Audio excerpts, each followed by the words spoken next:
traveler, Paimon. It's been a while.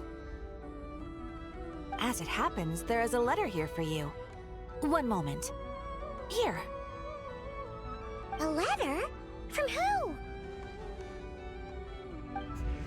Dear Diary, I'm Kale. I work as a trainee forest ranger under my master, Tainari. I'm also studying at the academia. I've been getting better and better at reading lately. Mr. Al-Haytham says that the written word is a crucial medium for exploring the world and understanding oneself. That's why I decided to start this diary. That said, what should I write about? Things are pretty quiet in Sumeru these days. Life is good. Every day is a fulfilling and happy one. When I think back to the days when I suffered from Elazar, or way back to when I was injected with God remains, I am in a much better place now. I hope it stays that way forever. I'll leave it there for now. Master said he'll take me shopping in Sumeru City today, which is great because I've been meaning to visit the toy seller at the Grand Bazaar for a while now. Kale, time to go. Yes, Master! Huh?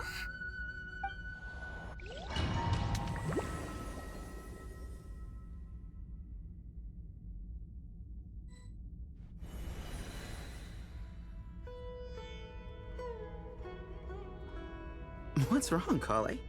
Is there something on my face? No, sorry. I didn't mean to stare. Did Master Tainari send you to pick me up? Master Tainari? What are you talking about? Tainari is the General Mahamatra. He's probably busy arresting criminals in Sumeru City. I mean, if that's what floats your boat, I can introduce you, but... Wait, Master Tainari is the General Mahamatra? But what about Mr. Sino? Sorry? Oh, you mean that guy who just joined the Vahumana Darshan? Rumor has it he's the leader of the Temple of Silence.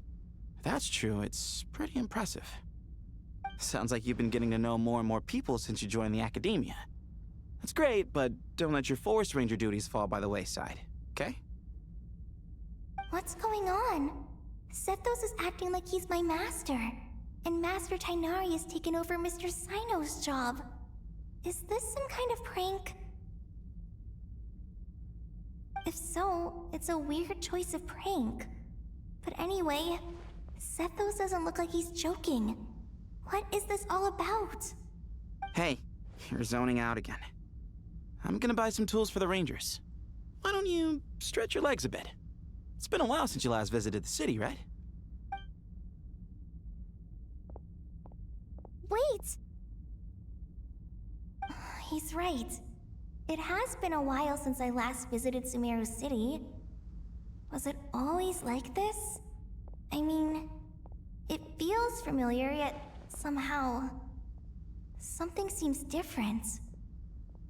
Is this really Sumeru City?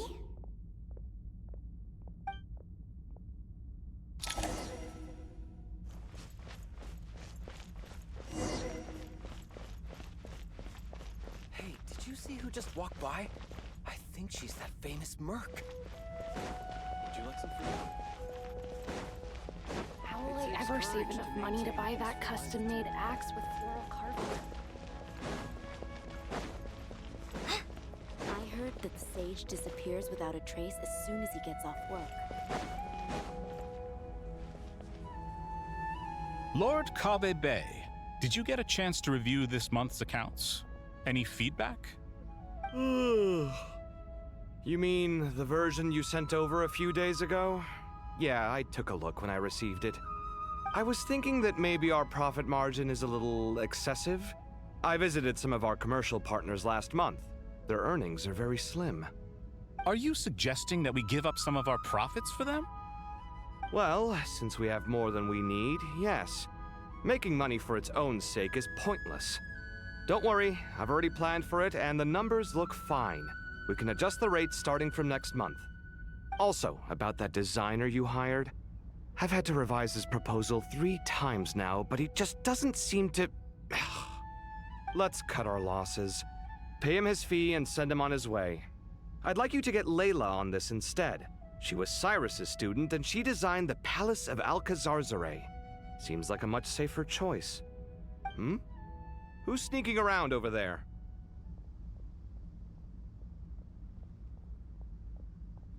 Mr. Cave?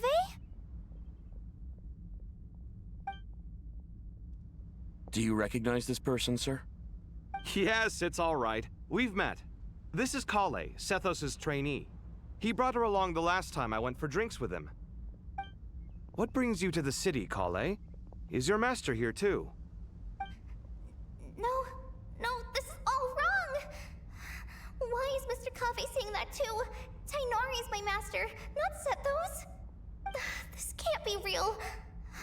I have to ask someone else. There's gotta be someone else out there who still remembers the truth.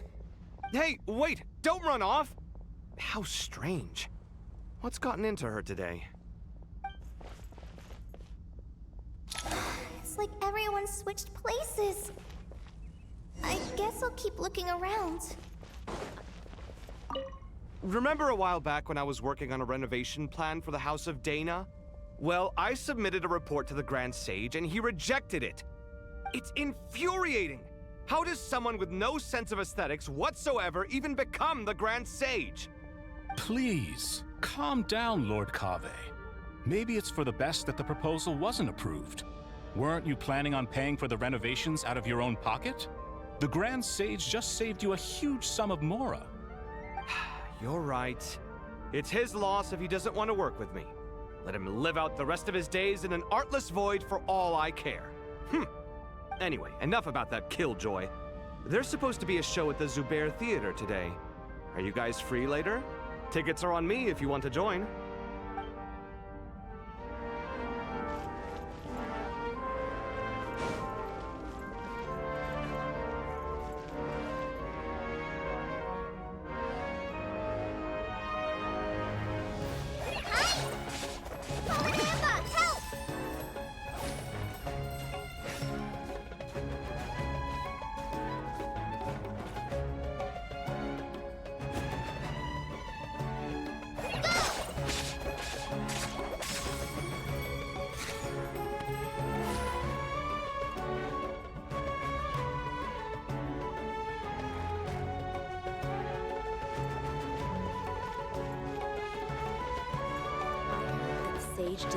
I heard that Sage disappears without a trace as soon as he gets off work.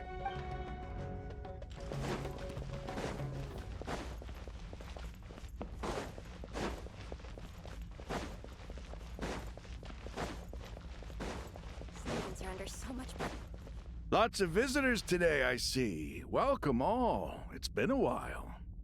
Hey, Rahman. You know that guy who sells face powder on Treasure Street? I haven't seen him around in a while.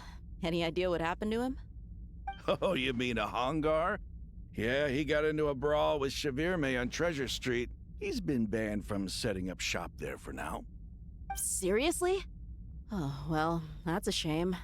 I was planning to pick out some makeup for you. Oh, don't worry about it.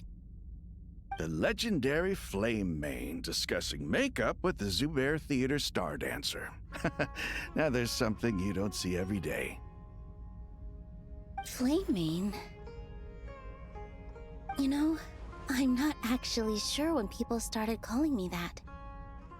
Maybe the other Eremites thought I needed a fiercer title to scare people off?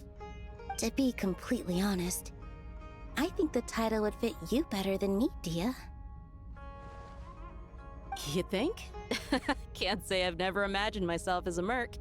If I ever give up the dancing, maybe I'll head to the desert and give the Eremite life a try. You would? Is that so strange? Oh, not at all. In fact, I've actually had similar thoughts before. If I ever get tired of sleeping out in the wild, I think I might go look for a job at the Zubair Theater. I've adored the dance of Sub-Zeros ever since the first time I saw you perform it. If the chance ever came up, I'd love to try it out on stage for myself. Really? If our manager Sataria heard you say that, she'd hold you to it. Probably grab you by the sleeve and never let you go again. Hey, when that day comes, I'll do your makeup myself. How's that sound? Sure. If the day comes, I'd be honored.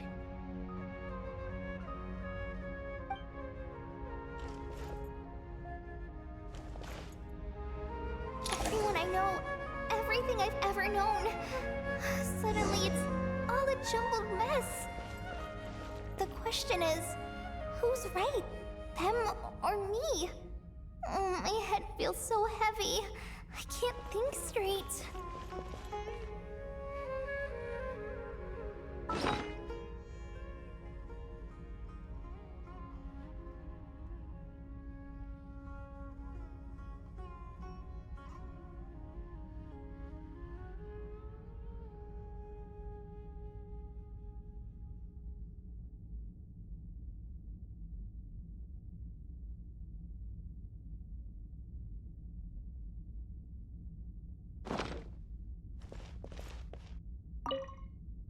Nilu, have you been to Aru Village recently?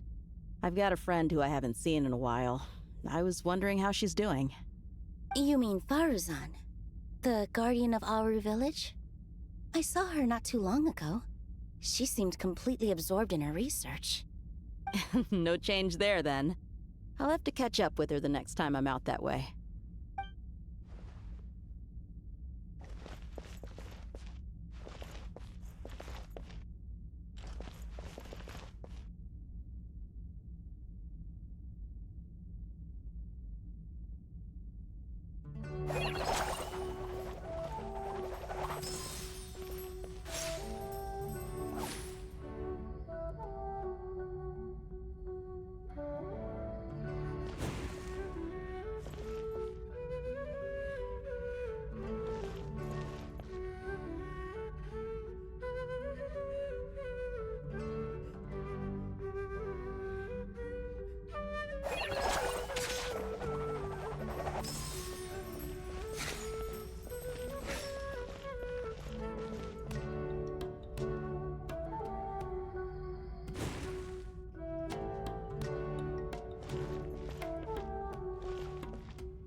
single Mora short. That covers you for this month's rent. What a relief. I was worried the design fees I received this month wouldn't be enough. Well, next time, don't fret. Just let me know and I'll give you a few days' grace. We've known each other long enough for that. Anyway, how are you settling in? I couldn't help but notice that you're staying up late quite often. Yeah, I can't explain it. I just feel more inspired at night. Once I get in the zone, I can race through a whole bunch of drafts, no problem. But what about you? I keep hearing you sighing these days. Is everything okay? Well, it's just... Don't you think this house is a little small? I guess I should be used to it after living here for so many years. But for some reason, I've been feeling claustrophobic recently. I want to move somewhere bigger. Once I've made enough Mora, I'm gonna buy a huge new house. As big as... at least as big as the Palace of Alcazarzaray.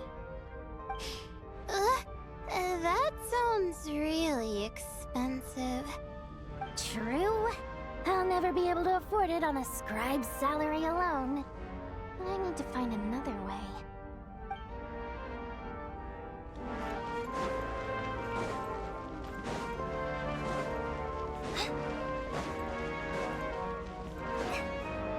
Mahamatra Tainari, we've apprehended the suspect. They say that the fool is prone to blind faith, but the wise man is not immune to it either. Siraj, do you have anything to say in your defense? Tainari, you were the one who turned the sages against me. Just a few words of caution from you was all it took to destroy my research. And now you're trying to stop me again? You should know that mechanical life is the future! We must cast aside our useless flesh and... That's enough. I'm not in the mood to listen to your lunacy. Anyone could tell you how amateur your work is. Karina, Ilias, put him somewhere safely out of the way. Yes, sir. Next on the agenda is... Master? What is it? Wait, did Professor Zahahati send you? She's been encouraging me to take on an apprentice. Might be getting a bit ahead of herself there, though. No, Master! It's me! Kale! Listen to me. Something really weird is going on in Sumeru City. It's like everyone's identities have switched around. You're not the General Mahamatra. You're a Forest Watcher. Just yesterday, we agreed to come to Sumeru City today to go shopping together and... All right, there's no rush. Let's back up a little. Your name is Kale, correct? Although this is our first meeting, you do seem strangely familiar somehow. Is there anything I can help you with? No.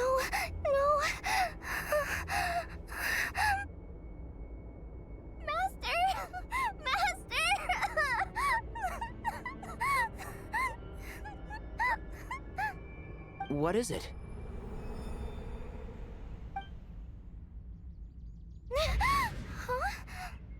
Did you have another nightmare? I've told you before, when you're tired, lay down on your back in bed and get some proper sleep. It's much better for you than napping on your front. Poor posture obstructs your breathing, which can lead to all sorts of weird dreams. Now, we're supposed to go shopping in Sumeru City today, remember? Cheer up. I'll take you to Hushang's. I heard he's got some new toys in stock. Go wash your face, take some deep breaths, and when you're ready, we'll head out. Okay. Thanks, Master Tainari.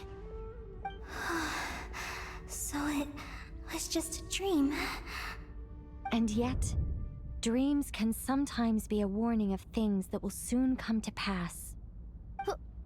Who said that? That dream felt unusually real, didn't it? Here's my suggestion. Since you're heading into Sumeru City anyway, you may as well tell Lesser Lord Kusanali about everything that happened. And just to be on the safe side, I think you should also inform your 2 traveler friends who once helped save Sumeru. I'd write them a letter if I were you. Time is short. A storm is coming from beyond the bounds of fate.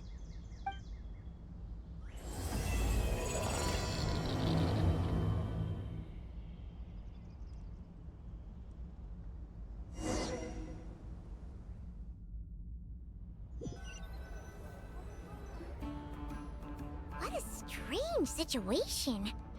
No wonder Kale was in such a rush to write us a letter. Imagine waking up one day to find that everything around you has changed. You might not even recognize Paimon anymore. Oh, that's a scary thought. Let's get to Sumeru and find out what the heck is going on.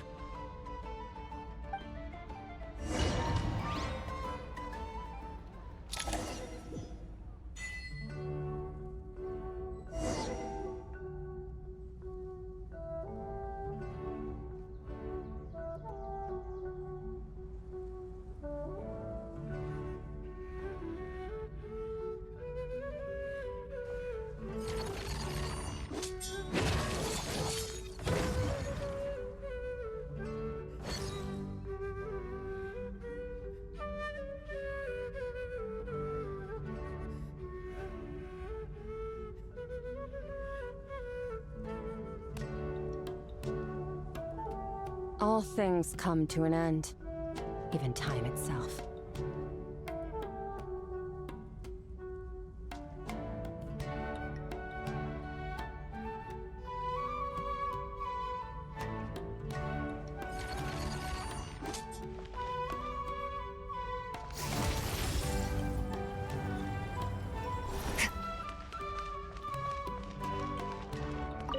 Hey, mister.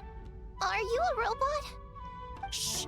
Look! He's pretending to be human! He definitely doesn't want anyone to find out he's a robot. I am a robot. I was designed to infiltrate the human world undetected. My mission is to find an opportunity to destroy humanity. I knew it! It's just like in the picture books. What do we do? We're the only ones who know his secret, right? Surely he won't silence us for good. You have discovered my secret.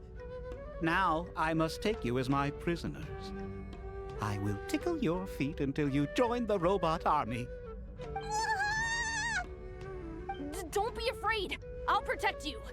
Take this, robot!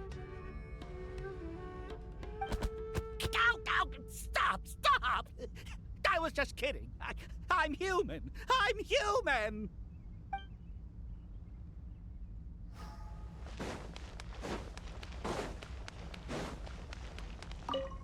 Thank you, Sage Baladuri. You really didn't have to stay with us to the end. Don't mention it. I'm your teacher. It's my job to look after my students. Is Panya doing okay? I think so. She just left the city with her mother. This will be her first trip away from home. She's handling it much better than I imagined. As her father, it's quite a relief. I just hope they have a smooth trip. Pack up your things. It's time we got going too.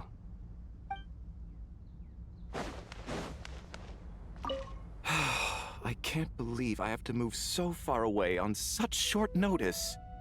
I made an automatic watering device so that my flowers won't wither and die while I'm away from home. Hey, do you think renovation works is the real reason they're moving us to Caravan Rebot? There's a rumor going around that Sumeru City's buildings aren't earthquake-resistant enough. Maybe that's it? All we know for sure is that the order came down from the Dendro Archon herself.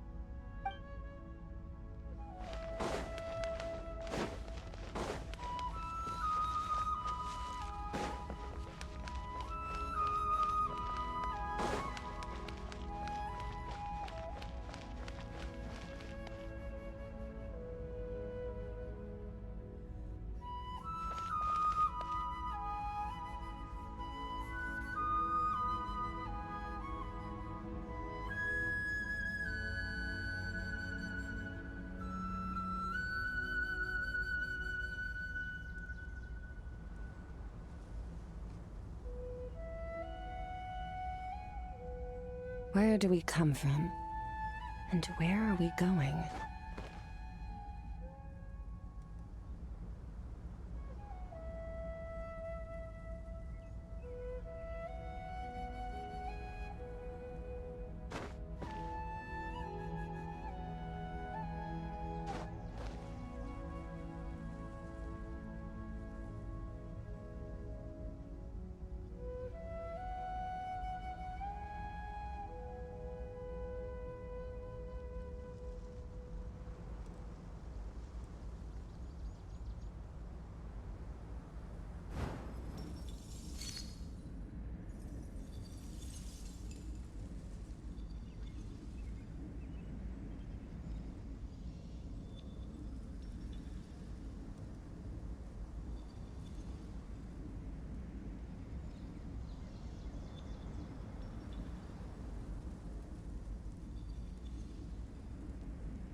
Traveler! Paimon!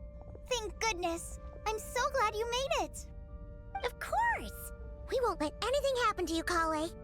So, what's going on in Sumeru City? Looks like lots of people are moving or something. Yeah, I was just gonna say. After I wrote my letter, Master and I went to Sumeru City and told the Dendro Archon everything that I experienced, from start to finish. She was silent at first. It seemed like she was deep in thought. Then the next day, we got told that she was ordering everyone to leave Sumeru City immediately and move to Caravan Rebot. The entire population of the city has to move? Not just Sumeru City. The evacuation also includes Lokapala Jungle, Avidia Forest, Ashavan Realm, and Ardravi Valley. Basically, everyone living in the rainforest must temporarily relocate to Caravan Rebot. Holy smokes! It's crazy! Yes, it's quite an operation. Even if people only bring the bare essentials, the scale is simply enormous. They've requisitioned almost all the Sumpter Beasts in Sumeru for the task, including the entirety of Dori's Sumpter Beast Park. The Dendro Archon said that what Kale experienced was not a dream, but a warning. After our meeting, she immediately summoned the 6 sages to analyze the situation and discuss countermeasures. They concluded that the events seen in the dream are very likely to become a reality, and that an unknown danger is rapidly approaching. Oh, please keep that to yourself. We don't want to cause widespread panic. The official reason they've given is a large-scale renovation of the rainforest ecosystem. People are skeptical, but there haven't been any major incidents. So far, at least. The Dendro Archon seemed really worried when we spoke to her. She said you can go visit her in the Sanctuary of Surasthana when you arrive. She also said she'd hold out until the very end. Tighnari? Kale? You got a minute? I need a hand here. One moment, I'll be right there. As a forest watcher, I've been tasked with assisting with the relocation work. There's a lot to be done, and they need all the help they can get. This will be the final group of evacuees from Sumeru City. While they're away from home, they'll be heavily reliant on outside help. Thank you for coming in our time of need. As you can see, another crisis is upon us. Excuse me, sorry to trouble you, but could you help an old man find his medicine? It's buried somewhere in my luggage. Where's my mom? Where did she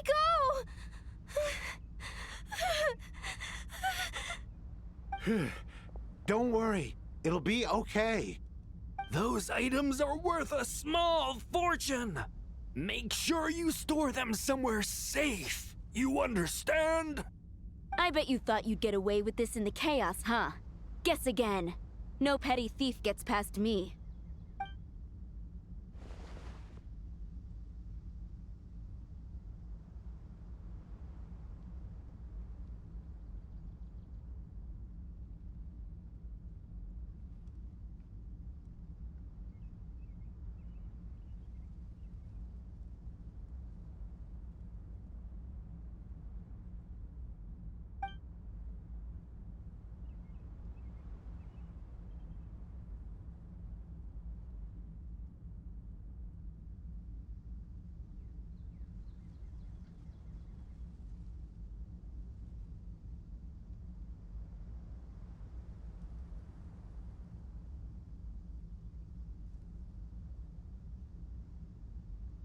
We should go help the evacuees.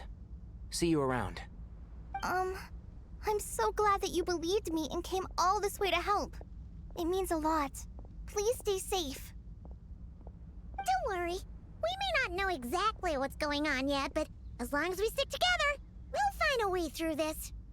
Goodbye! Look after yourselves! Will do. See ya!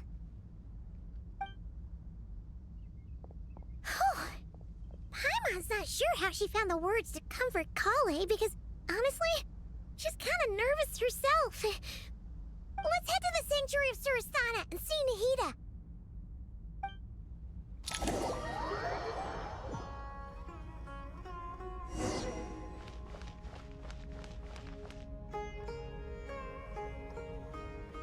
Who goes there? No unauthorized access to this place. By order of Mahamatra Sino. Are you blind? It's the Traveler and Paimon. Surely you've seen them before. Huh? Oh, so it is. I'm sorry, I haven't been sleeping well lately. My nerves are a little frayed. The Dendro Archon is in a very vulnerable state at the moment. Mahamatra Sino is concerned that our enemies might choose this moment to strike, so he's ordered us to strengthen our defenses. Just seeing you two again already puts our minds at ease. Please, enter. I'm sure everyone's expecting you.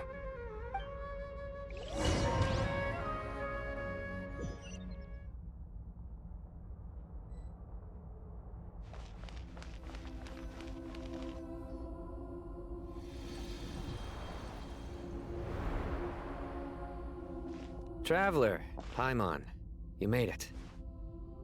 Aha! Perfect timing. Reliable helpers like you are just what we need right now. Oh, it's good to see everyone again. Kale gave us a rough idea of what's going on, but we still have a lot of questions. What kind of danger is Sumeru City in exactly? And how come everyone has to move to Caravan Rebot? At this stage, we can't be certain. We're investigating, but no definitive answers yet. I take it that Kale told you about her strange dream? Yeah.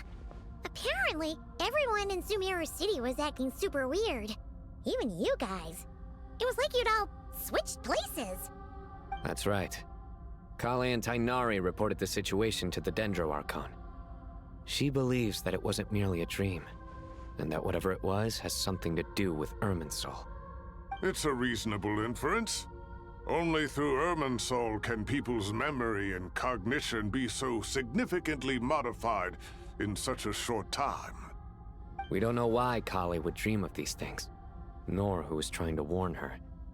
The Dendro Archon decided to connect to Irminsul to investigate more thoroughly. Irminsul is connected directly to the ley lines. The tree serves as a central hub where the ley lines converge, and its core function is to record and store the world's knowledge and memories. But something has gone awry, severely compromising the performance of this core function.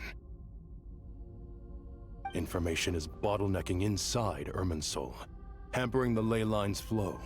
If this continues, new information will languish unrecorded, with existing records thrown into disarray. In short, the souls of the dead will be stranded, while the living have their sense of reality warped. In the long run, Kale's dream could well become a reality. And that's just the beginning. There's no telling what other nightmares could end up coming true.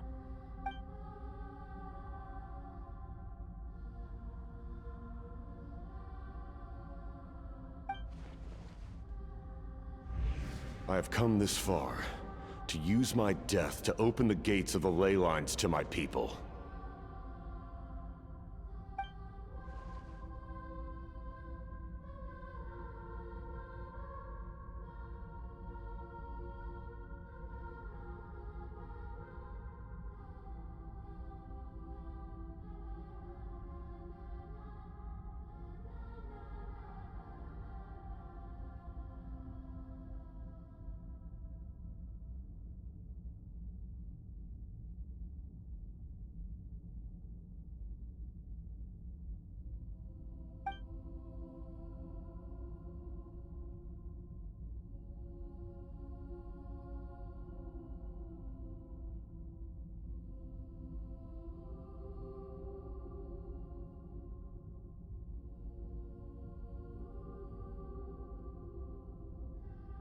Faced with a growing backlog of information, the Dendro Archon decided to connect herself directly to Irminsul and take over the recording and processing function herself.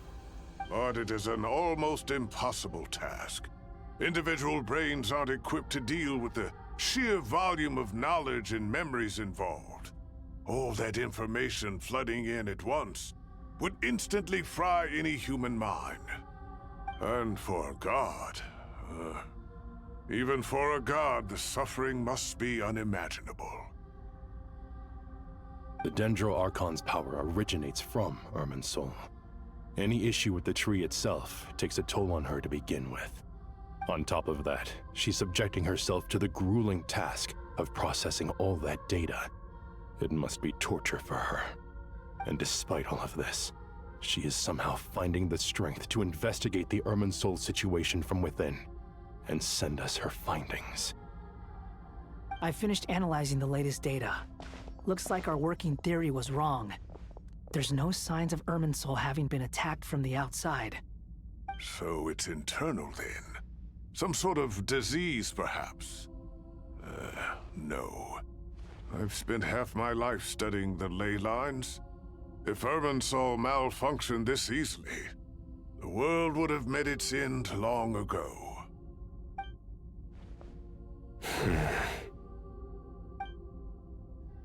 Sino? What is it? Not long ago, I got a tip from the Core of 30 that a large number of unidentified merchant caravans had recently been spotted entering Sumeru through Beta Harbor. At first, I suspected that they might have something to do with all this, so I sent some people to investigate. But if Irminsul wasn't attacked from the outside... Don't you think there are more important things to worry about right now than guessing who's behind all this? It's been over 12 hours with no new intel. If even the Keeper of Irminsul is this badly affected, you can imagine how bad things are in there.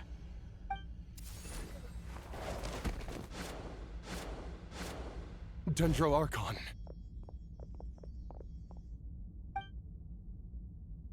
Nahida! What's wrong?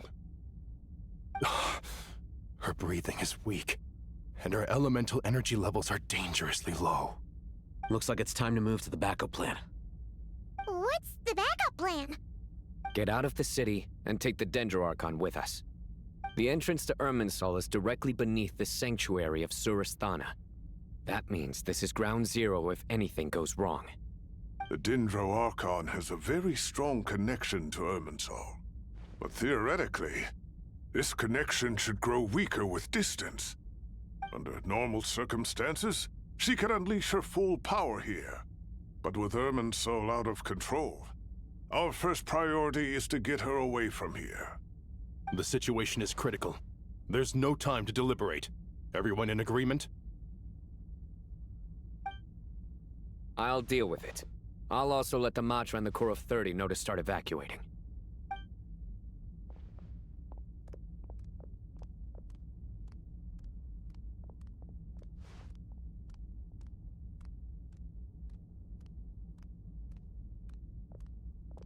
Let's go. No sense grieving when there's nothing more we can do. Agreed. We'll be back as soon as this is over.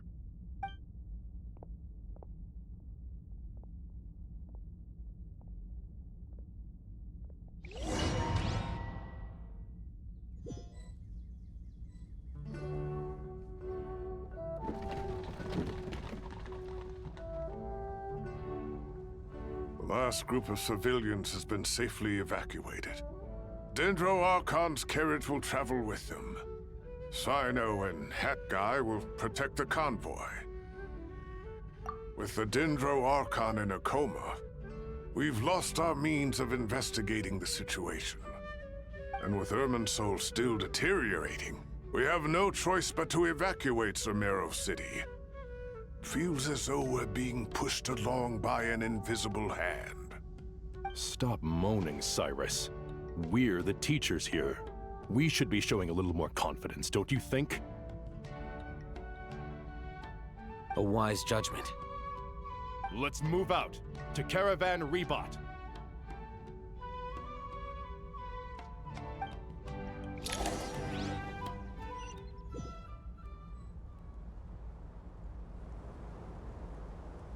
Sir, all units are in position. Good. Everything is going to plan. Interfering with Sumeru City is a necessary step, so do not hesitate. The Irminsul situation will not harm you. We need to speed things up here, too. We don't want to keep our client waiting, do we? No, sir. You have my word. Everything will be completed on schedule. They say that fervent ambition attracts the favor of the gods, and with it, a vision. But we appear to be the exception. So, is our ambition not strong enough? Or does it threaten the very foundations of this world?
The Abyss is like the world's shadow.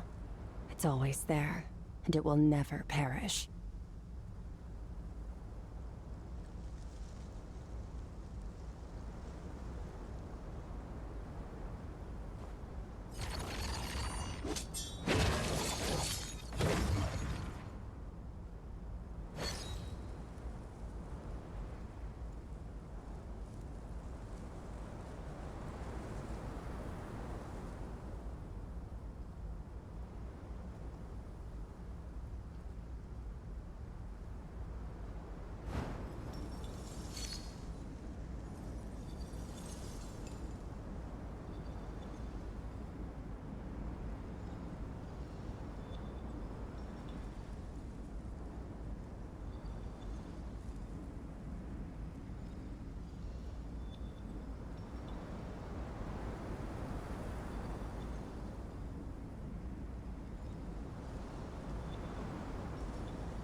All things come to an end, even time itself.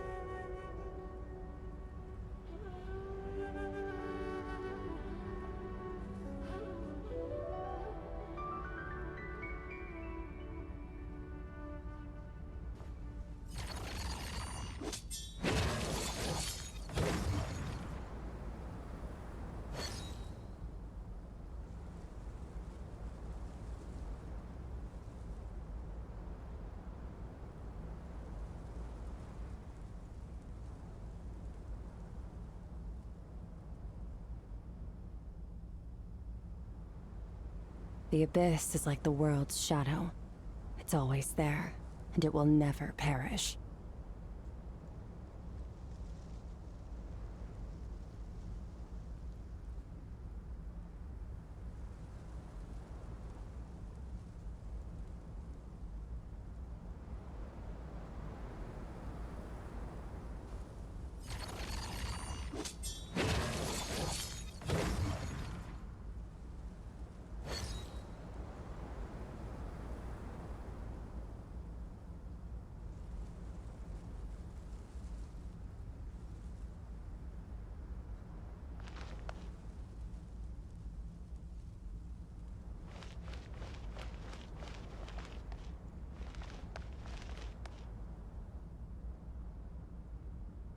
That guy! What? Nothing. You just looked like you were lost in thought there. Do you have any ideas about what's going on? From what I know about Irminsul, the system doesn't break down that easily. I don't have the faintest idea who could have done this. Actually, one name did cross my mind. But... he's already dead.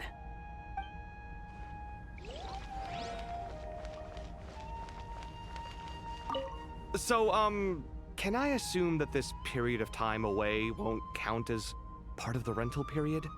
Maybe we should deduct it from next month's payment. Sure. Great! Wait, why are you suddenly being so reasonable? What's the catch? I'm always reasonable with rental payments. Like the time I refused to let you use that wine you brought home as collateral. That was a perfectly fair request, and you know it! Everyone runs low on funds now and then, don't they? And that bottle of wine wasn't cheap. You ought to be thanking me. Anyway, Sumeru City should be empty by now, right? With no one at home, I've been worried about security. I'm worried about burglars. What would they steal? That new scroll you bought? Ah! I'd almost forgotten about that. Oh, I only went and hung it up in the most conspicuous spot in the house. If anyone breaks in, it'll be the first thing they see. Well, no one but you gave it a second look while it was on display in the shop. I doubt anyone would go out of their way to steal it. You say that, but what if there's a thief out there who shares my aesthetic tastes? Then you can only hope he shares your taste in expensive wine as well. Always worth having some collateral. You!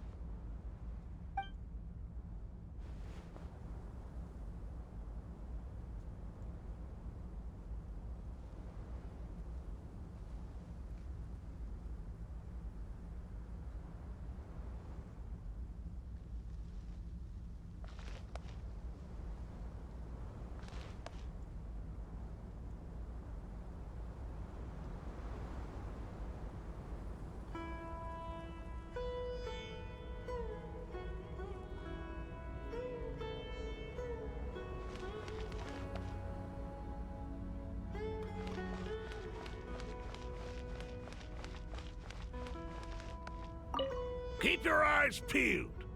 It's down to us to maintain order at this time. This is a direct command from the Mahamata. Everyone stay vigilant. We cannot allow bad actors to take advantage of the chaos.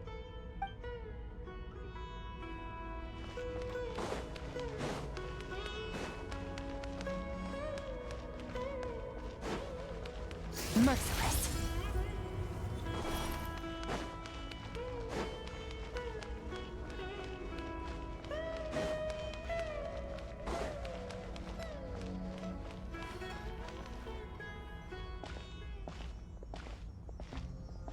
How is the Dendro Archon? Her breathing is steady. I prepared some therapeutic incense for her, but it hasn't had much effect. Her vitals are still very weak. Based on the information you've provided, I have a working hypothesis. Her condition is partly due to Irminsul's influence, and partly due to a physiological imbalance caused by the rapid depletion of her power. Elemental energy usually flows through the body at a relatively constant rate. The body grows accustomed to this rhythm, so when it's thrown out of balance, physical symptoms will appear. Is this similar to the ley lines? Overloading and withering both directly affect their vitality, potentially causing irreversible damage. Correct. From a biological perspective, if you overexert yourself, you pay the price with your life. The Dendro Archon is not only drained of power, but her life force is at a critically low level. Is there any way to restore her health? I know the ley lines have strong self-healing abilities. As long as any blockages or pollutions are dealt with, they can quickly regain their vitality. But what about people? Well, gods. What's their capacity for self-healing? Before we think about that, there's a bigger predicament to resolve. Restoring the Dendro Archon's power requires us to heal Irminsul first. But that will be extremely difficult without the Dendro Archon's power. Paimon's already getting lost here.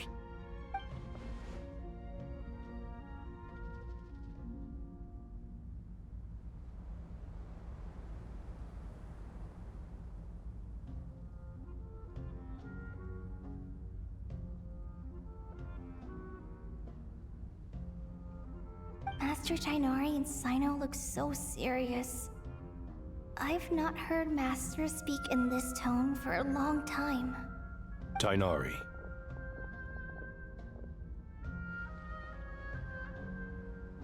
Master Nephis, sages. Tighnari, haven't seen you in ages. Have you gotten taller? Or did your ears get longer? Hopefully the former, Uncle Baladuri.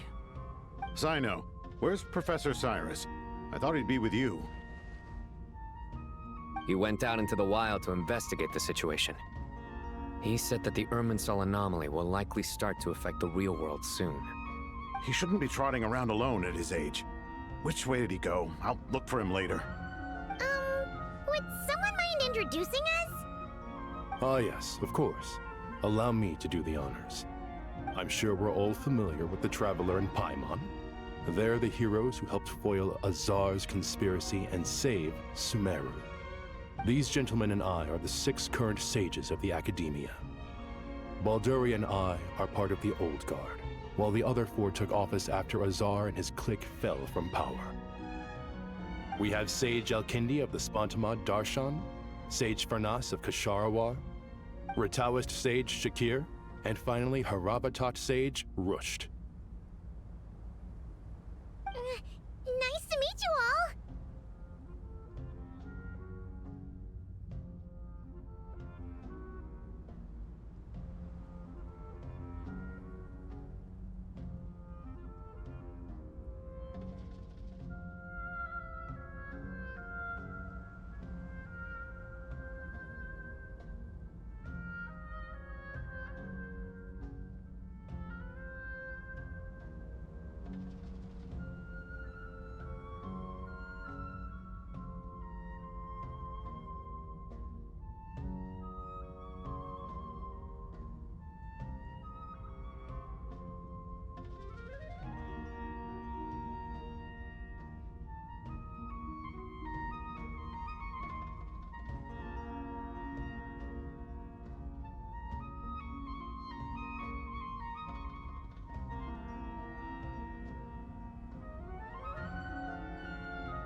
I've heard much about you. Delighted to finally meet you in person. You're younger than I imagined for someone with the power to stand up to fate itself. Thank you for lending your aid to Sumeru once more. Once we're on the other side of this, could we get a photo together? My daughter has a friend named Isak. He's always talking about you two. Of course! No true hero would deny a child their wish. Back to business. So with the Dendro Archon currently in a coma, the people have taken temporary refuge at Caravan Rebot, but they cannot stay here forever. We need to come up with a plan as soon as possible. For Nas, any thoughts? Well, firstly, having reviewed the data, I'm inclined to agree with your assessment. This doesn't look like an attack on Irminsul from the outside. Rather, it resembles a malfunctioning machine. Calculations going haywire and sparks flying. That being said, before we consider how to fix it, we need to understand precisely what has gone wrong. Furthermore, we somehow need to ascertain this without relying on the Dendro Archon's power. We have no direct access to Irminsul. However, we might be able to gather the information we need from the ley lines. Study the branches to learn about the trunk, in other words. Wait, is that what Cyrus is up to? No wonder he ran off to research in the wild. Curse's always one step ahead of me, isn't he? I heard that while in the sanctuary of Surasthana, the Dendro Archon had to serve as the central information hub herself. This is a clear sign the situation within Irminsul might be far worse than we can imagine. Irminsul is vital, not just to the safety of Sumeru, but to all of Teyvat. We must be the ones to bear responsibility for this world. To be on the safe side, I think we need to consider some backup plans. Are you saying we should consider a scenario in which Irminsul is completely destroyed? I'm merely pointing out that the possibility exists. You have a valid point. But until worst comes to worst, I believe we should focus our efforts on resolving the Irminsul anomaly and helping it recover. Kale, I understand that you were the first to foresee this crisis. If it's all right, I'd like to talk with you about it in more detail. Of course! But even I don't know how I came to have that dream. If there are no signs of external damage, could it be a stress fracture? Metals tend to suffer from this issue with long-term use, and Irminsul has existed for centuries, after all. It's possible, but surely a stress fracture would be more likely to cause a complete shutdown rather than chaos. Sages, General Mahamatra, sorry to interrupt, but something has come up. What happened? Some citizens didn't believe that Sumeru City was really in any danger. They slipped away and hid during the relocation, intending to return home. How many people are we talking? About a dozen. Sakura found them while on patrol, but they appeared to be suffering from psychosis. For whatever reason, they were trying to kill each other. By the time we arrived, there were only 2 survivors. One was unconscious from their injuries. The other tried to attack us, but was subdued. Where did this happen? Near Yasna Monument. That's not far from Caravan Rebot. Master. I know. The Irminsul anomaly is beginning to have effects in the world. I didn't expect it to spread to Yasna Monument so soon. It almost feels like we're being chased relentlessly, with no time to catch our breath. Sir Cyrus said the same thing. He sent me back to report in, while he continues investigating. I'll go join him. Count me in too. Don't let my age fool you, I can still fend for myself. Very well. Meanwhile, the rest of us will continue discussing our next steps. Get back soon. Take care of yourselves. It's getting dangerous out there.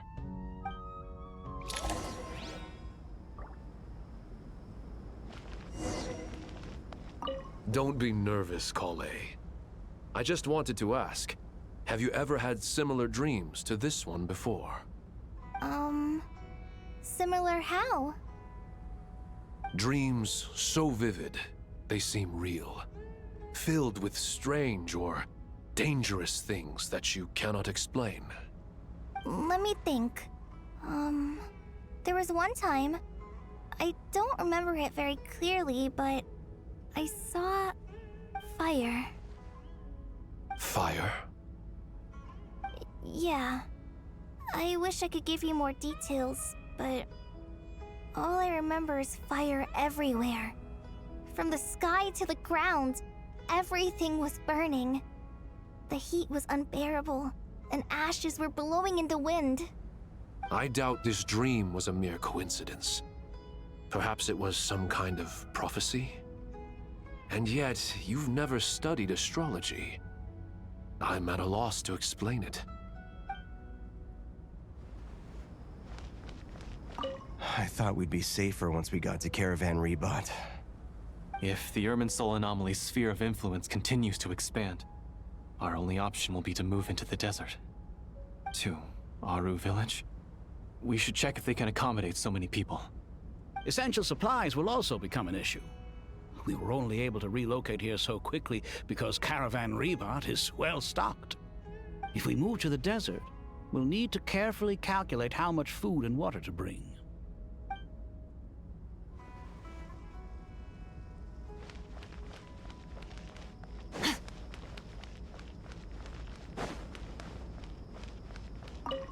Thank you for everything, Tighnari.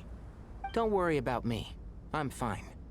But if you don't mind me saying so, Master, you're looking a little nervous yourself. I only just got appointed as Grand Sage, and now this happens. It's quite overwhelming. Looking back now, I don't think I handled the situation with Azar very well at all. Yes, I protested, but I went about it the wrong way. Instead of helping, I just ended up getting locked away. Now that I'm the Grand Sage, I have to be responsible for everyone's lives, including the dozen or so who fled to Yasna Monument. I can't help but blame myself for their deaths. It's only natural that you want to do the best job you can, but Master, we both know perfection is impossible. You're right. We may well be heading into the desert before long. Feeling up to it? We left in such a hurry that I didn't bring any sun lotion, but I'm sure I can make some from local ingredients here.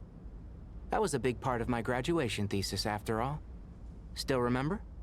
Of course, like it was yesterday. I remember asking you if you'd like to stay and teach, but you turned me down without a moment's consideration. Anyone else would fight tooth and nail for the chance to research by my side, but you couldn't get out the door fast enough. Weren't you afraid I'd hold up your thesis and stop you from graduating? If you'd pulled a move like that, I would have reported you to the Matra right away. You wouldn't give me a second chance? What about the bond between mentor and student? No, Master. I would not sit by and watch you go astray. Very good. Then I taught you well.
Please, don't go any further. As you get closer to Sumeru City, there's no knowing what dangers you might encounter. So this is our mentally disturbed man? I'm going to gut you all!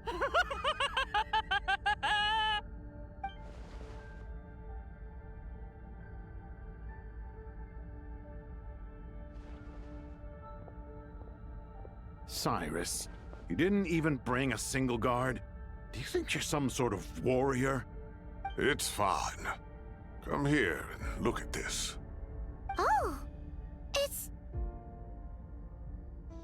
That's right. Flowers that bloom from openings in the ley lines, indicating some sort of anomaly. I don't believe I've ever seen a color like this before. Did you discover it nearby? Not just here. Way over there, too. They're everywhere. There's even more in that direction. How did you ascertain the situation further ahead? Didn't you just say that we can't go beyond this point? Yes. This area is relatively safe so far, but if you continue forward, delusions will start afflicting your mind. However, some vision-bearing mercenaries were able to maintain their sanity a little better. They're the ones who brought back news from further afield. Sino, do you remember the class I taught on dissecting ley line blossoms? I do, Professor. I received full marks in that course. Good. After all these years, it's time to put that knowledge into practice. There must be anomalous information hidden within these blossoms. Alkindi, I'll need your help as well. Been a while since we worked on a project together, hasn't it? Sure has. Well, what are we waiting for? Let's get to work. Anything we can do to help?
Will you need my help?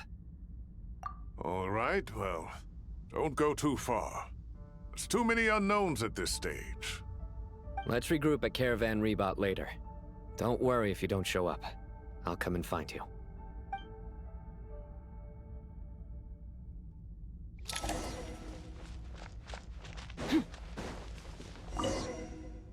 All right, well, don't go too far.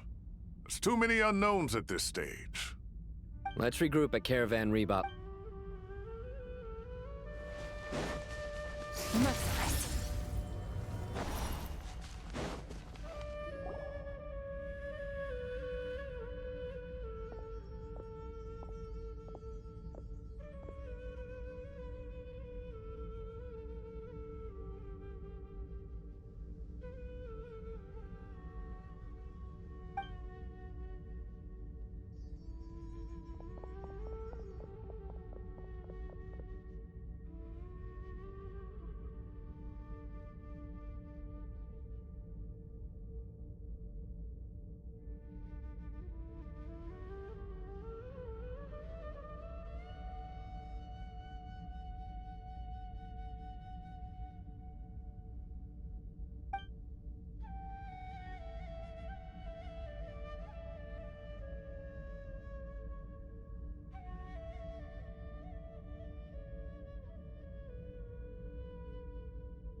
That should be the heart of Oasis.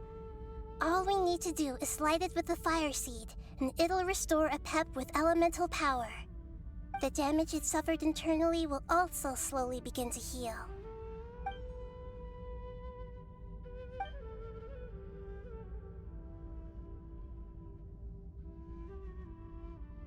What is it? You thought of something?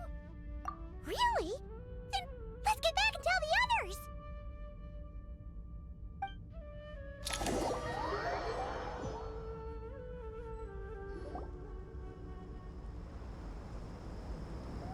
Whew. Glad to see you've returned safe and sound. Any longer and we would have gone out looking for you. Well, this is a nice surprise. Paimon sure feels better with everyone we know here. We've made some progress, so let's start by giving you and Paimon a quick update. By dissecting the ley line's blossoms, we've been able to deduce that although Irminsul is experiencing an anomaly, it has not completely rejected access from the outside. The Dendro Archon has the power to connect to Irminsul, but there's also another way. I assume you recall the devices everyone was wearing when you first arrived in Sumeru? Devices? Oh, wait. You mean... The Akasha terminals? That's right. Of course! It's been so long, Paimon almost forgot all about the Akasha. Wasn't it shut down, though? Yes, but although the system isn't currently operational, the technological infrastructure is all still there. And it turns out that a certain someone gets so bored at work that he's actually read through every single one of the instruction manuals. No prizes for guessing who that was. If praising others is that embarrassing for you, you can simply spare yourself the ordeal. As much as it pains me to say anything nice about him, there's no denying his intelligence. He rarely forgets anything he's read. The Akasha is exactly what Sumeru needs at this moment. Between us, we should have all the knowledge and expertise we need to get it up and running again. But if I recall correctly, doesn't the Akasha need a Gnosis to function? That's exactly right. The Akasha relies on the Gnosis as a power source, and in its absence, we'll need to find an alternative. To tackle this problem, it looks like we'll be relocating once again. Namely, to the Temple of Silence. Ring any bells? It's the only major institution in Sumeru dedicated to preserving the knowledge of King Deshret's civilization. You might find the answers you're looking for hiding there. I agree. There's a good chance. Master Nephis and the other sages have discussed it. As the chaos from Irminsul continues to spread, Caravan Rebot won't be a safe haven for much longer. We have to move into the desert next. The scholars and sages will head to the Temple of Silence, while the civilian population seeks refuge in Aru village. The Eremites will keep everyone safe during the journey, and Candace will be there to receive us at the village. This leaves us just one thing to worry about. That Dendro Archon. She's very weak. We can't afford to wait until Irminsul is fixed. There has to be another way to help her. Huh. Well, luckily, the Traveler had a eureka moment while we were out investigating. Really? Wow, nice one, Traveler. Let's hear it. What say our Amorta experts? Theoretically, it's feasible. From what you're saying, although elemental life and elemental energy have their differences, the Dendro Archon has explicitly stated that she can imitate the power of the former. In which case, as long as Apep is willing, she should be able to convert her own power into a form that the Archon can use. It wouldn't be difficult for her at all. The only problem is convincing her to help.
she wasn't exactly friendly the last time we met, she didn't refuse to talk with us.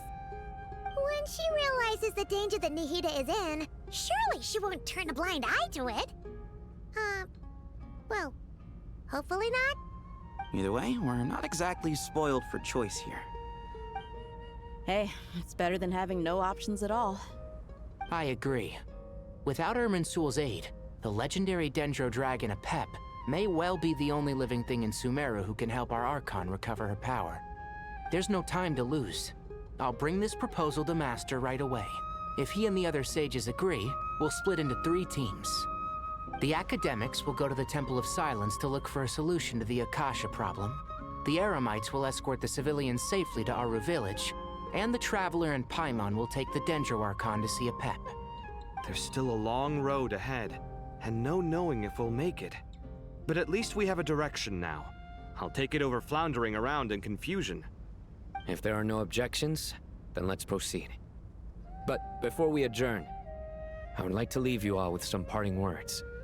No matter the distance between us, there will always be an invisible force tying us together. May the bonds forged in the past shine bright like stars and open a new path before our feet. Huh.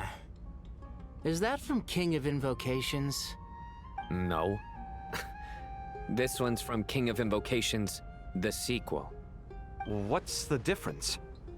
The sequel's much cooler. Couldn't agree more. Well, it was very apropos. Once this is all over, I'll give everyone a copy of King of Invocations and the sequel to show my gratitude. Come on, let's get moving.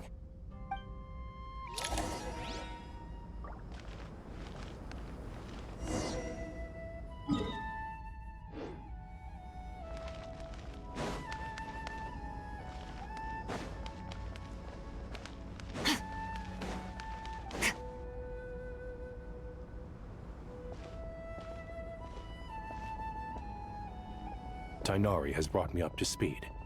I approve of your plan of action, but we can't proceed with everything right away.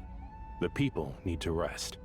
For many of them, this will be their first time in the desert, so we'll need to find additional personnel to help escort them. You two, please go on ahead with the Dendro Archon. Let's rendezvous at the Temple of Silence later. No problem. We got this. Words can't express my gratitude, so let me just say, I hope everything goes smoothly for all of us. Goodbye for now. All right, let's get going. If Paimon remembers correctly, the last time we saw Apep was in... Traveler, Paimon. Could I borrow you guys for a moment? It'll only take a second. Kale, what's the matter? Well, the thing is, Master Tighnari once told me, after you raise a problem, you should think about how to resolve it. But ever since I had that dream, I feel like I haven't been of any help at all. I tried my best to keep up with the conversation, but there was so much new information, I couldn't take it all in. So, I just wanted to ask, do you have any tips for me there? Paimon knows exactly how you feel. But fear not, everything you need to know is right here in Paimon's notes. Sumeru chapter. It's got tons of info about all the things we've seen and heard on our adventures. Some parts are a little simplified, but hopefully it all makes sense. You see? Being the greatest guide in Tibet isn't just a fancy title. It takes a lot of hard work. Paimon doesn't always understand the things you're talking about with other people. Whenever that happens, she notes down the confusing parts and goes over them in her own time. This is perfect. Could I borrow it? Sure. Matter of fact, you can keep it if you want. Paimon has another copy. The spare copy was originally meant for the Traveler. Paimon used to worry that one day she might not need a guide anymore, so she wanted to have a gift for her, in case we ever parted ways. But it doesn't seem so necessary nowadays. We have so many more places to see together. One copy will be enough for both of us. Thank you so much. But still, these are your treasured memories. I think I'll make my own copy and then return the original to you. Anyway, was all. I won't keep you any longer. Have a safe trip. See you again soon. See ya! Alright, time to bring the hitter to see a pep. Let's hope that old grouch is in a negotiating mood.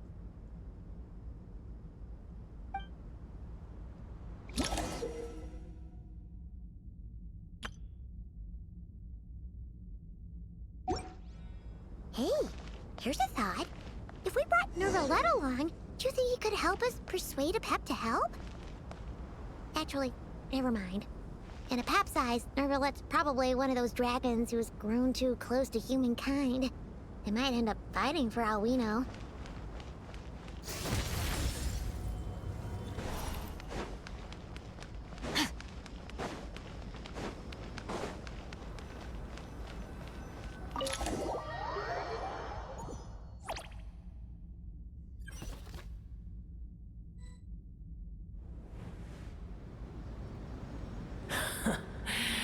I had a feeling your kind might come calling. The ley lines are in disarray. Something has gone wrong with Irminsul, yes.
Even from a great distance away, I can sense that Sumeru is headed for destruction. You who took our home from us, prepare to watch as your own world is plunged into oblivion. Oh, how the cycle of history comes to a poetic conclusion. This isn't a joke, Apep! Nahida's in grave danger! Can you please help her? Is she now? Then do explain. For what reason should I lend Boer my assistance?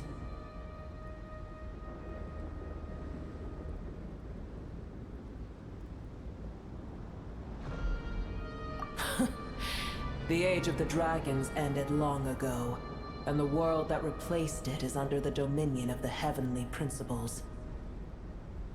In choosing not to side with your enemies when the Heavenly Principles' rules began to relax, I have been merciful enough. Do not forget that I have no love for this world you hold so dear.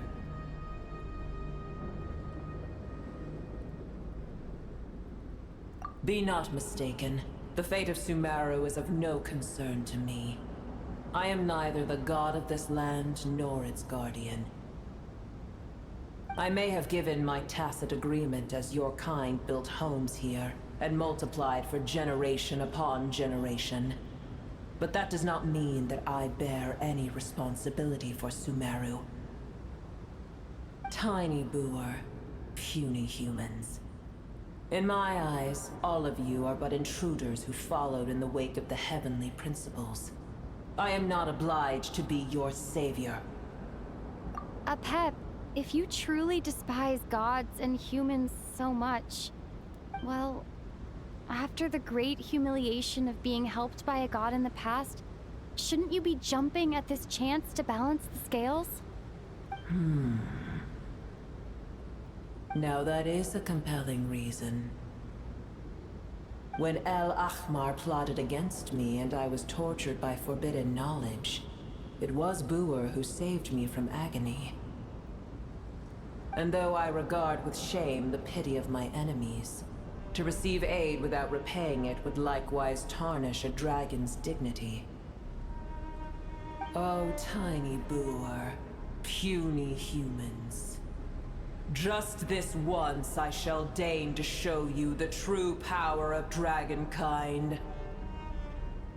Whoa! It's happening again! We're gonna get sucked in!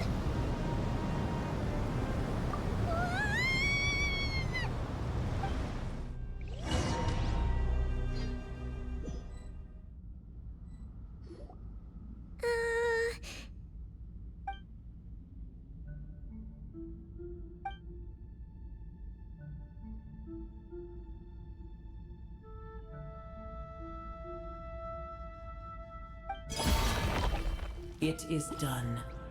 The heart of Oasis is supplying her with life force as we speak.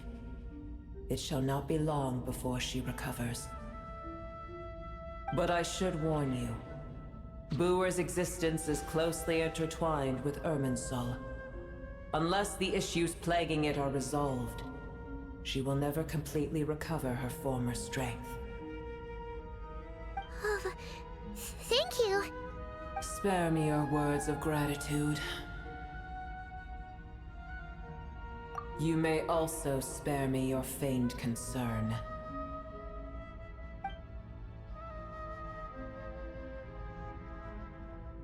A dragon's sovereign's power is far greater than you can imagine. While I was indeed weakened when the heart of Oasis ran dry, providing Tiny Boer with a morsel of my life force shall have little consequence for me. Oh, good to hear.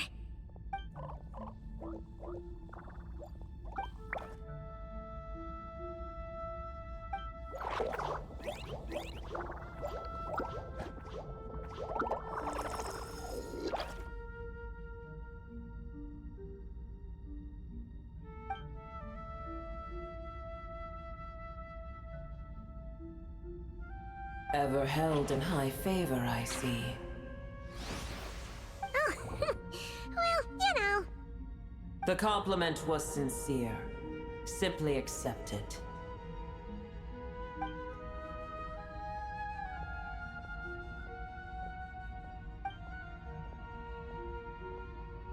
I did once. That tree was not planted by the heavenly principles. Irminsul existed before they ever arrived in Teyvat. What? There was a time when it belonged to Teyvat, to dragonkind. Its appearance and function then differed greatly from today. The ley lines flowed with an abundance of a familiar, primitive form of elemental energy. You may know it as the power of the Light Realm. The heavenly principles usurped and refashioned Irminsul, made it serve humanity, and used it to anchor the fate of the world. Yet in the end, humanity has failed to protect it. Heavenly principles, God of gods. It makes me sick. The enmity between your kind and mine can never be bridged. As things stand today, holding a grudge against you would serve no purpose. But there will come a day when we reclaim this world for ourselves. The opportunity will arise no matter how long we must wait. I can already sense that far away from here, the Hydro Dragon has wrested his authority from the hands of the usurpers. But we have yet to meet. I know that we are both preparing for our revenge day and night. Uh-huh.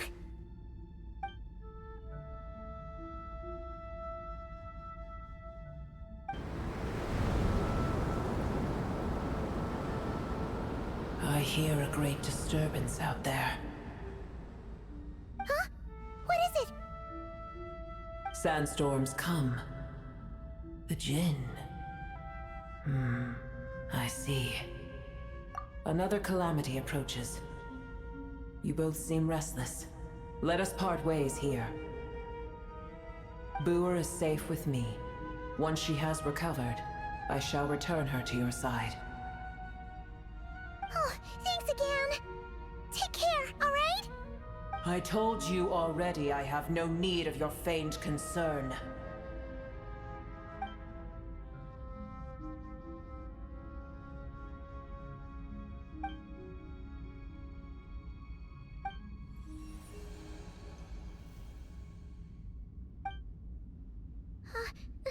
Nahida?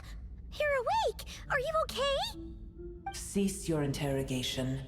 Yes, she awoke for a brief moment, but she has now lost consciousness again. Take it. We shall talk more at another time.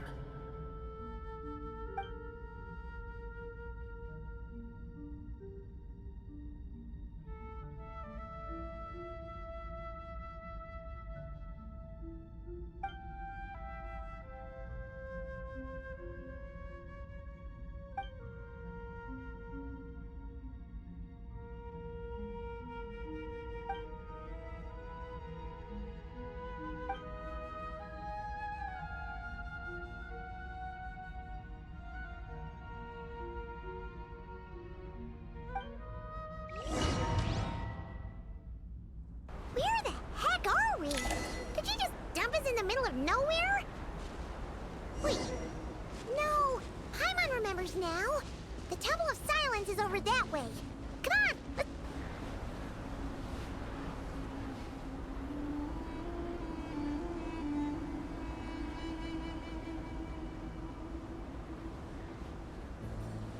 There's no need for everyone to stay here.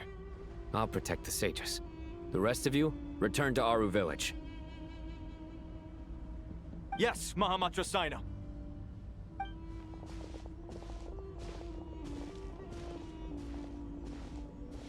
Sino! What's going on? You're back. How's the Dendro Archon?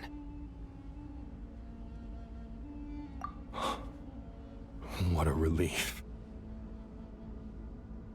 It's the Jinn. Countless Jinn have stirred up violent sandstorms across the desert, blocking our path to the Temple of Silence.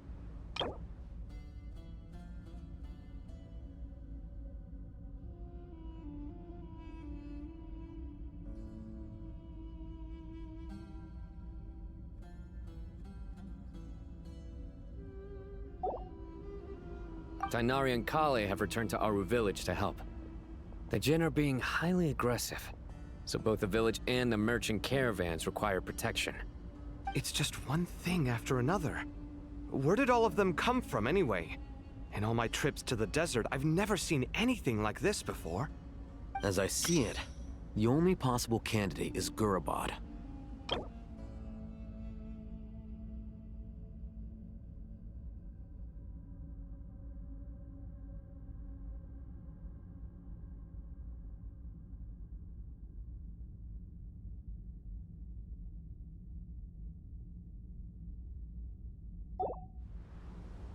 Gurabad?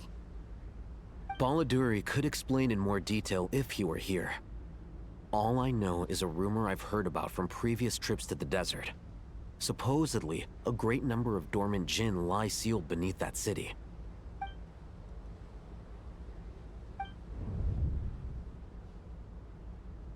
Gurabad is, for me, a fated land. I must therefore return back to this city, where my destiny awaits me still.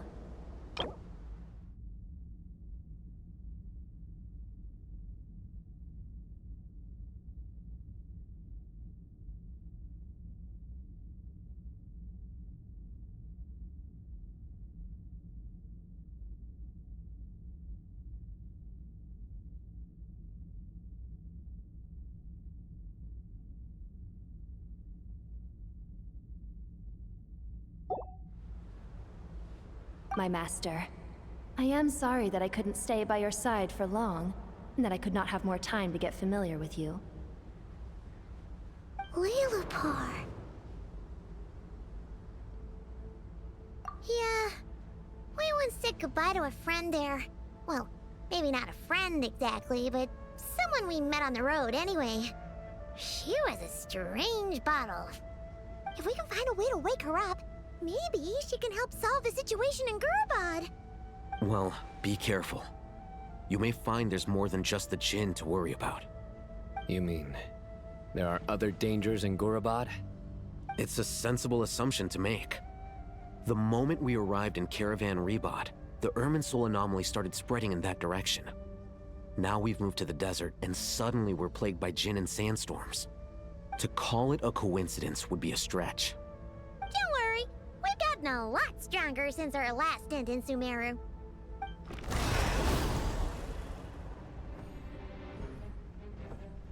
Ah! When did they show up? It appears the monsters native to the desert have been stirred by the Jinn's activity.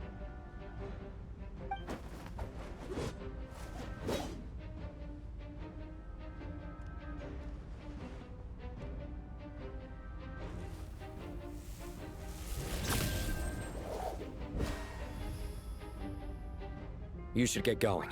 We'll take care of things here.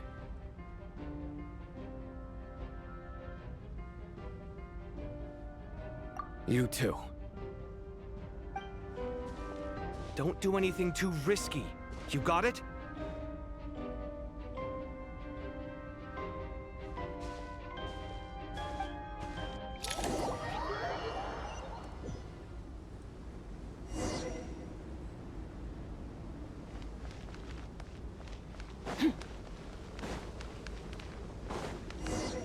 The Jinn are swarming out of Gurabad! Looks like Alvina was right! Let's get inside and see what's going on!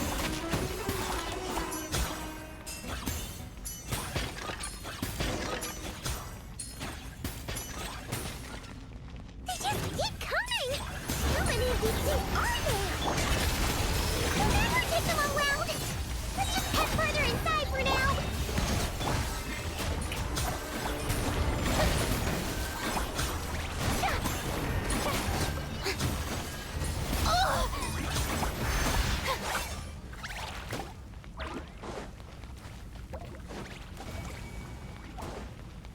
Target spotted! All units at the ready. The Patui? They must be using this place as a stronghold! Are they the ones behind all this?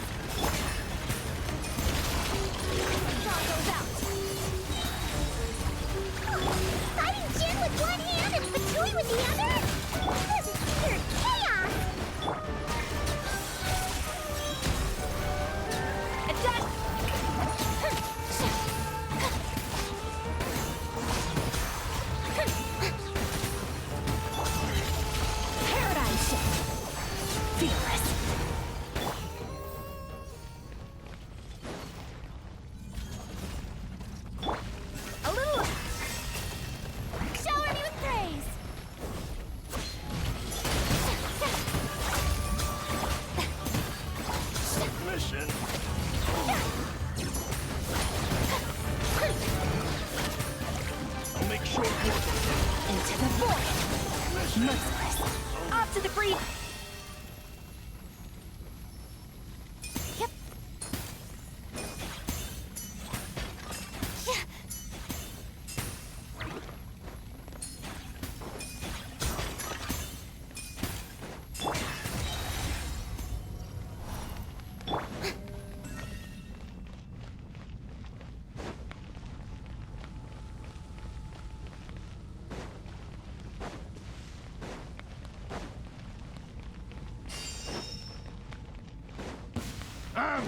It's your skull! A dash of frost.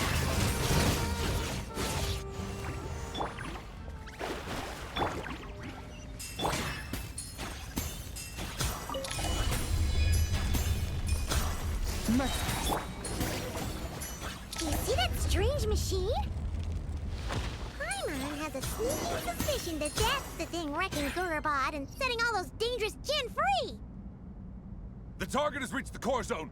Requesting backup. Repeat, requesting backup. Backup en route. Stop her at all costs. A little amusement.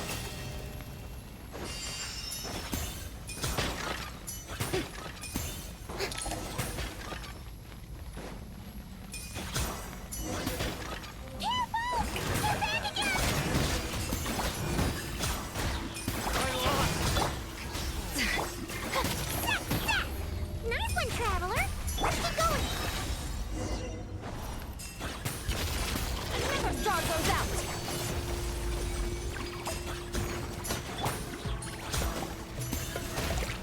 Yoo-hoo!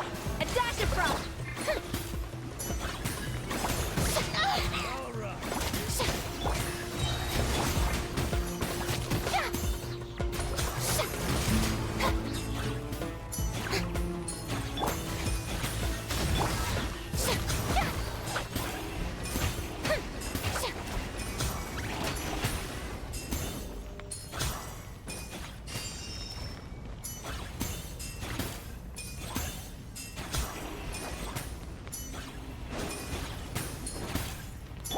Off to the breed.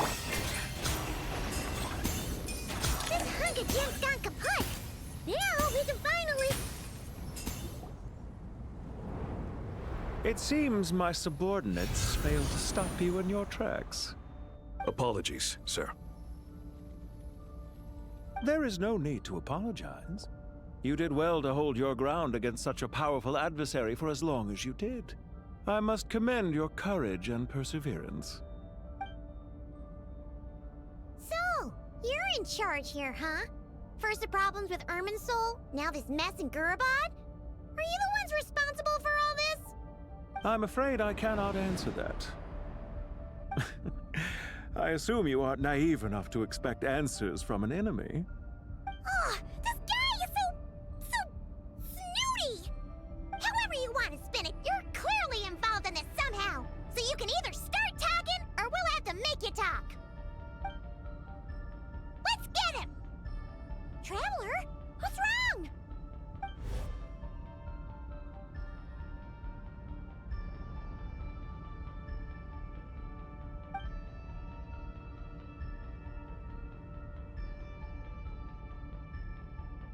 You're remarkably calm. Some would act more rashly upon finding the ringleader all alone. But you keep your cool. Even as your enemy, I must applaud you. Did you show yourself just to say that? Is this you trying to take back control of the conversation? Unfortunately, I really don't have anything to say to you. I am here merely to indulge my own curiosity. Your names are well known among the Fatui. Naturally, I wanted to observe you up close while I had the chance. Hey! Don't treat us like we're some kind of exotic animals in a zoo! Oh, I wouldn't dream of it. You seem rather predisposed to misunderstand me. I'm quite aware that you are both heroes of great renown. You have resolved crises in many nations and won countless allies along the way. I've been following your adventures with great admiration. My only regret is that the trajectory of your journey conflicts with our goals. What do you mean, admiration? Sorry, but that sounds pretty weird coming from you. I don't see why. We may happen to occupy opposing sides, but there is no cause for deep-seated enmity between us. To respect one's enemy is to respect oneself. Well, now that you're observing us up close, what do you see? I've observed as keenly as I can. Yet, while I endeavor to understand, your true strength remains a mystery to me. Violence is not my area of expertise either, so, you see, I would much rather converse with you like this than determine a victor with the edge of a blade. Besides, I've heard that even 3 moons in the sky fail to eclipse your brilliance. I know better than to bite off more than I can chew. 3 moons? So, you have a connection with the Harbinger, the Doctor. Well deduced. Our commander, Dottore, died in Nodcry, but there are things that do not end with his departure. We must...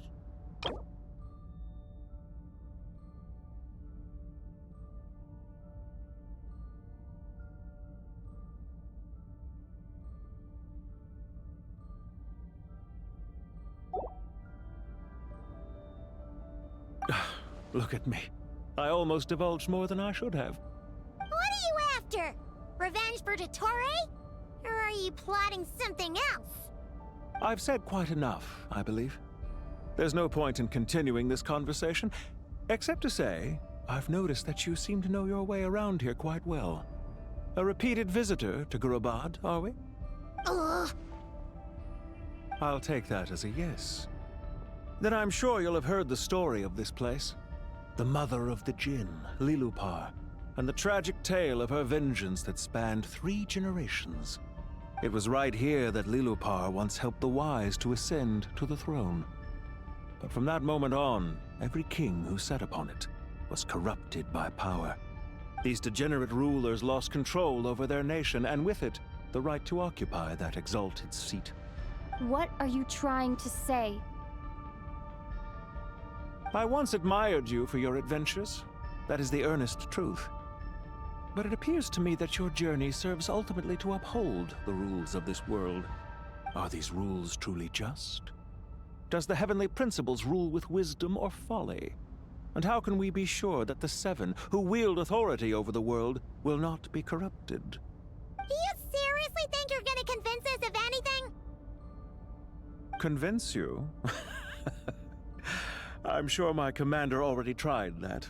Why would I waste my breath doing the same? If a few words from a stranger were enough to make someone completely change their stance, it would only prove that they never had a firm will to begin with. I am merely stating my position, so that we might understand each other better. One's enemy in the present may not necessarily be an enemy for life. As for what game I'm playing here, I'm simply buying some time. But now I must bid you farewell. It was a wise decision not to attack me immediately. Since you did not fall for my ambush, I will now have to ask those in hiding to reveal themselves. Leave this to us, sir. Very well. I trust you to do what is necessary. Stall her while I execute the next step of the plan. Sumeru City, Irminsul. Hey! Stop right there! Don't you dare leave without explaining yourself! All units, stop them! Protect the commander! Did you hear that? He mentioned Sumeru City and Irminsul! He definitely knows something! You can't let him get away! Get rid of these pesky soldiers, quick! Rear guard to the front! Don't let them through!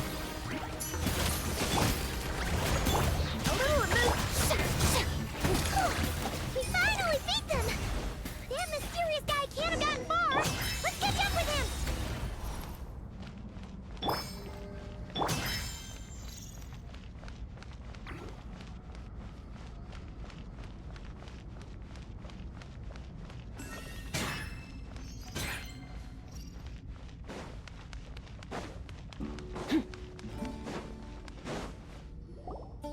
Found him! Over here! You're very persistent. Hey, you! Stop running and explain yourself! What are you trying to...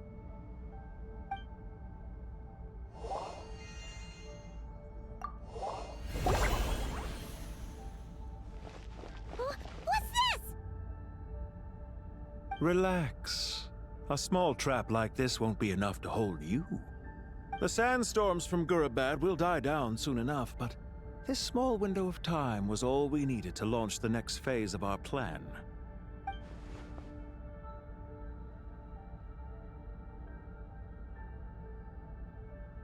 Don't be discouraged.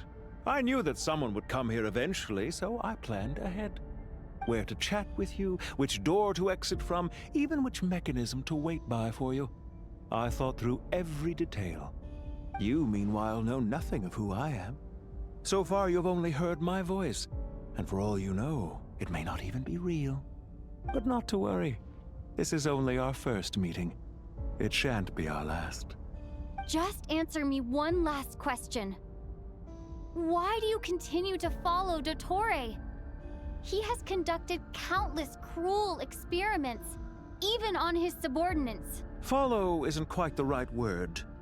Let's just say even those you see as villains have their friends, even if they aren't the most sincere of friendships. When any set of rules is established, there will be those who benefit and those who lose out. People will do anything to justify what they have gained, or escape from the hardship imposed upon them. Neither he nor I are tolerated by the rules of this world. We were both searching for a new order. Our ideas of the final form that should take may have differed, but our journeys took a shared path. Goodbye, Traveler and Paimon. I wish you a timely escape, albeit not too soon. I will need a little more time to prepare, after all. Hey! Come back! Wait, this dark wall. We've seen these on our adventures before. It swallows people up! Oh, I'm sorry. She shouldn't have jumped the gun! Oh, okay. He may have fooled us this time, but we'll get it back!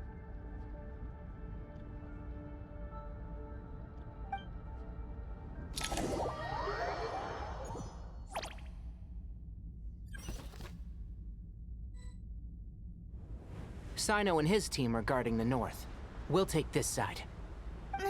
There's so many Jin. We can't let them get into Aru Village.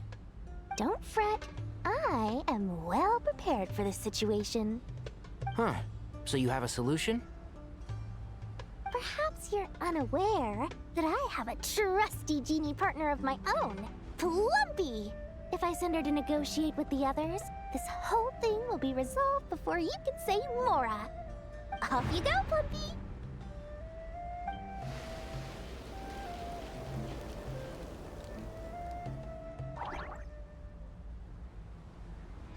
Come on, what's the holdup? 5,000 Mora. 20,000 Mora.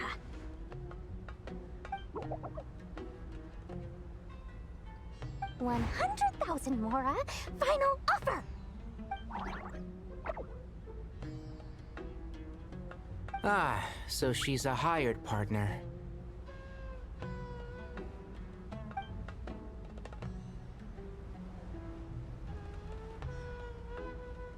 Hired partners are reliable too. Plumpy here is a highly skilled negotiator. You'll see. Just a few words from her and...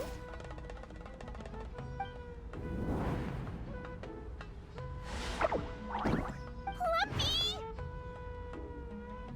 Don't you Jin have any respect for the rules? This was supposed to be a negotiation! How dare you treat my messenger like this? You wanna play rough? You can play at that game!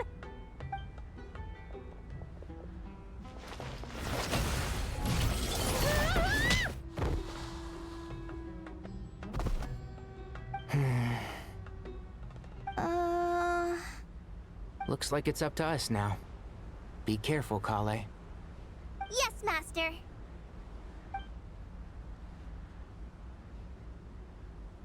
What happened? How did I pass out? Never mind. Plumpy, it's time for Rampage. You know, this reminds me of when you first arrived in Avidia Forest. You were trying to help a child retrieve a lost toy when you stumbled upon Spino Crocodile territory by mistake. Yeah, I remember. Our first time fighting side by side. Fighting side by side? I seem to recall swooping in to rescue you with a team of forest rangers. Please stop.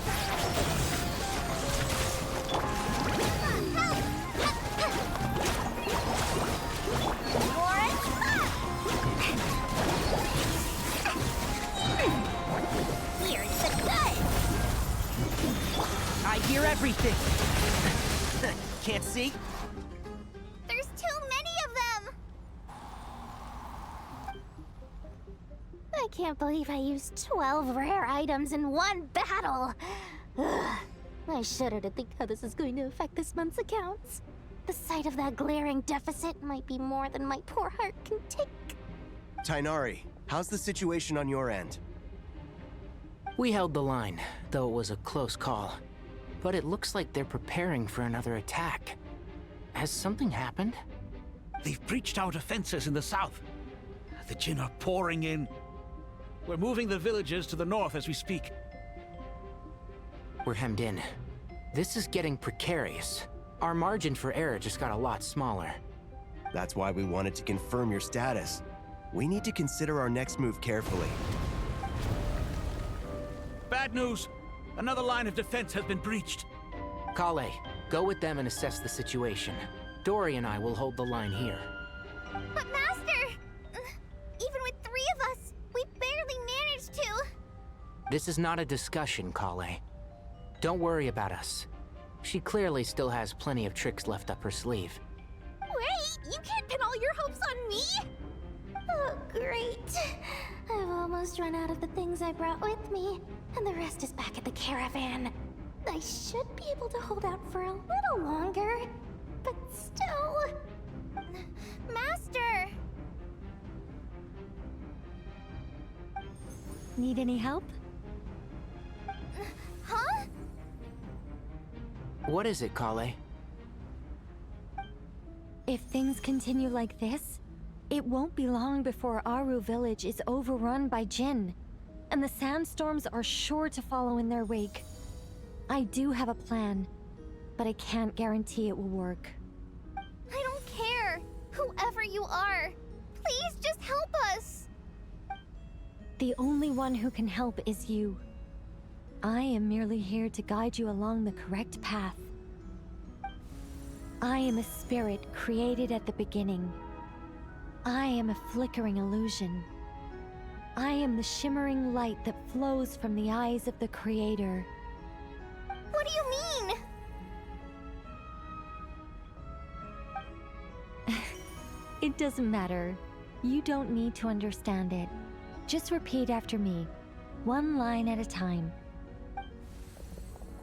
Watch out! Jinn incoming! I am a spirit created at the beginning. Here goes nothing. I am a spirit created at the beginning.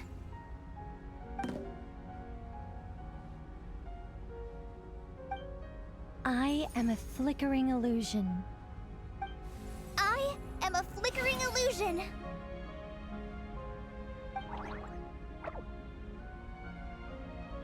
What's wrong, Plumpy? I've never seen you so agitated before. But how do you... Do you know what Kale is reciting? I am the shimmering light that flows from the eyes of the Creator.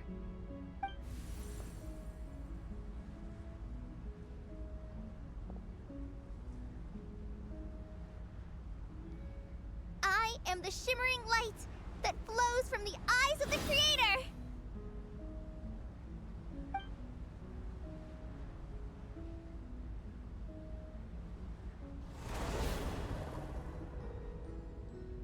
It's a song composed by the goddess of flowers, but very few records of it remain, even in historical texts. All we have is a few fragments. Is Kale an avid historian? Not to my knowledge. The Jinn have actually quieted down. Although... No, it's more than that. It looks like they're showing... submission. Clearly the songs left by the Goddess of Flowers have a soothing effect on them. At the very least, they're much calmer now. Really? Let me try. I am a spirit created at the beginning.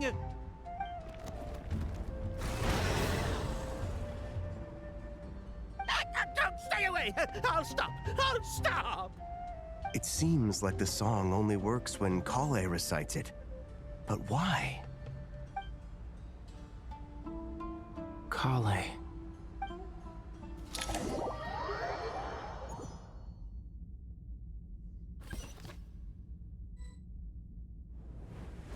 Yeah! Any luck?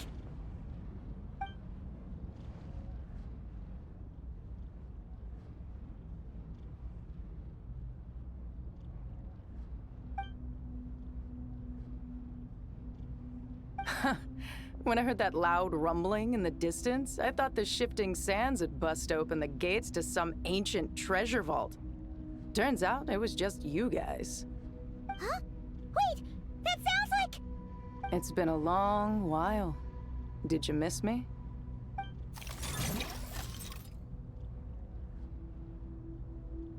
Jet! Ben! Let's save the catching up for later.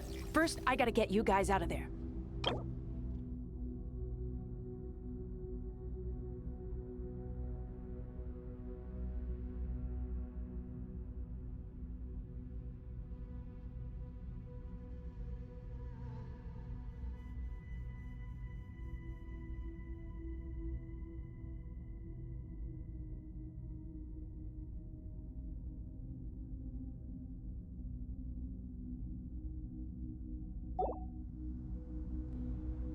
This should be the right mechanism. Ben, can you handle it?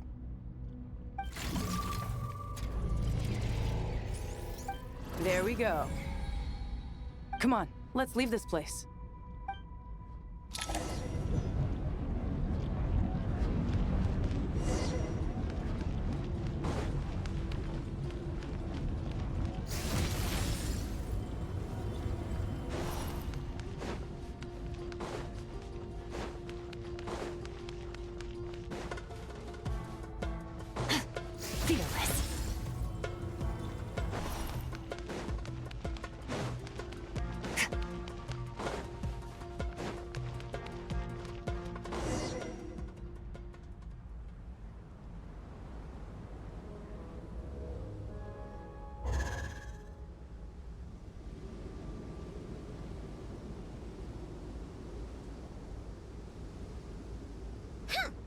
Fatui sure made themselves scarce. It's like they were never here. The Fatui? They came to the desert again? Yep. No idea what they're planning this time. They were being very coy about it. How have you been, Jet? Well, since we last met, I've started my own band of mercs. We've actually made quite a name for ourselves. Oh, yeah. On a slightly different note, I have some good news. I finally took care of Masaira. Not much to write home about. It was just another day. Found his hideout. Dragged him out of his cozy little bed. He tried to talk me into seeing his point of view, as usual. But I'm way past that by now. There was nothing he could say to save his life. What about you guys? Bet you'd forgotten all about me and Ben, huh? Of course not! We're super duper best friends! Wow. Sounds like I should make time to visit some other nations too. Anyway, what brings you to Gurabat? Oh, right. Paimon almost forgot. We're here to look for Lilupar. That bottle? Seriously? Yeah! We need her power to calm the Jinn and stop the sandstorms. Here's hoping we actually manage to find her, after all the trouble we've been through. Surely, with everything's been going on in Gurabat, she must have woken up, right? Only one way to find out.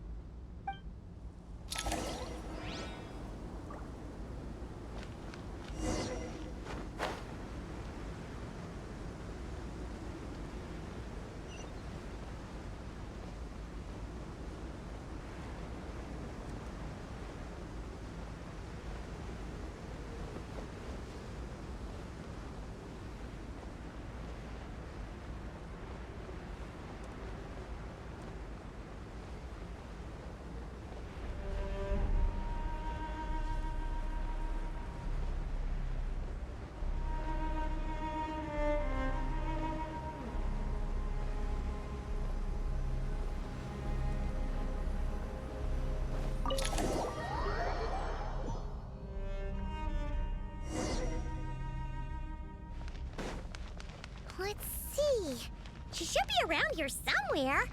Aha! Found her!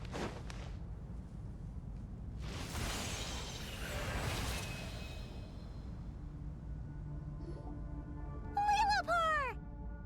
What a long dream that was. It's been a while, my master. Oh, and you're here too, little wildcat.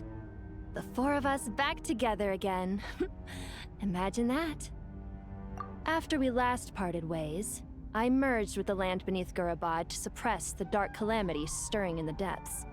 It rekindled the flame of vengeance within the Jinn, depriving Gurabad of any hope of peace. I fought against it for a long, long time, until one day, I sensed a change in a foreign land to the west. Suddenly, the pitch-black abyss fell silent.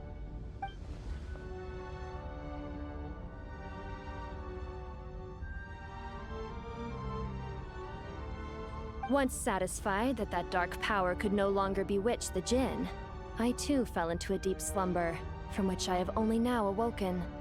Why have you returned to Gurabad, my master?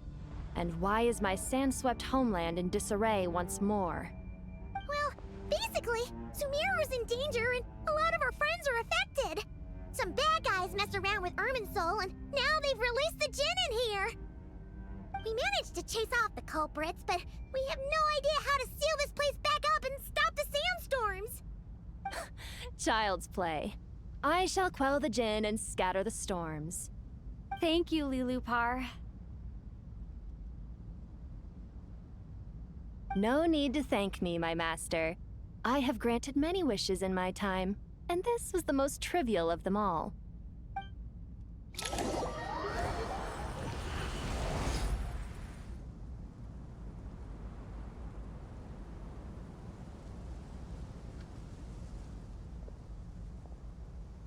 The sandstorm's gone. The sun shines bright again. When I said that we'd meet again under a lovelier sun, this was exactly how I imagined it. Yay! Although, honestly, Paimon would love to hang out with you more, even if the weather sucked. Well, there shouldn't be any more Jinn breaking out, right? Are we okay to head back? Sounds good. You can introduce us to your other friends.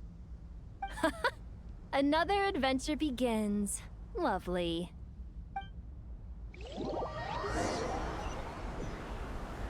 The storms have stopped! We should be able to get to the Temple of Silence without any problems now. Time to regroup!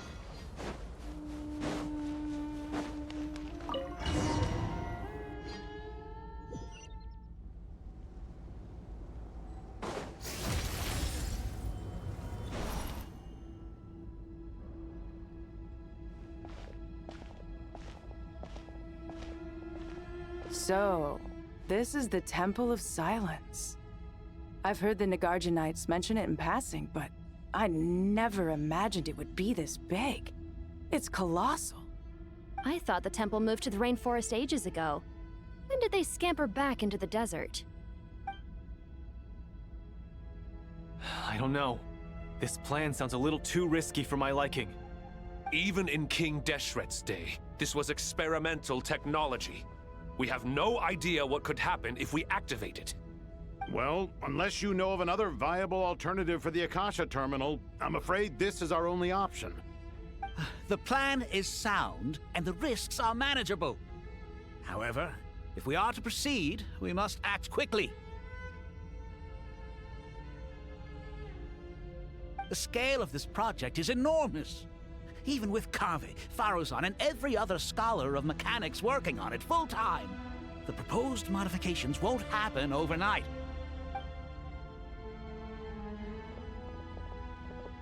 You're back. Everything all right? And who are they? Friends of yours? Pretty much everyone in the Temple of Silence is. This guy's Kave, and the one next to him is Alhaitham. Hello, I'm Jet, and this is Lillipore. Oh, a famous name from the history books. Pleased to meet you. A friend of a friend is a friend of mine, as they say. Who's they? Huh? Do people not say that? Not in the desert. Friends you can trust, but friends of friends? Gotta keep an eye on them. Still, I do trust the Traveler's judgment. I'm sure you're good people. The sandstorms have calmed down. I take it the Gurabot problem is resolved? What did you find?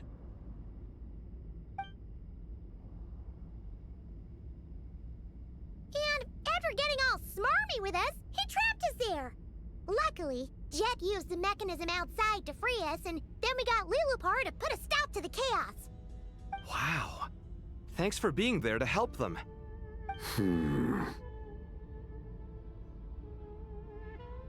So, this mystery man openly admitted that he was merely a Harbinger subordinate. Yeah? Is there something weird about that?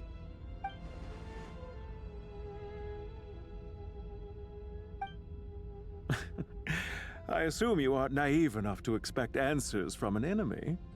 Well deduced. Our commander, Dottore, died in Nordcry.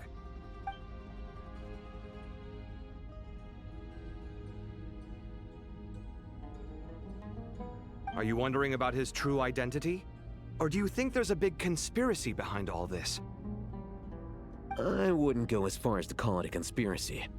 Just the simple fact that having someone to shift the blame on tends to prove useful should trouble come knocking later.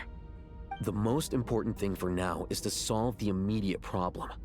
Perhaps that man knew you wouldn't have the resources to investigate his background and so didn't put much effort into disguising himself. This is all getting a little cryptic for me. I'll let you guys talk while I take a walk with Lilupar. Jet? Aren't you with the Blazing Beasts? What a coincidence. Didn't expect to run into you here. We're mercs. You can run into us anywhere. Who's this with you? So, did you find the solution you were looking for in the Temple of Silence? You bet we did. This place is incredible. It has everything. So far, we've discussed a plan and verified its feasibility. Building a new system from scratch is out of the question. So our only option is to modify the Akasha using certain resources we hope to find in the mausoleum of King Deshret.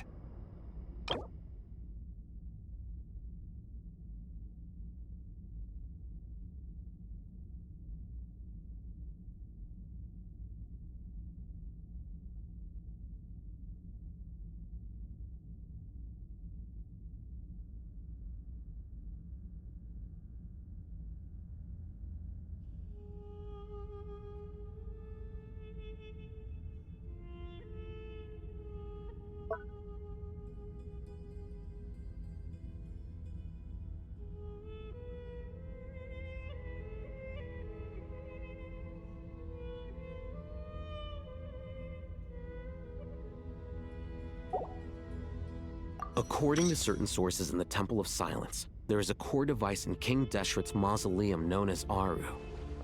Little is known about this device in academic circles, which suggests it was hidden quite effectively.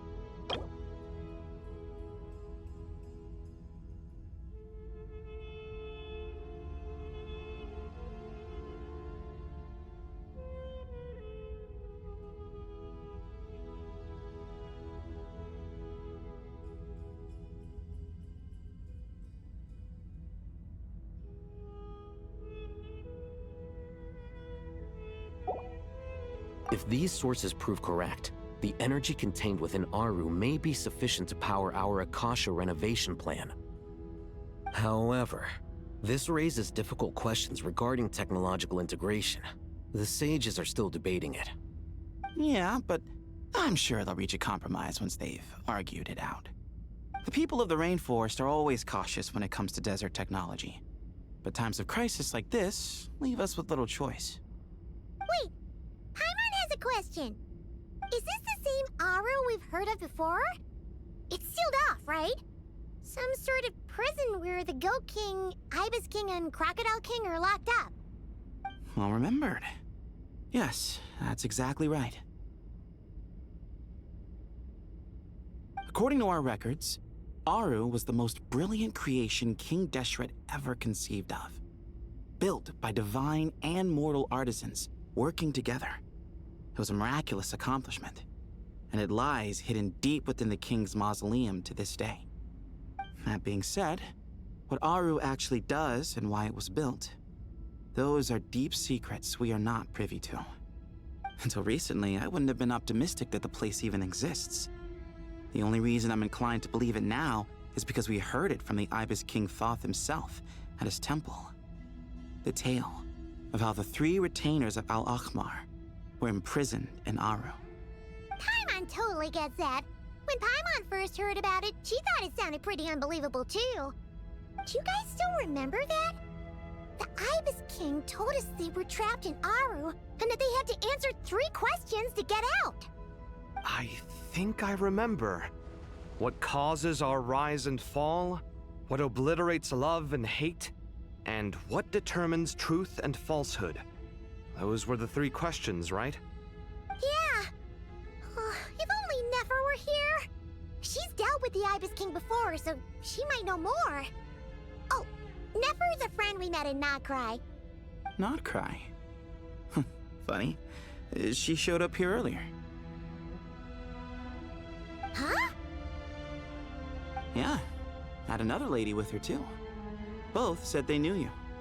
They contacted the sages, claiming they might be able to offer some assistance. Really? They came here to help out? Yes, really. It was just before you got back. One of them said she's made Notcry her home. If she's the person you were talking about, then... Looks like betting on Aru was the right choice. See? They're right over there. Nicole! Nefer! Why, hello! We're here to help.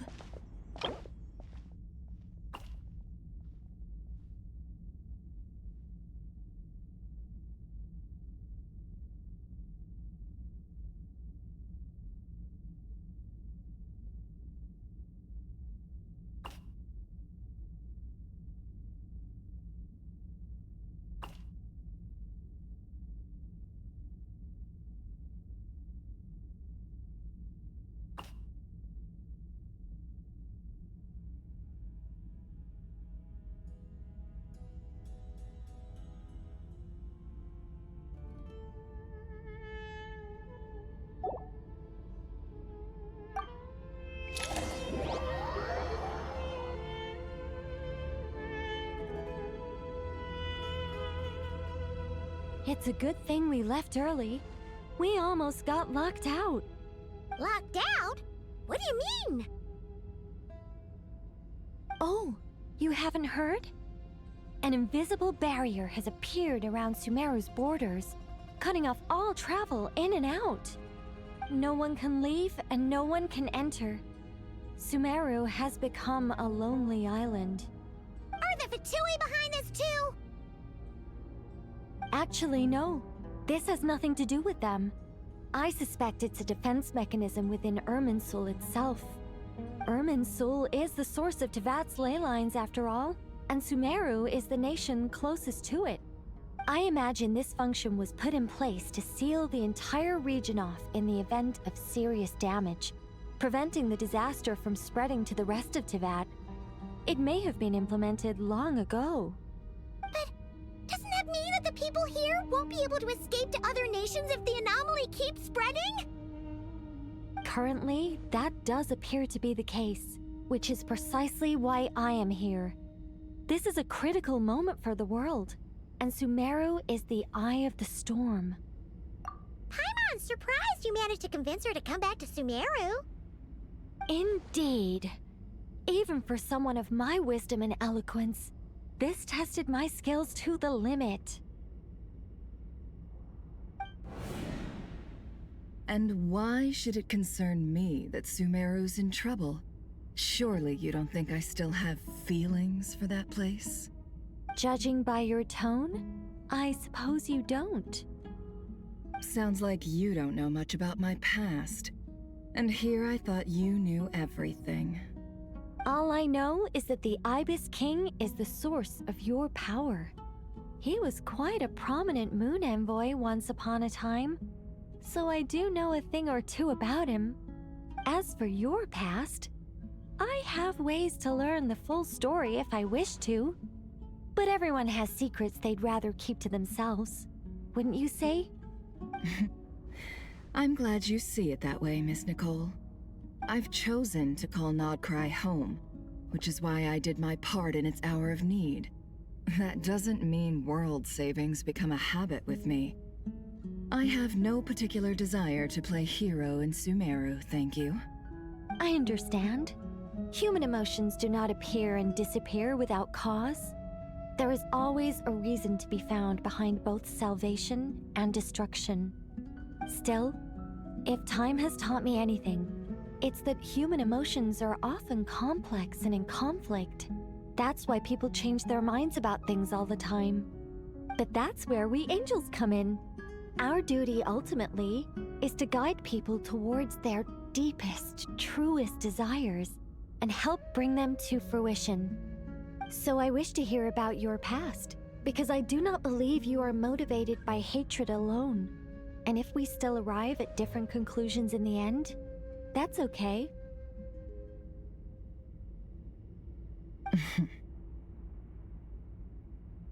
I refuse.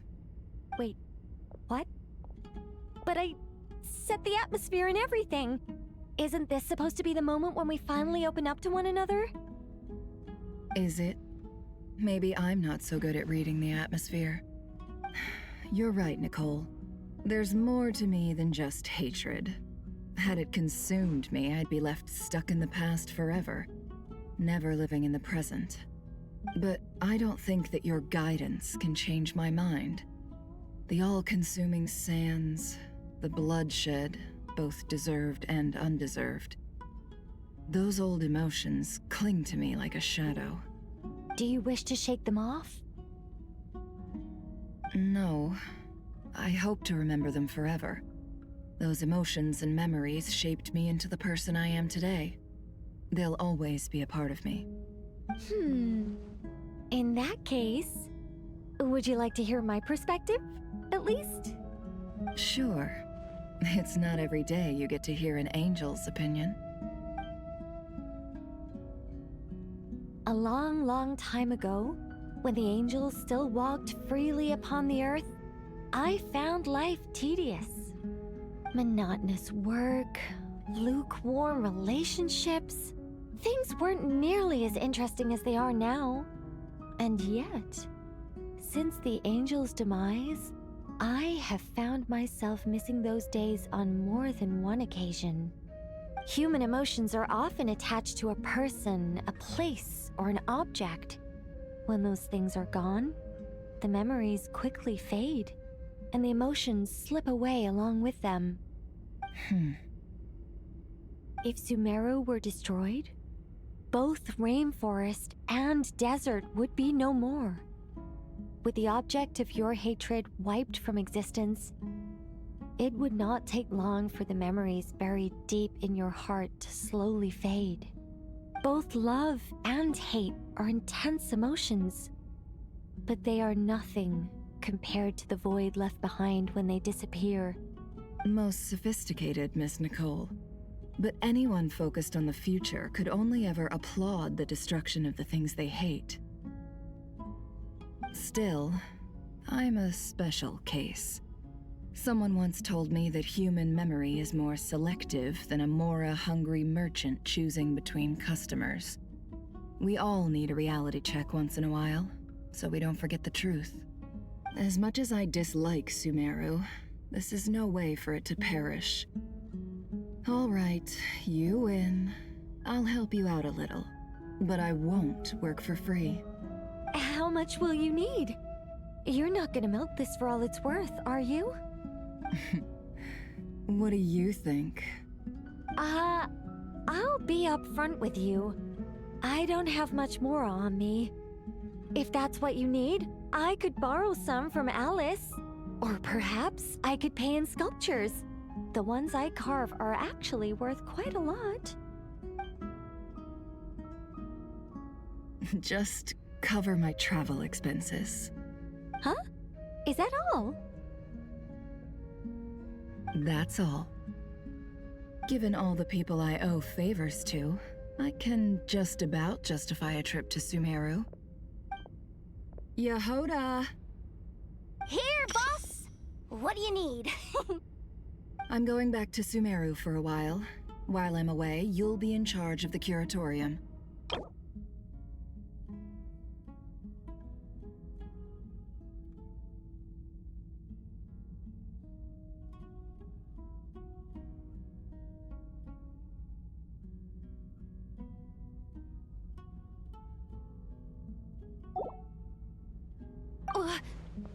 Me?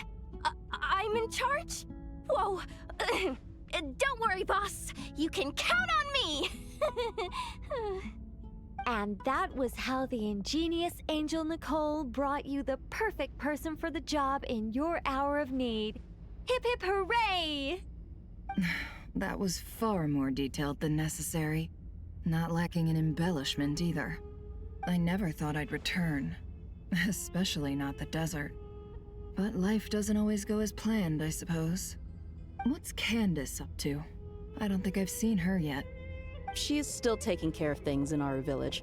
Should be joining us before too long.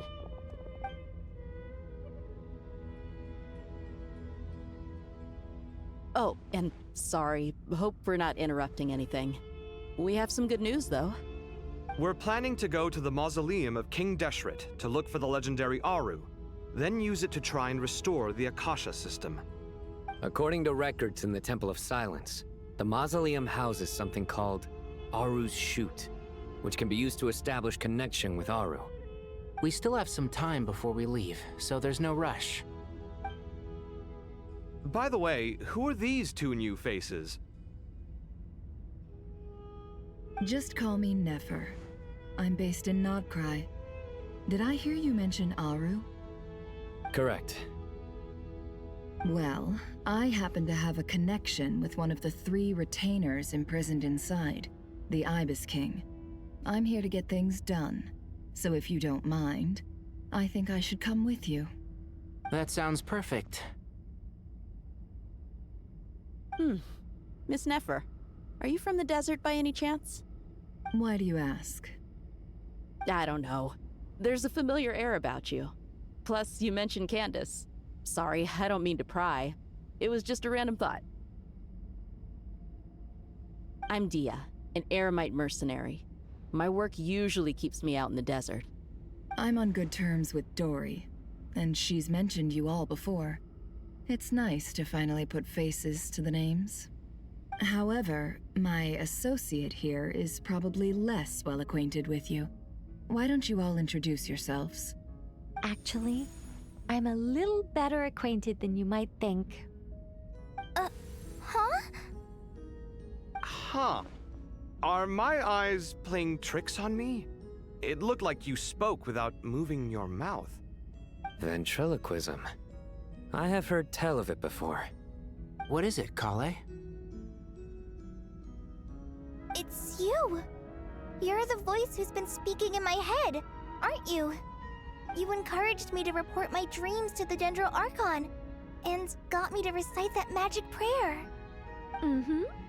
I have many titles, but let's go with the most pertinent one. I am Nicole Rain, an angel who has lived since ancient times. An angel? Sounds like a big deal, but, what exactly is an angel? Oh, Well, we're a rather long-living race of beings. Not gods, technically, but we can still tell you a lot of stories from ancient history. Yep, and she's also an amazing sculptor. You could say she's a real creative type. Well, ma'am, if both the Traveler and Paimon give you rave reviews, you must be pretty impressive. Oh, please don't call me ma'am. I find it so awkward when people get too formal with me. Just relax and be yourselves. No need to be nervous. Miss Nicole, if it's okay, could I ask you a few questions? Yes, you may. I can see your heart is filled with confusion, and you are desperate for answers. I also know which questions you want to ask me. Why did you dream of Sumeru City in disarray? Why did those verses soothe the Jinn only when recited by you? I can guide you to the truth, but it involves a personal secret of yours. I'd prefer to speak with you alone, if possible.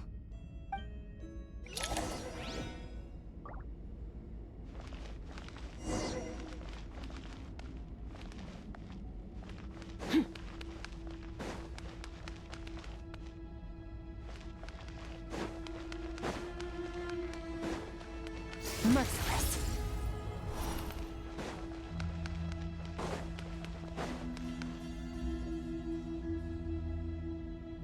I thought we were going to speak alone. This is a lot more people than I was expecting. What's wrong with it? Even the doctors at Dar al-Shifa allow patients to be accompanied by family members. Well, if Kale doesn't mind her secret being revealed, I have no problem with it. Thanks for being so considerate, Miss Nicole. I don't know what secret you mean, but whatever it is, there's no need for me to hide it from my closest friends. Closest friends? It's so nice to hear that. All right. In that case, I'll get right to it. Kale, are you aware that there are god remains inside your body? I am. When I was young, I got sick with Elazar. Nothing could cure it. The Fatui convinced my mom and dad that they could help, and I was sent to an unfamiliar place. There were a lot of other kids just like me there. This creepy guy injected us with some strange medicine, which I heard contained god remains. I can still remember the pain like it was yesterday. But thanks to the friends who've stuck by me all this time, I've gradually been able to overcome those memories. Anyway, so you're saying that what happened to me has something to do with the god remains they injected me with? Yes. Those were the remains of Nabu Malikata, the goddess of flowers. What? Huh. Fascinating. You don't seem surprised like the rest of us. Why? The possibility crossed my mind when Kale recited the Goddess of Flowers song and calmed the Jinn. You made Paimon jump! What are you doing here, Lilupar? I was merely passing through when I heard the name of the Goddess of Flowers. Be assured that I share your surprise. You, with the hat. Are you certain? I sense no trace of the Lord of Flowers within her. Well, it is a very small fragment. Unless special methods are used to manifest its power, even her closest acquaintances would find it near impossible to detect. After the goddess passed away, her remains were scattered across the desert. King Deshret gathered all the pieces he could find and buried them in the Eternal Oasis. But some fragments remained unaccounted for. Eventually, the Fatui must have found a way to track some of them down. Presumably for use in some experiment. It's not an uncommon occurrence. You're more shaken than I thought. In one sense, you've been extraordinarily lucky. So many people who yearn for this kind of power never attain it, yet you have coexisted with her all this time without even realizing it. I don't know what to say. I'm glad that I could help everyone with this power, really. But knowing that a fragment of the Goddess of Flowers is inside my body is... it's a strange feeling. Well, people value their autonomy very highly.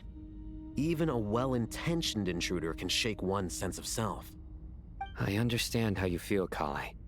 But once you get used to it, you'll find it's nothing to be concerned about. Huh. I guess you, of all people, have a good reason to speak on this. 2 good reasons, in fact. Incidentally, 3 is the maximum number of Hermanubis' Ba fragments that I could bear.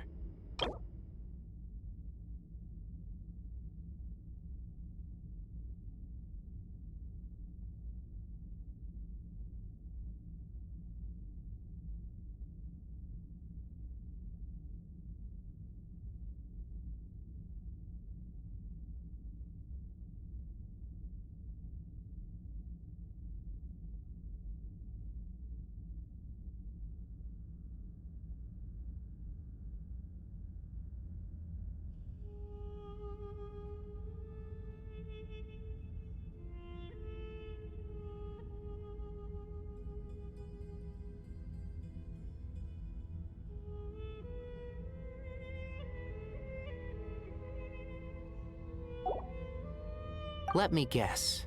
Because two's company, but three's a crowd? Thanks for helping to explain the joke, Tainari. Not my intention. Goddess preserve me. I should take my leave. This boy in his wolf's head hat speaks much too differently from the Hermanubis I remember.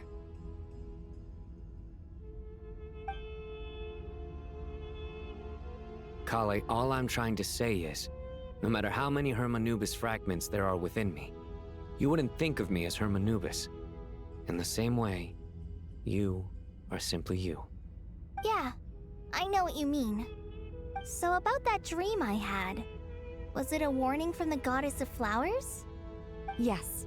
Just like me, she was an angel created by the primordial humans, born with the instinct to guide living beings. Though her body and soul have perished, her essence retains its natural instincts. Even her smallest remaining fragments would do their utmost to send you that warning. The Mother of Dreams? Lord of Flowers and Oases? She must have had a premonition. That is why she gave that dream to you.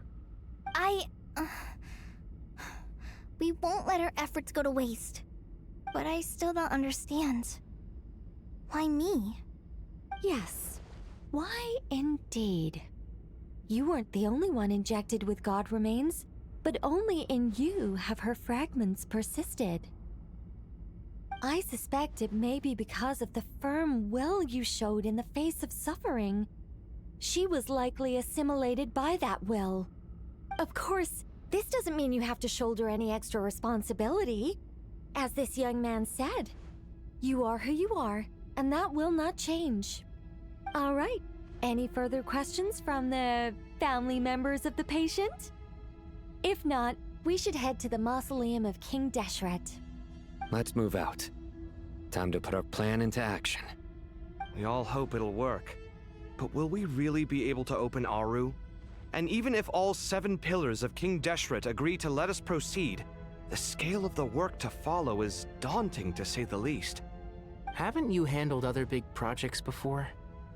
I mean, the biggest project I've worked on to date is probably the Palace of Alcazarzaray, I guess? But this is orders of magnitude beyond that. It's a total nightmare. Look on the bright side. At least this time you're actually here when Sumeru needs you most. You won't have to come asking me for details after the fact. Mock me all you want. But now that I'm here, things will be resolved far more quickly and smoothly than last time. Kave's self-doubt disappeared in an instant. Like magic. Well, this confidence is most gladdening. Now, go and pack your things. We'll head to the mausoleum as soon as you're ready.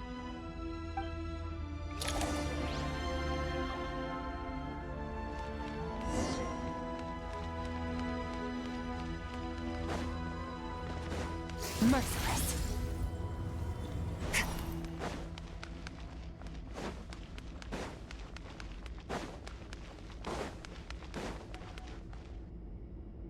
Oh, Miss Nicole. I heard you're a very talented sculptor. Is that true? Oh, I don't know. I wouldn't want to blow my own trumpet. Honestly, even though Kasharawar is best known for its focus on mechanics, plenty of Kasharawar scholars are quite serious about sculpting as a hobby. So if they rate your work, that's enough for us. We just have to take a look. Who's we? Myself and a few other scholars. Kashif, Daneshvar, come take a look. Oh, well, if you insist, I suppose there's no harm in showing you.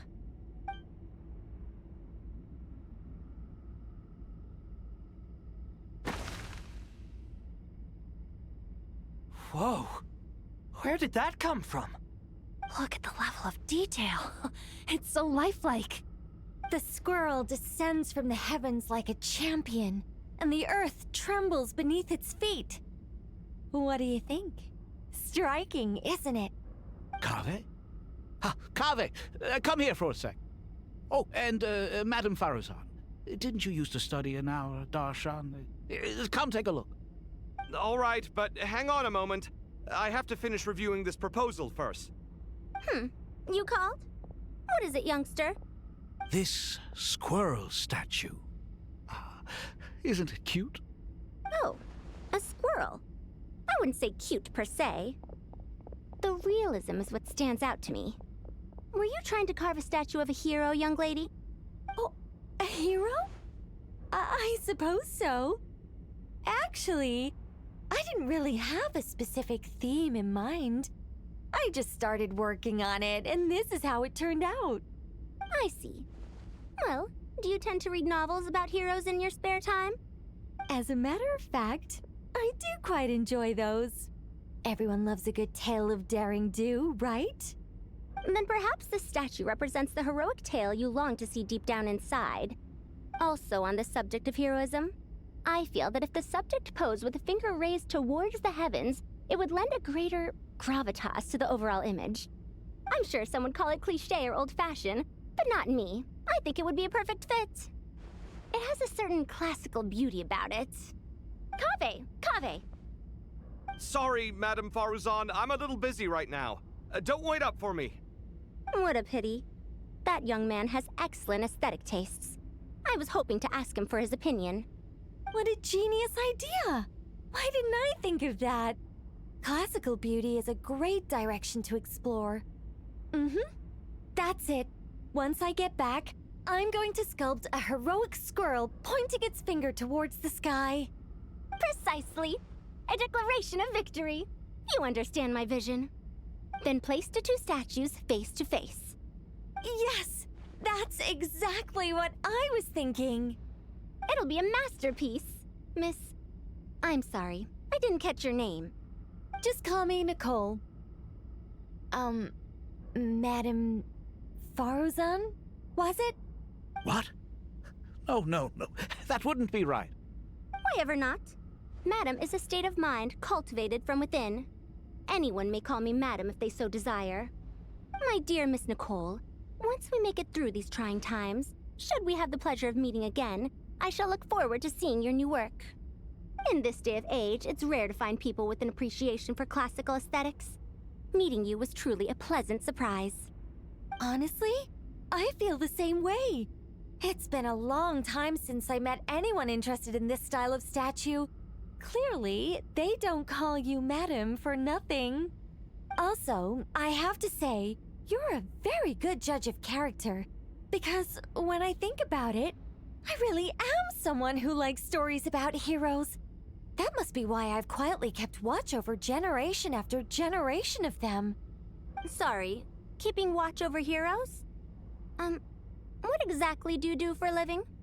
Oh, never mind that. Let's not tell Madame Faruzan about Miss Nicole's true identity for now. Good idea. Let's limit the conversation to aesthetics.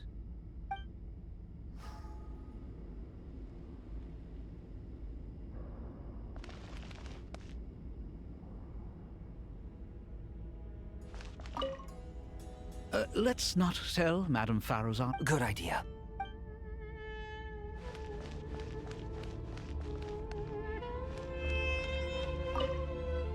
What's wrong?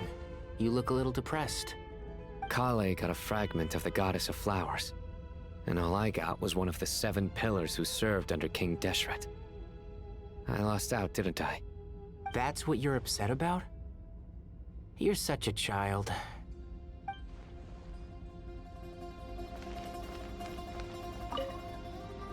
Oh, so many books. More than I could ever read in my life. But I've learned a lot that the textbooks could never teach me. I never realized that people in the distant past thought about some of the same questions we ponder today.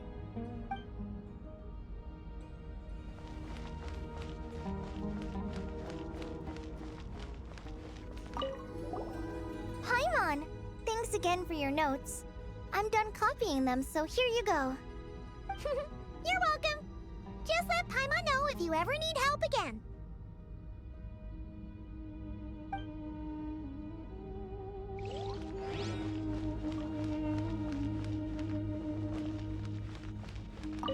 good to finally meet you in the flesh.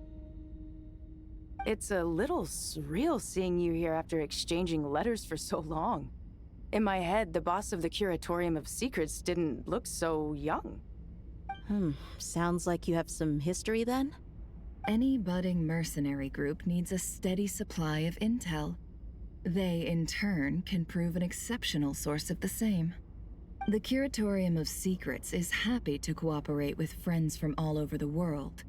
If you're interested, you'd be very welcome to join our network too, Miss Dia.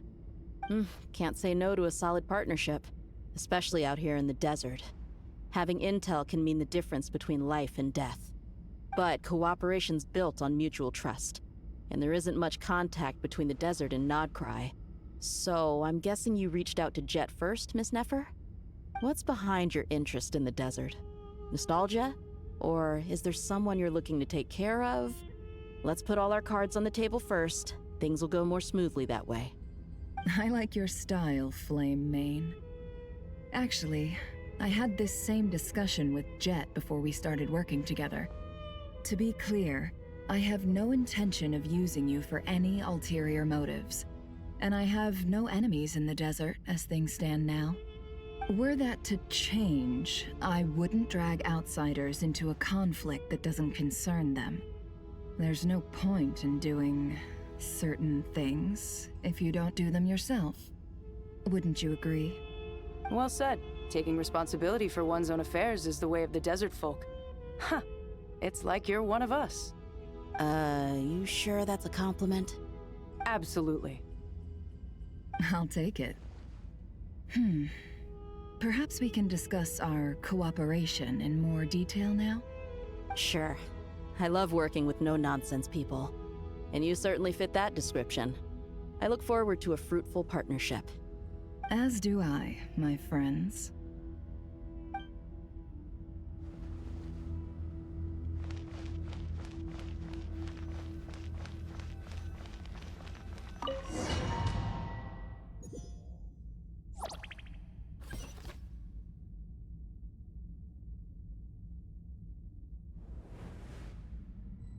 I hope everyone's ready. We'll be arriving at our destination very shortly.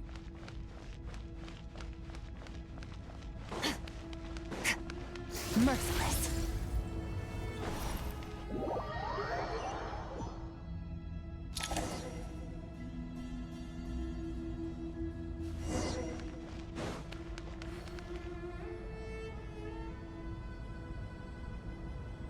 Why, we've not seen so many visitors ever, really. What is this place now, a tourist attraction? Closer inspection reveals many familiar faces. To what do we dusty old fellows owe the honor? Surely you're not just here to chat. You surmise correctly. We are here to carry out a rather enormous project. Ho, enormous, you say? How large, then? Larger than the gaping void in our lives? Why, you've even put a smile on Goatee and Crocco's faces. All this activity is making for quite the special day.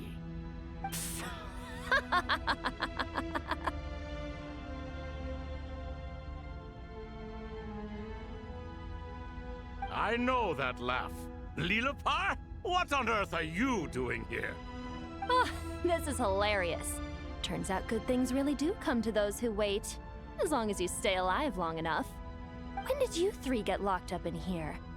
And still you act all high and mighty, putting on a show for the younglings. Truly hysterical. Why, you... Yes, I know. No need to shout. You're right, Lilipar. Goatee, Crocco, and I all have the same problem. But didn't King Deshret seal you away? How did you break free, and how did you get in here? Who knows? Perhaps you can ask my master one day, should you ever get the chance. Behold, the executioners of old. Some have turned into fragments residing in human bodies, and others are imprisoned eternally, leaving not a single shard behind. It's almost tragic, watching lowly prisoners like you act all self-important.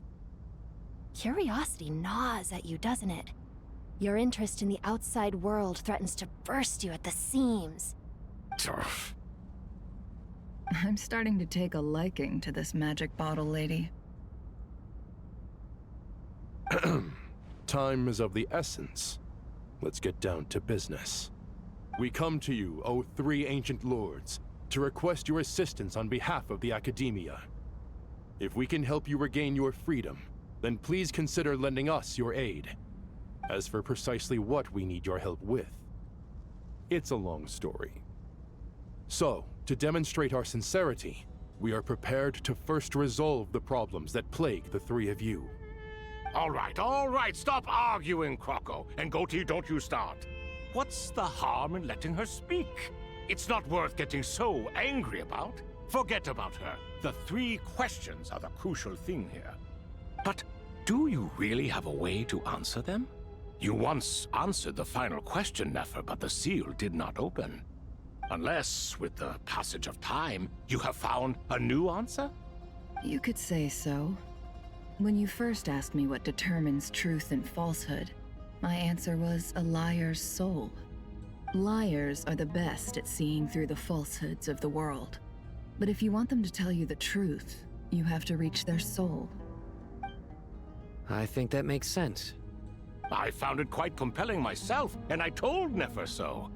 Unfortunately, it brought us no closer to liberation. Well, that's simply because it was my answer, not the one King Deshret was looking for. Can you guess which answer Al-Ahmar wanted then?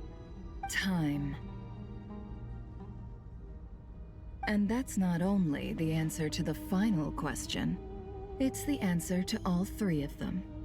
All things wax and wane with the passage of time. Love and hate eventually fade into nothing. Current affairs are always fraught with conflict and controversy. Only time can distinguish between right and wrong. You once described King Deshret as a proud man. I'd say that the prouder someone is, the more inclined they are to believe that only time is qualified to be their judge. Time. Well. Indeed.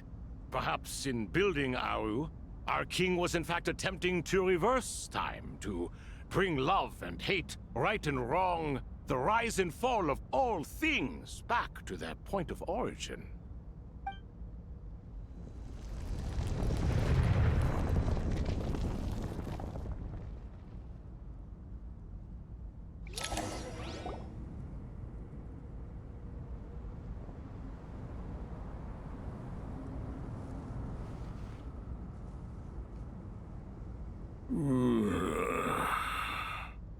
This is the most eventful day I have experienced in a long time. You have my sincere gratitude. Are those 3 of the 7 pillars? Turns out the statues were quite faithful to the source. You three seem to be in good spirits. Prison can help a person grow and learn to cherish what they have. Nevertheless, after everything you've done for me, I sincerely hope you never have to experience it for yourself. Hello, Nefer. It's good to see you, Thoth, the Ibis King. Nice. Definitely puts my mind at ease, seeing you two getting along so well. Should we maybe introduce ourselves, or... Sure. I'm Sethos, the current leader of the Temple of Silence. This is General Mahamatra Sino, and this is the former Spantamat sage, Cyrus. But I'm guessing none of that means a whole lot to you. Everything is equally new to us, in truth. We've been gone from this mortal world for longer than you can imagine.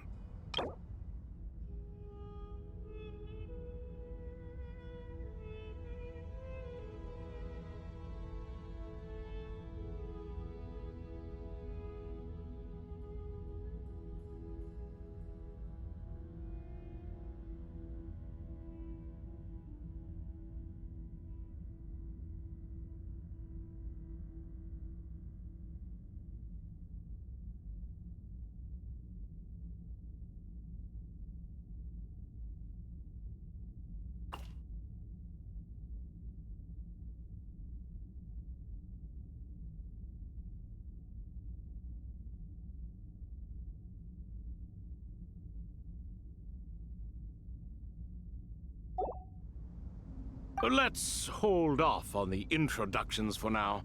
We can always ask Nefer about you later. It'll give me something to talk about with my chosen disciple. You're like a helpless parent. Gods and people of yore are not necessarily welcome in today's world. Self-awareness is one of my finest qualities. I thought I ought to share its fruits with you two.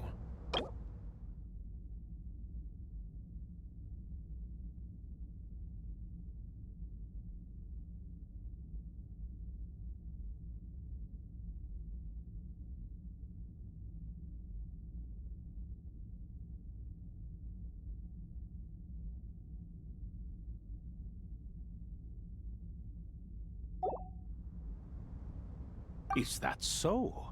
Well, I think we'll take it in stride, just as we did with the 3 questions. Let's not forget, it was my persistence that won you both your freedom. Fair point. I have to applaud your persistence. And I must praise you for your wisdom. Now, state your wishes, young ones. I'm sorry? Why, your tremendous accomplishments deserve a reward, do they not? You must let us do something for you in return. General Mahamatra, what do you think? I won't beat around the bush. Sumeru is facing a crisis the likes of which have never been seen before, and we need your help. Every calamity throughout the ages has been connected to us in one way or another, whether we were its cause or consequence. Whatever is wrong with Irminsul, it severely affected the Dendro Archon. She fell into a coma, and is currently receiving treatment from the Dendro Dragon. The Dendro Dragon? I'm sorry, the Dendro Dragon is helping to heal the Dendro Archon? Not a pep, surely. Not vicious, cruel Apep who possesses no virtues aside from her basic instincts. Ah, good heavens. Oh, I shudder to think what could have caused Lesser Lord Kusanali to suffer such a plight. Still, why would the Dendro Dragon lend you her aid? She has always held nothing but contempt for the Archons. I suppose she and Kusanali must have some history. You can help us make history, too. A smooth talker. Well said, lad. Currently, no one can connect to Irminsul. We hope that by opening up Aru and making some modifications to it, we can use its technology to our advantage.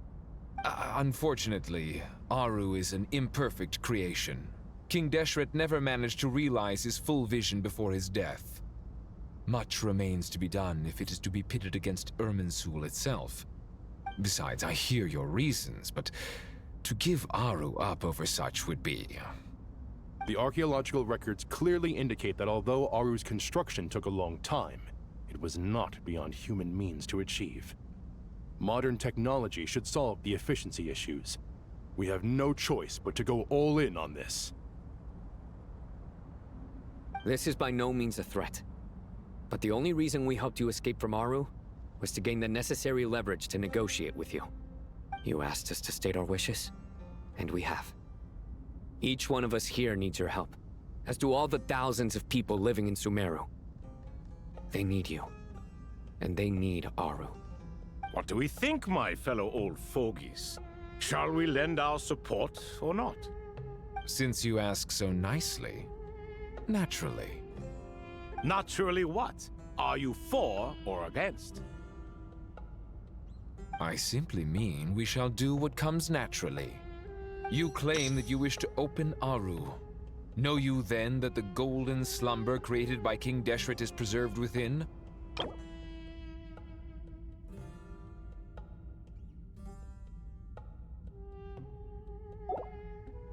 We do. We understand the risks involved. In all likelihood, the mortal world will never again be able to replicate King Deshret's work. Never will there be another chance to come so close to creating a utopia. Knowing this, are you sure of your decision? We are sure. Before people can dream, they must first live. If your minds are made up, very well. We shall summon our erstwhile colleagues to discuss this further. Saint Chesapank, Saint Bennu. Once you surrendered to silence and were buried with King Deshret. But now, we invoke the right to awaken you with our voices.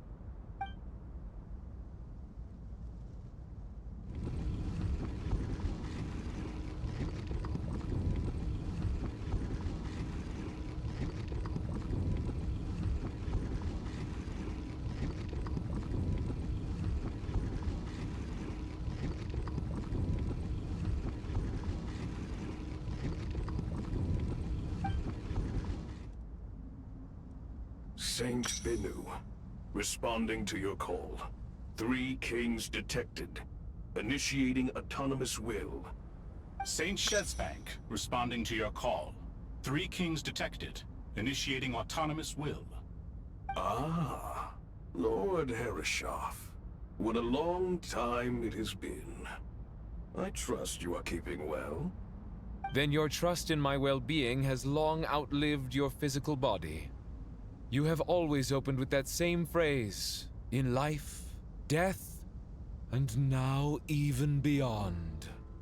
Al-Akmar is long gone. What is the reason for this meeting? You're awake? Good. We are voting on whether to give the people of present-day Sumeru access to Aru and permit them to perform technological renovations. You have the right to support or oppose the motion. Aru is the pride of Al-Ahmar. Opening Aru requires the unanimous consent of the 7 pillars. I hope you have a convincing reason to present to us. Sumeru is currently in the midst of a major calamity. Let us not forget that while Al-Ahmar was a stern ruler, he was also a teacher of wisdom. A god without his people shall cease to exist, and King Deshret's greatest wish was to provide protection for his people. Let us then honor our God King's wishes as we consider our decision. I do not mean to mock these proceedings, but what is the point of a unanimous vote when we know that the last of the 7 pillars, the Dendro Dragon Apep, will never communicate with us? This will no doubt surprise your mechanical mind, and I have no intention of trying to persuade you it is true. But Apep is, in fact, healing the Dendro Archon as we speak. Huh? Can someone attest to this? Do we have any proof? I ask the 3 kings. Can any of you vouch for the truth of this claim? Naturally, the Ibis King, Thoth. What? It was Thoth's disciples who revealed the truth to us. We need not debate its veracity. Simply let Thoth bear accountability. That way the rest of us may have a clear conscience. Herreshoff, you diabolical fiend! I awakened our former colleagues for you, supported your opinion, and backed your decision. What sort of fiend would do that? I miss the days when Hermanubis was still around. At times like this, he would offer to take accountability. What are you trying to say? Is my word worth less to you than Hermanubis's? Hypocrite though you are, Lord Thoth, you are humorous in equal measure. How could we bear not to associate with a character such as you? I, Saint Shezpank, approve the Goat King's proposal. Since King Deshret is no more, we shall receive no reprimand for acting beyond our remit. Nevertheless, I sincerely hope that those before us understand the significance of what they intend to do. Remember, the moment that Aru is liberated, the myriad souls residing within the Golden Slumber will return to the ley lines. And once the ley lines flow again, these souls shall in turn be received by Irminsul. To take this step is to bring the perfect afterlife created by our king to a permanent end. We understand that well, and we have decided to proceed regardless. Furthermore, the contemporary human perspective would contend that confining souls in this way is no act of benevolence. The deceased have a right to rest in peace. King Deshret's creation is clearly a place of rest and peace. It is just that many do not see it this way. But no matter. Saint Binu approves. Hermanubis' representative and the Dendro Dragon Apep made their choice ahead of time, while the Goat King, Ibis King, and Crocodile King have also granted permission to liberate Aru.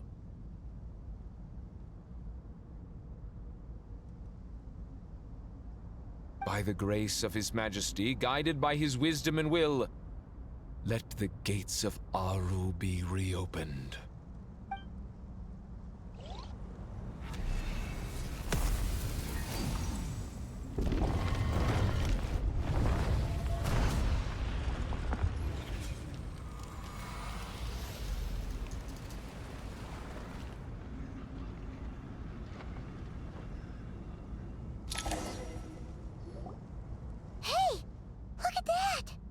What's this? Are we under attack? No. Wait, it's...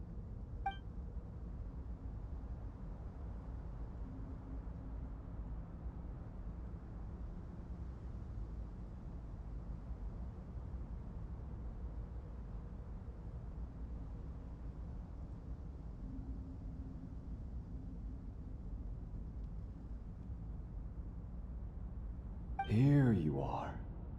Through the sands of time, I see you. Father.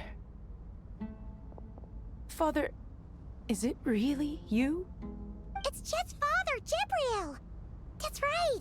He entered the Golden Slumber, didn't he? I smell blood and sand on you. You've grown, strong as a wild beast, and without shedding a tear.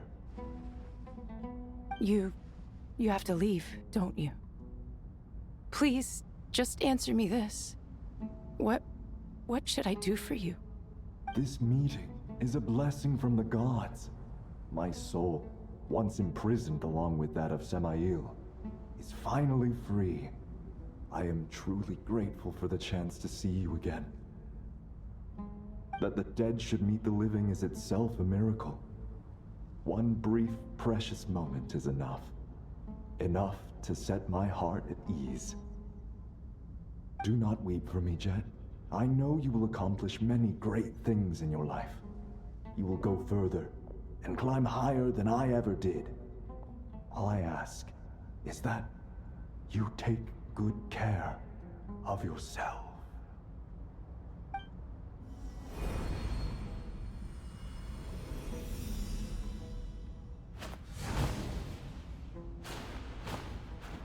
Father! Father! Father. Hey, Jet. Do you want something to eat? Maybe it'll help you feel better. I'm fine. Thanks, Paimon. It was just a little sudden.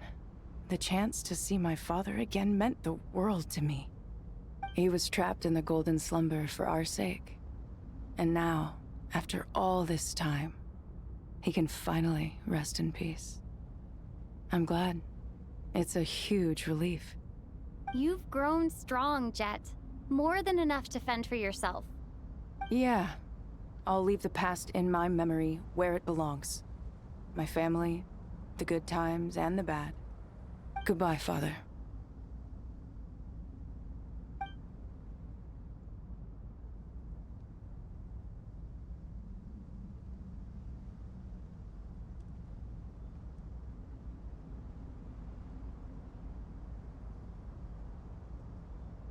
Ah, me, what a touching reunion that was. It seems we did a good deed today. We three retainers, once imprisoned for our iniquity, are surely the least qualified to judge whether this deed is good or bad. Either way, Aru is open. Now you have your opportunity, and with it, whatever trouble may ensue. Although Aru was created by a god, human craftsmanship was nevertheless required to build the gate that connects it to this world. Perhaps the relationship between gods and humanity follows a similar principle. As for your proposed renovations, we cannot determine which functions to keep or discard. Proceed as you see fit, but please entrust the task to your most accomplished scholars, or Bennu will be most displeased. It matters not. The Ibis King shall be accountable if any problems arise. Ibis, you chose to take on disciples, and so it follows that you must accept the risks of associating with humans. If I'd known you'd be like this, I would have locked all of you away in Aru, never to leave again for all eternity. All of us? What does this have to do with me? Vilify me no further. Scholars, since you have liberated Aru, allow me to present you with a gift. Using Aru's power, we shall install a defense mechanism at our king's mausoleum. You must be guarded even against Irminsul itself. This shall afford you some convenience. Unseen and unheard. From this moment forth, none may by sight or hearing perceive anything said or done within the mausoleum. Amazing. And all this is achieved just with the power of Aru? With technology from the heavens, the possibilities are endless. Just because King Deshret did not use it for this purpose does not mean that it cannot be done. So, marvel away. This is the reward you have earned. All right. Well, that resolves the issue of confidentiality. What about the technical side? Do we have the manpower? Why, yes. I've already contacted them. They'll be here soon.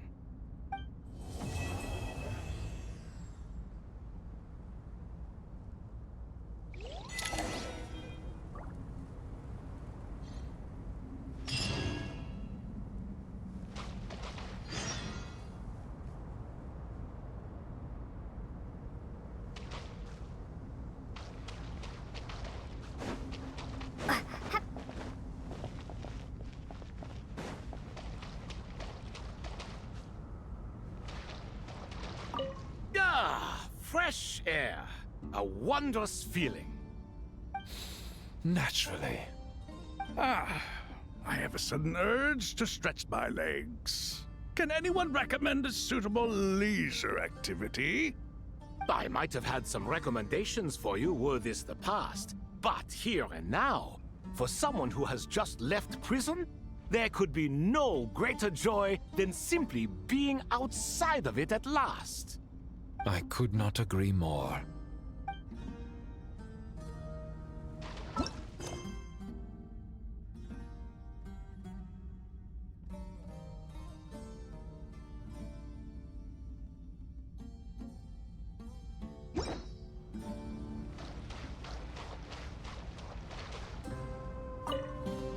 As I thought, the so-called 7 pillars of King Deshret are as underwhelming as ever.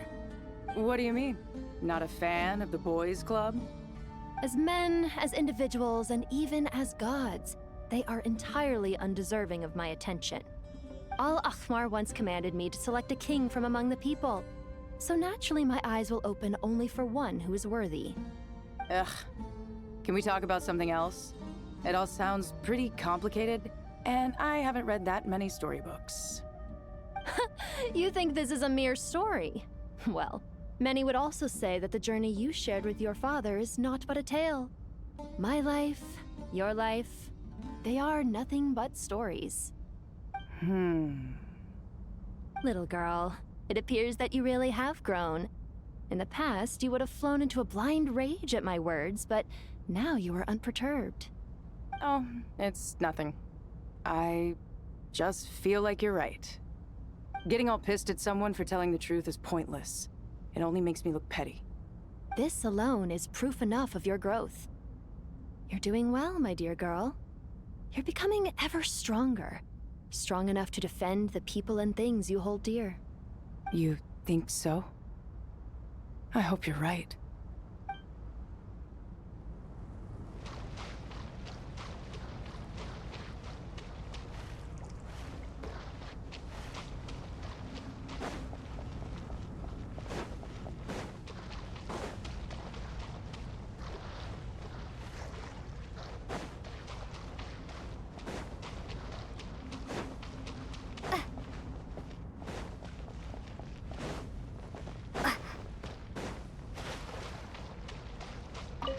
You must be Sethos, the successor to the Temple of Silence. Hello. Yup. That's me. Nefer, right? That's what I heard the others calling you. Judging by your outfit, I'm guessing you come from the desert too? That's right. Started off in the desert, went to the rainforest, then went from there to Nodcry, where I work as an intel broker. Huh. Well, this is interesting. You don't seem to talk about yourself all that much. Yet here you are, volunteering your life story to me. However abridged. Maybe I'm looking to make some new friends. I like making friends too. I'm easier to talk to than Sino and a little more streetwise than Tainari. Which is why you came over this way, giving me the chance to strike up a conversation with you. Was I that obvious? I think you did fine. You were mindful of my attitude and hoped to lure me in through sentiment. Lure you in isn't exactly how I'd put it. I see it more as an invitation. An invitation to what? To put down your luggage. Lay down your burdens. To return to your homeland. And be truly welcome in the place you once felt so estranged from. You're a more interesting heir to Bamun than I was expecting. Since you're familiar with my grandfather, I'll assume you're aware of our situation. I'd like to make friends with you.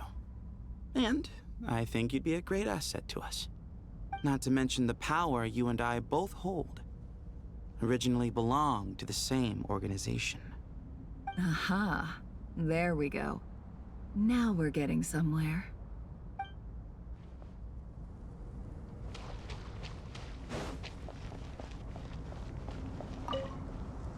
Do you hear that? Sounds like your teacher is scolding mine. Huh. Classic. Did you see her? She's a former Vahumana student who dropped out of the academia and went to Nodcry to work as an intel broker. There's more to her than meets the eye. How can you tell? Do the Matra have information on her? Some, but nothing telling. I'm basing it on the fact that she seems to be an expert liar. She can fool many with her words. A sixth sense for liars after investigating so many of them, I take it? Yep. What about you? What do you make of her?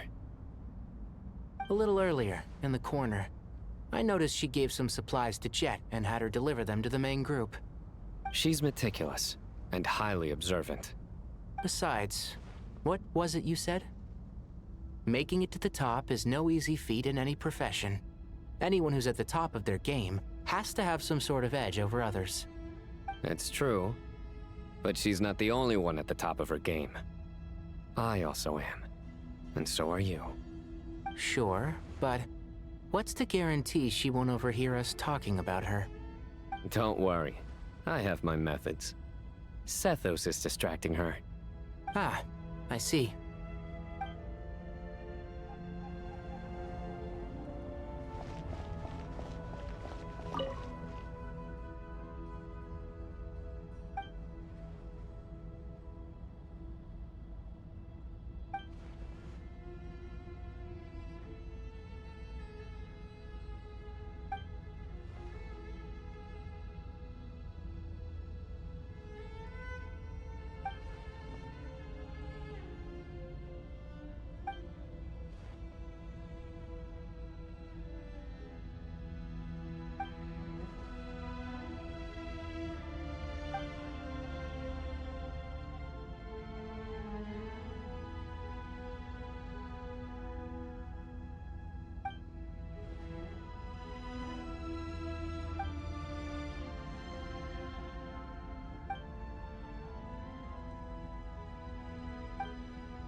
You must be the ones tasked by the Academia with renovating Aru?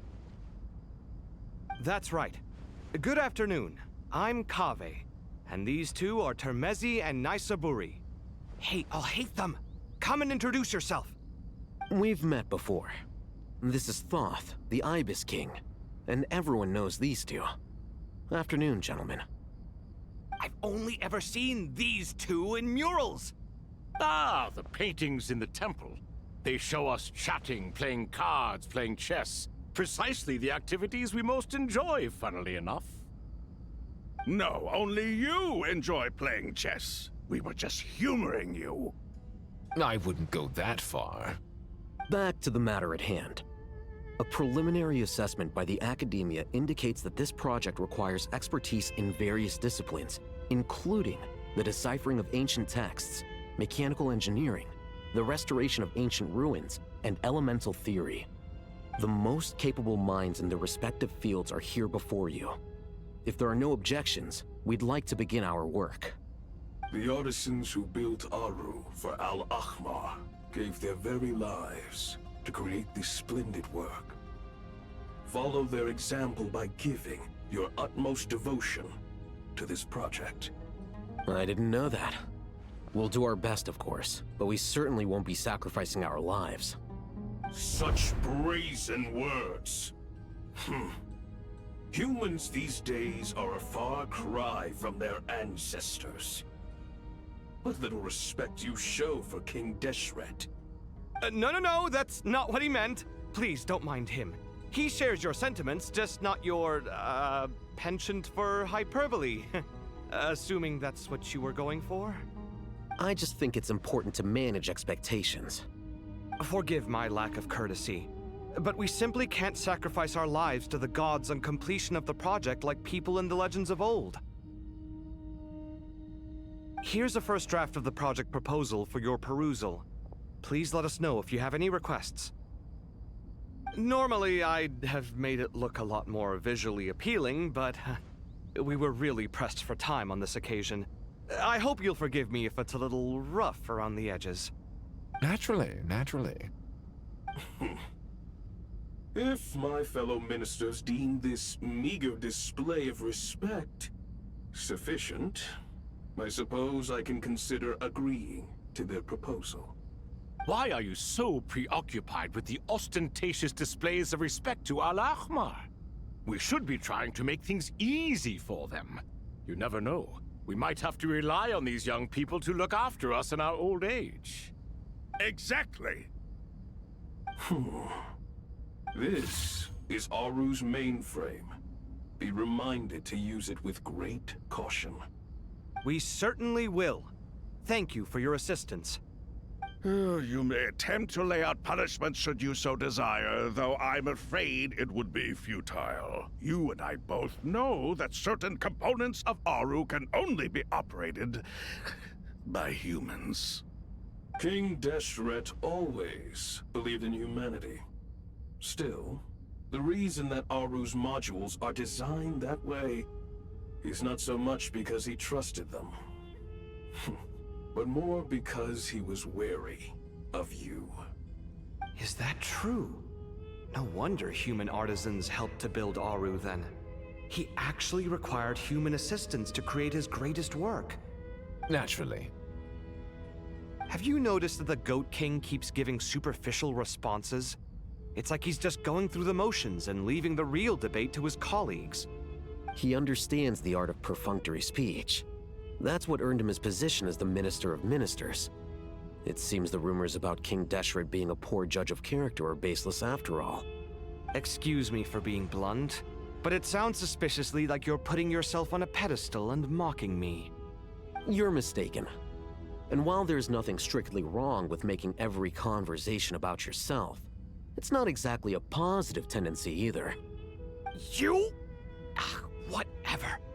I knew it'd be like this working with you. All right, let me past. I need to look at this console. It's your job to activate it after all. Let's begin. Everyone, please proceed with the external checks and preparations as per the procedures outlined in the engineering plan.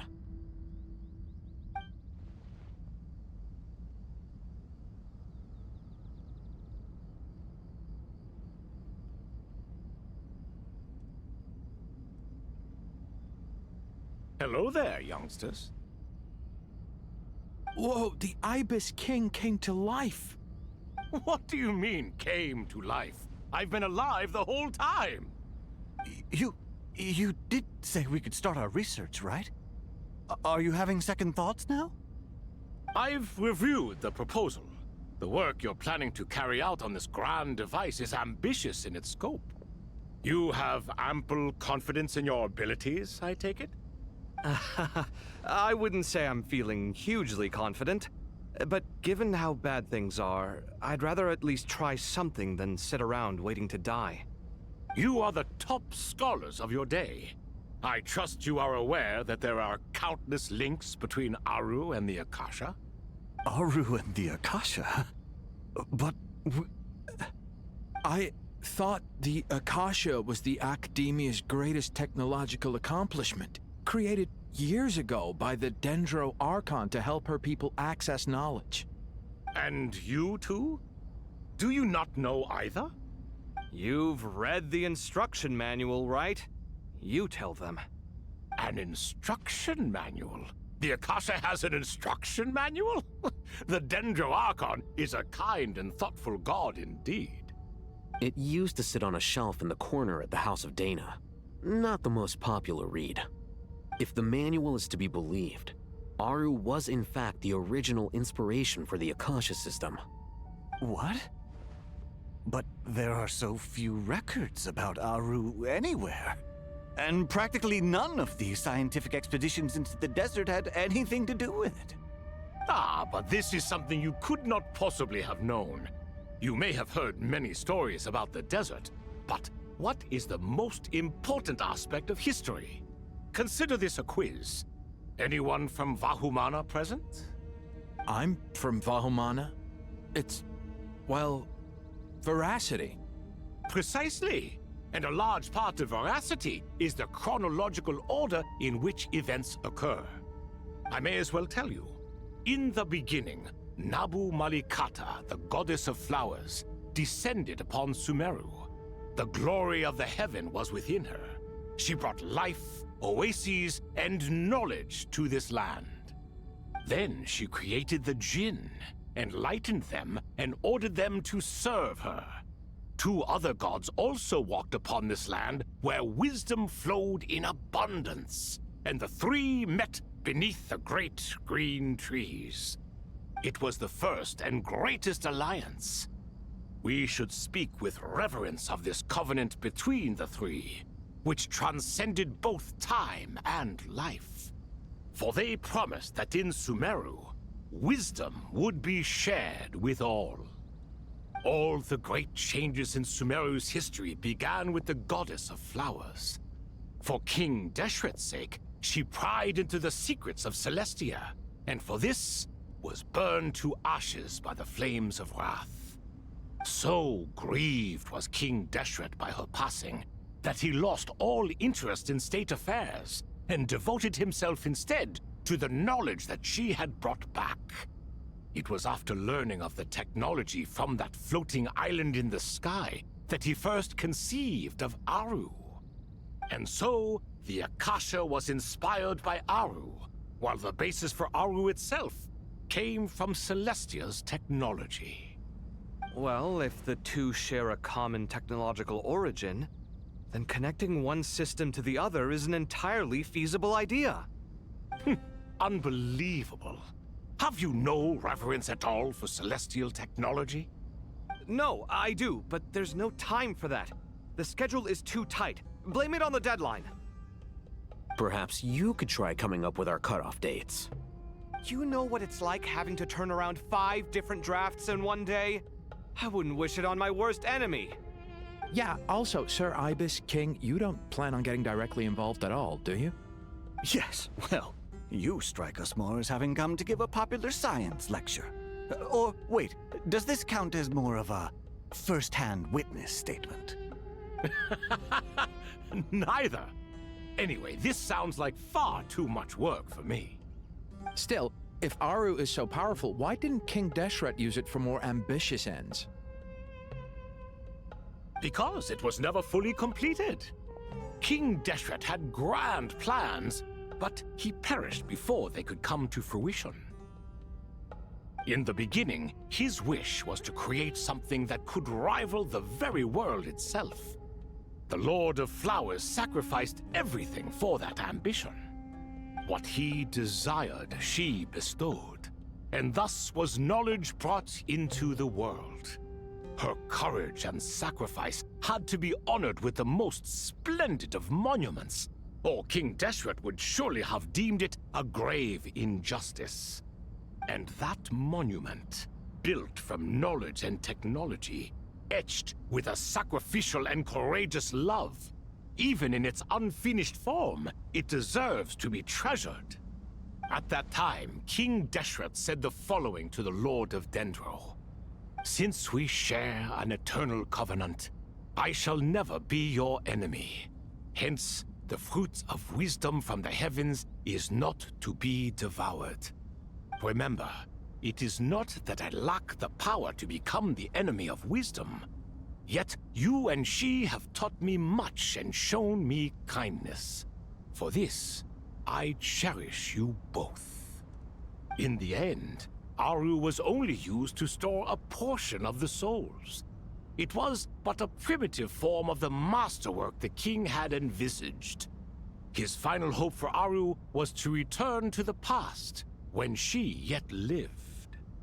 So the point you're making is, King Deshret was both powerful and ambitious, and he only ceased his imperious ways out of affection for the Goddess of Flowers and the Dendro Archon. You could see this as an act of mercy, but you could also see it as the sentiments that lay between these three gods placing constraints on him. This was, after all, the foundation of the alliance between them. This explains why Aru was both a prison and a monument, and why the answer to the three questions was time. You have to be careful who you get involved with, or you invite all manner of misfortune. This is as true for gods as it is for humans. Love is the same. It is both a prison and a monument. All right, let us pause the story here for now. Seeing as you've been so diligent, I'll offer a little help. Who's in charge again? Is it you two? Ah, yes, me and him. Now then, close your eyes. Wisdom hides in the space between the tangible and the intangible. It is to convey the incommunicable through the simplest of mediums. By the power of King Deshret, I shall grant you a glimpse into the unseen secrets that lie at the threshold of existence.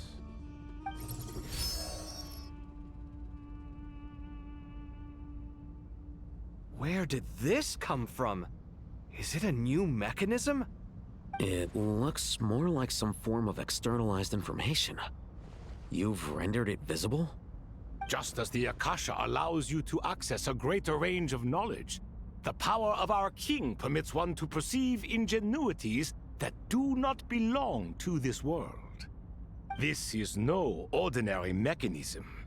It reflects the internal structure of Aru. Whether you choose to increase or decrease, keep or discard. Come, use these to achieve the outcome you desire. Looks mechanical to me. Better let me handle it, just in case.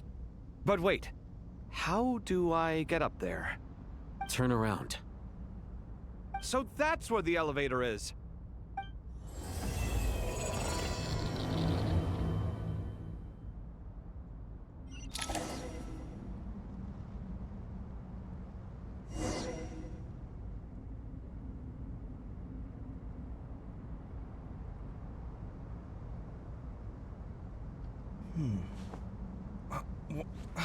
Where's my key? Not again.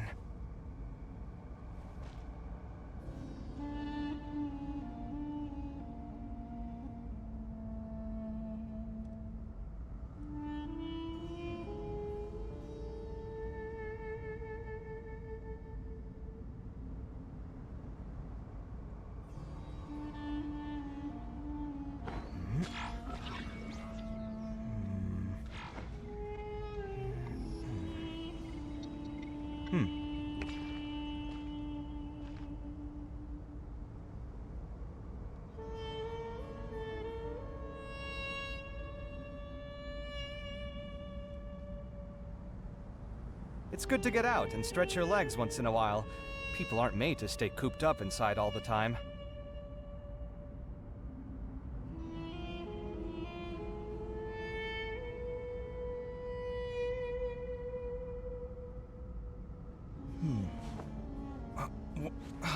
Where's my key? Not again.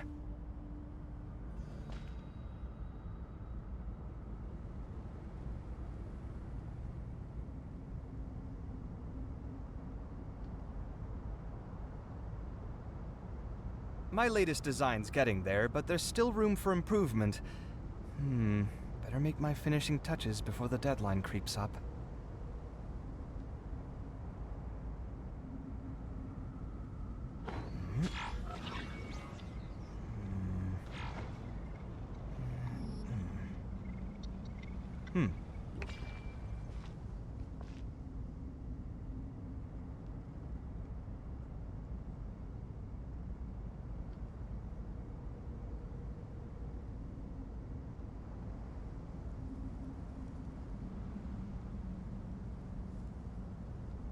The ability to appreciate beauty is an important virtue.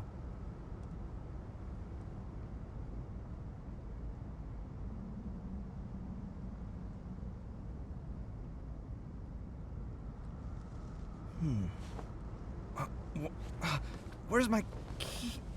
Not again.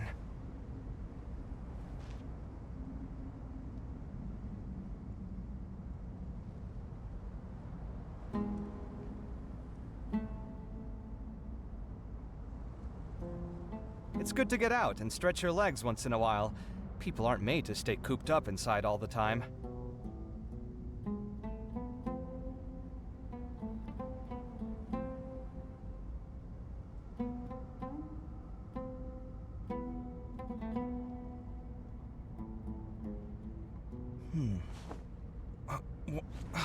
Where's my key? Not again.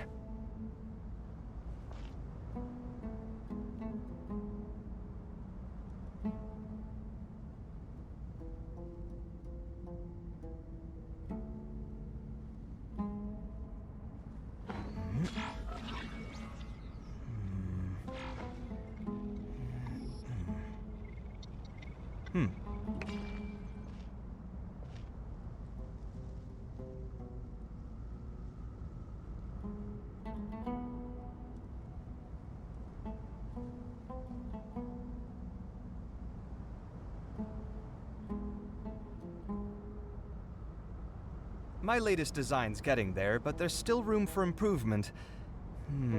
Better make my finishing touches before the deadline creeps up.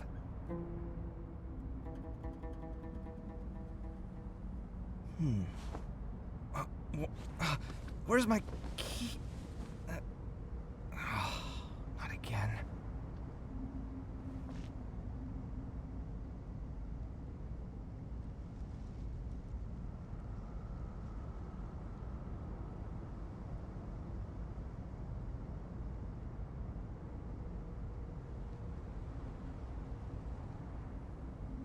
The ability to appreciate beauty is an important virtue.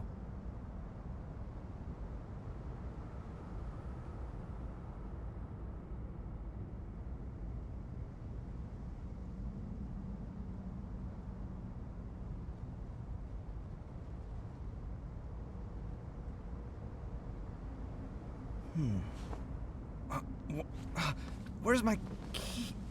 Not again.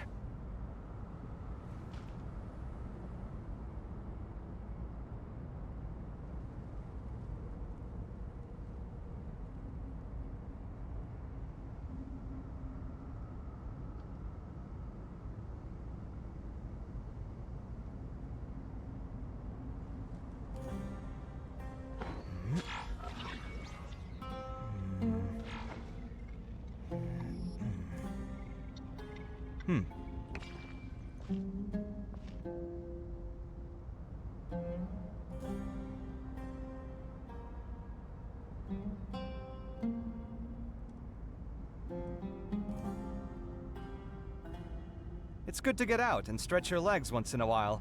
People aren't made to stay cooped up inside all the time.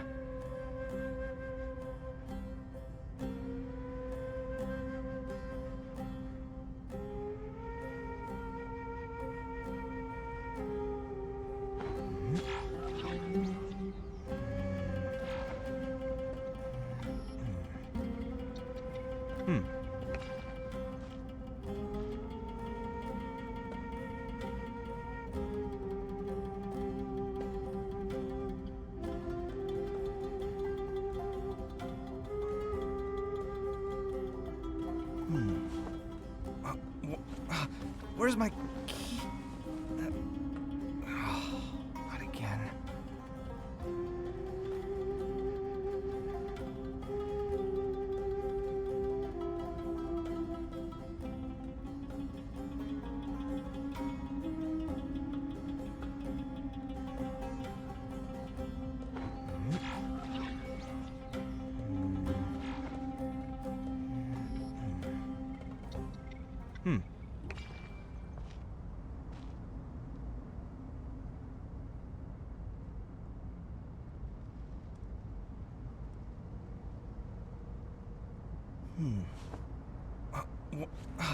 Where's my key?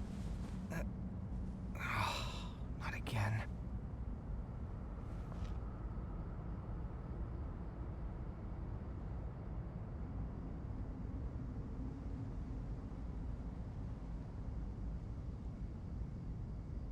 My latest design's getting there, but there's still room for improvement.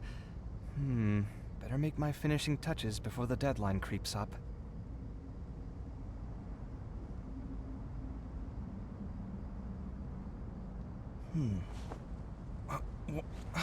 Where's my key? Not again.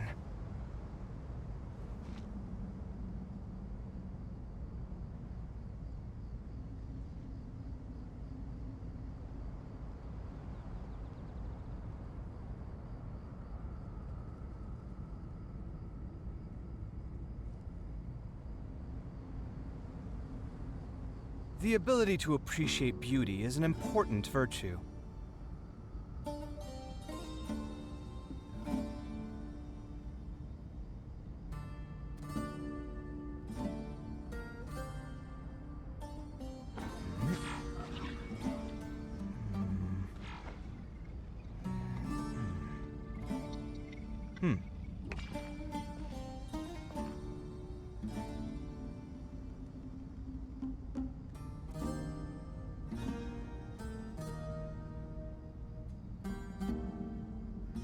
My latest design's getting there, but there's still room for improvement.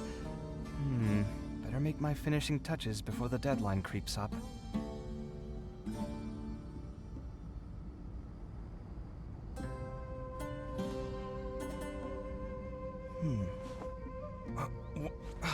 Where's my key? Not again.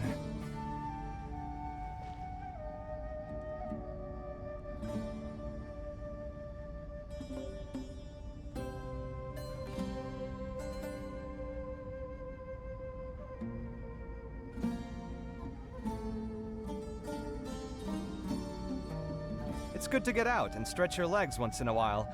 People aren't made to stay cooped up inside all the time.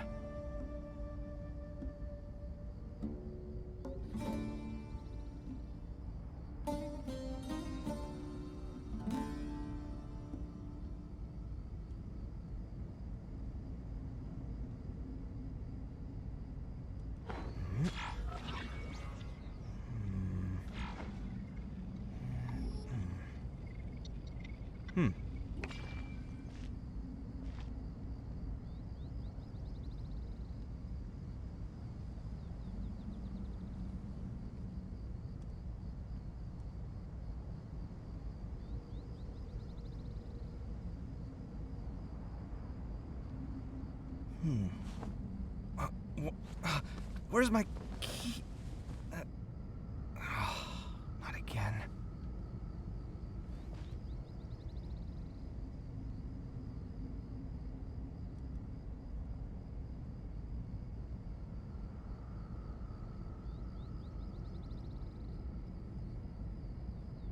The ability to appreciate beauty is an important virtue.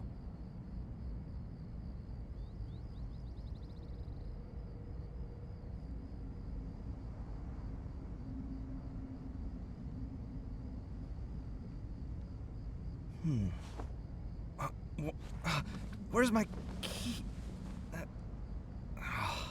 Not again.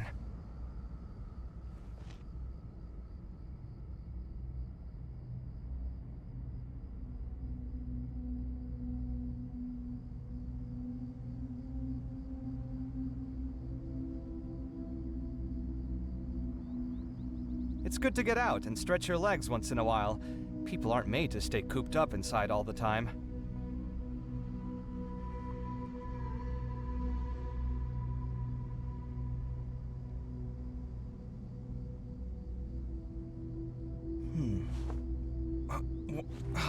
Where's my key?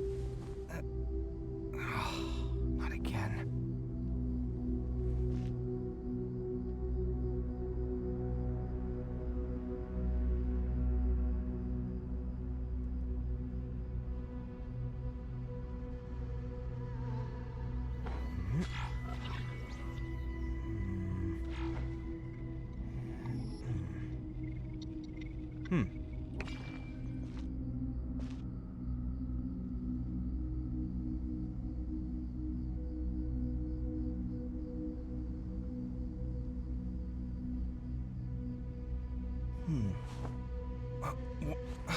Where's my key? Not again.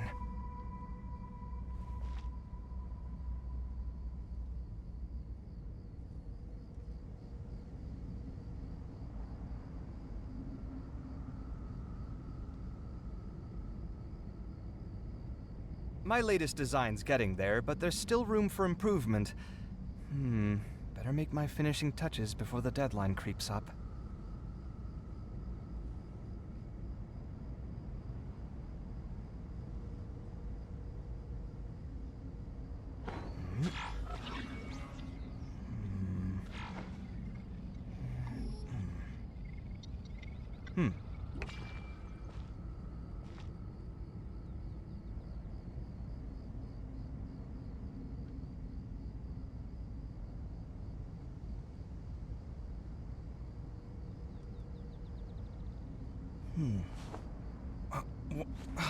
Where's my key?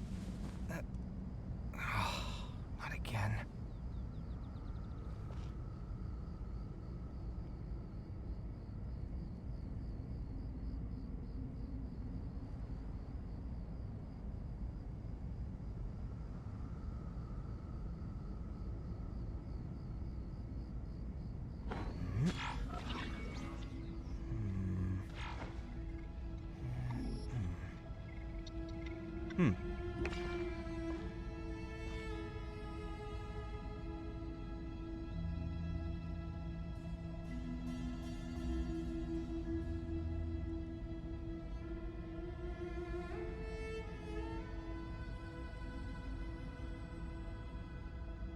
The ability to appreciate beauty is an important virtue.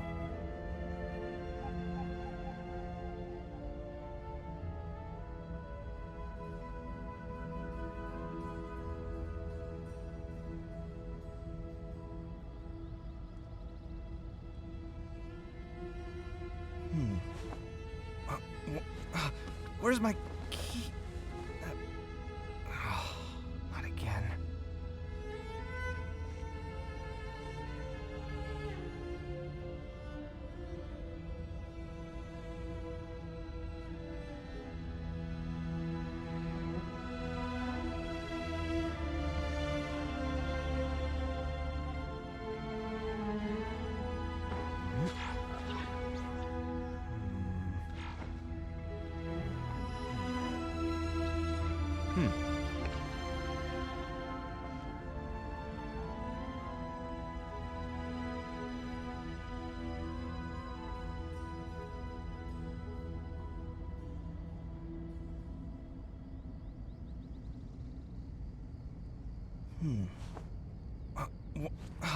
Where's my key?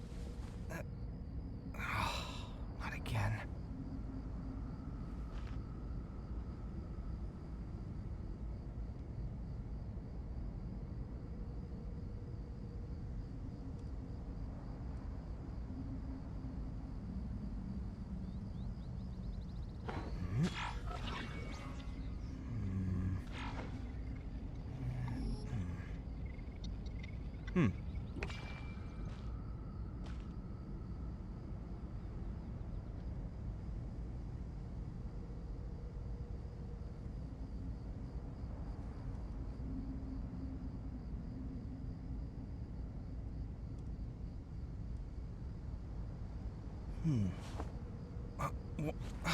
Where's my key?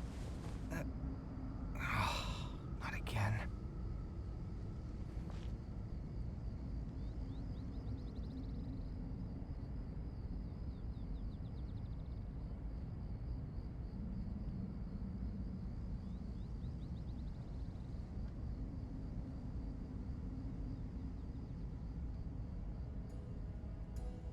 My latest design's getting there, but there's still room for improvement. Better make my finishing touches before the deadline creeps up.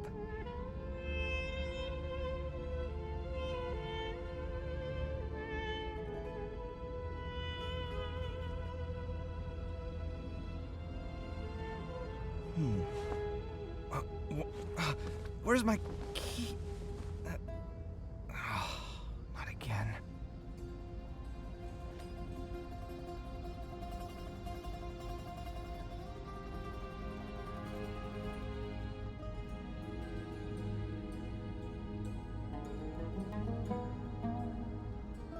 The ability to appreciate beauty is an important virtue.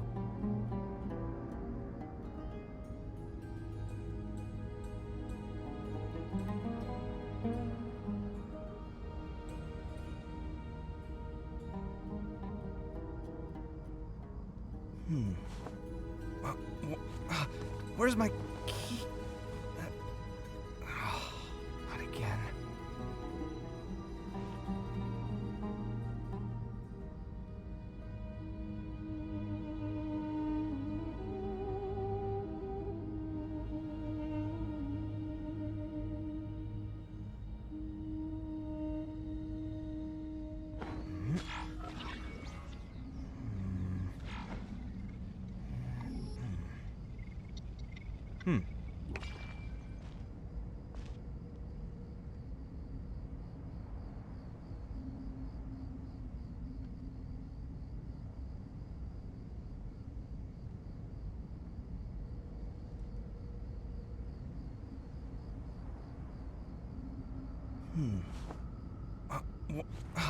Where's my key?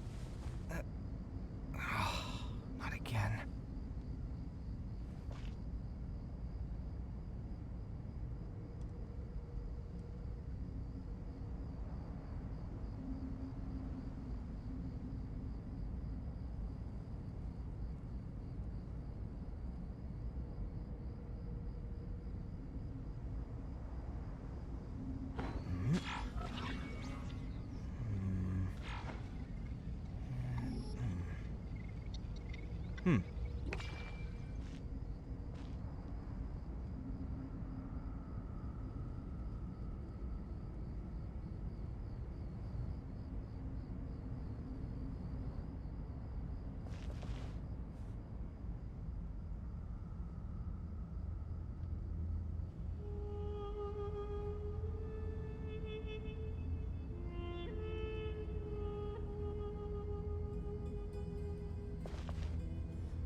Sight clear.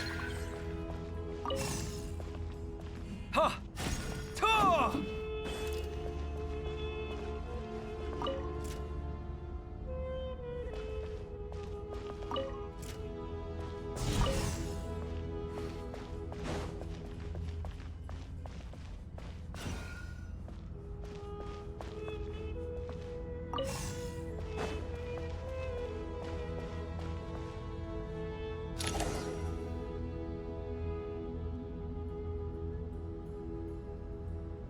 Obelisks were used to record important information in the ancient desert civilization. Hey, Alhaitham, there's some writing here I'll need you to decipher. I've sent it to your screen. Do you see it? Got it. It's a little blurry, but I should manage. Take a look and tell me what it says. Oh, and I'll send any other similar text directly to you from now on. Let's start with this one. It's a variant of an older script. Herein lie verses written for the Yellow Sands. Looks like cultural information from the age of King Deshret. If so, I suggest you delete it. Words thrown together merely for fun. I had no idea Aru kept a record of this. Well, as long as you're certain that this is strictly private information, that's fine.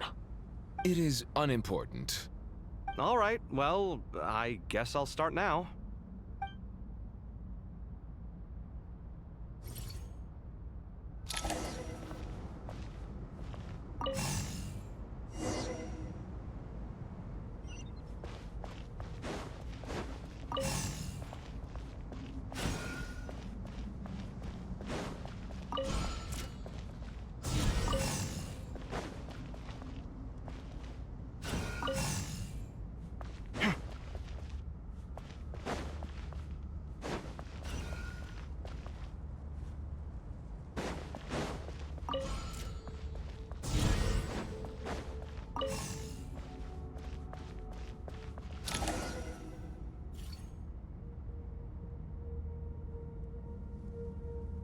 Found some more. Sending them over to you now. These are all reports about the Gurubad conflict. Can we delete them? I'd say so. Most of this information has already been archived anyway. What if there are details in there that Vahumana missed? What are we supposed to do if they come after us in the future? They'll just have to live with it.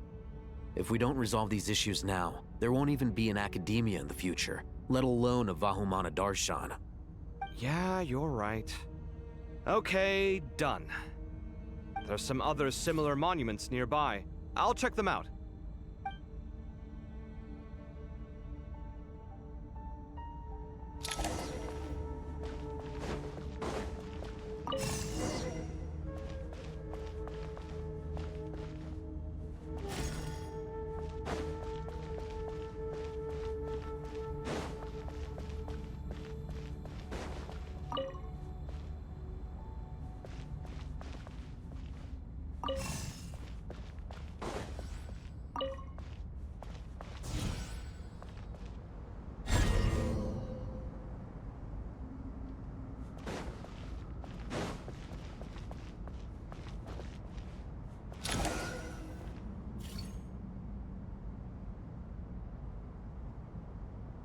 Another monument. Hold on.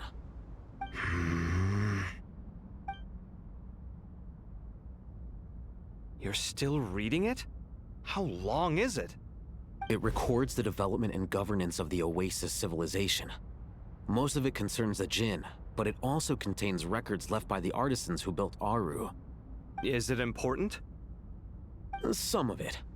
There was no way for me to read the whole thing in its entirety, so I had to rely on my intuition to pick the parts worth keeping.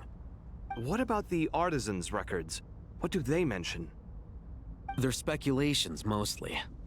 For instance, they were wondering how to protect themselves if King Deshret decided to silence them after the construction of Aru was complete. Sounds like pure mythology to me. Surely that kind of thing didn't really happen. The records do emphasize that this was merely their conjecture based on various myths. Still, the artisans did leave details of their plans to survive, including blueprints for their escape route. Even that got recorded? Okay, well, I'll make a copy of this first before I delete it. Is that truly necessary? You won't be needing those. No, the blueprints are important. I want to keep them as a memento.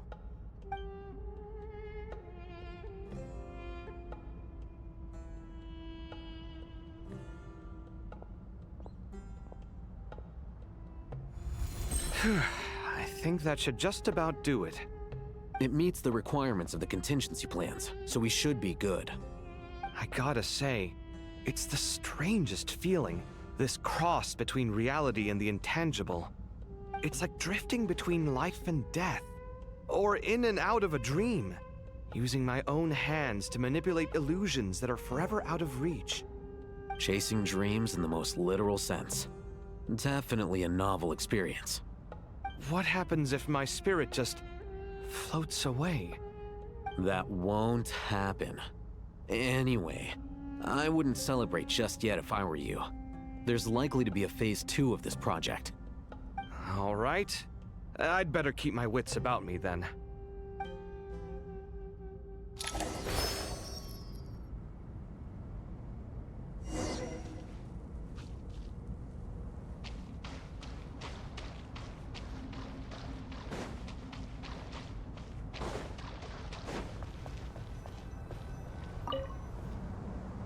How's it going? Are things progressing smoothly? Well enough, I suppose. You know how it is. The work itself is only half the problem. The other half is having to work with Al-Haytham. I'm sure the feeling is mutual. Honestly, though, I thought you two had already worked things out. As if! Turns out working closely together is the best way to expose any tensions lurking beneath the surface. Besides, I just think that some people never change. Agreed. Case in point, you didn't make sure I was out of earshot before you started complaining about me. Old habits die hard. Actually, this is for your own good. Maybe if you spend a little more time listening to what other people have to say, you might actually realize that you're the problem. Naivete is another old habit of yours. I had assumed that you both volunteered for this project, like us forest rangers. But now I'm getting the sense that wasn't the case. Definitely not. We were assigned to it by Lesser Lord Kusanali and Nephis. As much as I'd love to be doing normal work for normal clients, these Titan projects are all that's on offer right now. Though I'm sure they wouldn't be roping us in if they had any better options. Just goes to show how short-staffed the academia really is. I'm sure you've prepared yourself mentally, but I still feel the need to advise you to lower your expectations. It might make the process of working together a little less intolerable. I know! Same to you! But if you already understood that, you should also know not to say the quiet part out loud. Why don't you come help me with my forest patrols? Might help you avoid any further disagreements. Good suggestion, but unfortunately, differences of opinion will always exist. Changing the nature of the work won't get rid of them. For once, I actually agree. There is zero chance of us ever resolving our differences. Zero! But even so, the work must be done. Care for some coffee? I'm glad to see you making progress. Don't act so smug! It'd be nice if you made some too! I feel like even I've made some progress today. In the past, I never would have dared to try and mediate a conflict between you two while you're both right there in front of me.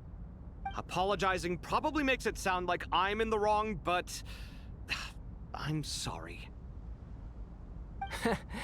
I was just kidding. Truth be told, I don't have any work to do at the moment, so I'm just here to kill some time. How's Kale? She's studying with Nicole. I'm not sure how she's getting along, but she seems to be in good spirits at least. I wouldn't worry. Angelic affairs are probably above your pay grade anyway. I know what you mean, but Sino and I are still a little concerned for her. He said he'd go keep Kale company after he's finished training the mercenaries. I'm planning to join them myself shortly.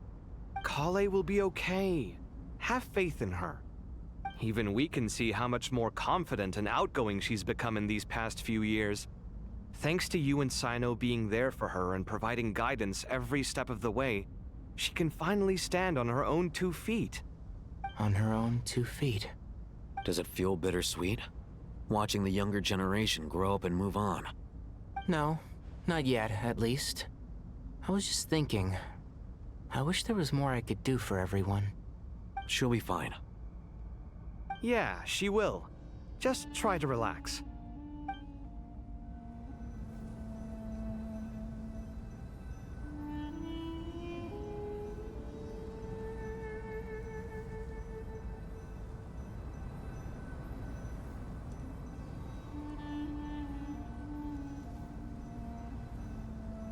It's good to get out and stretch your legs once in a while.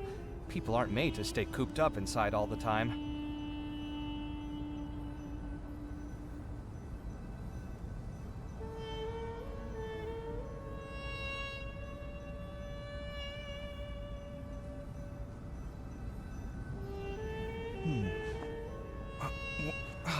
Where's my key? Not again.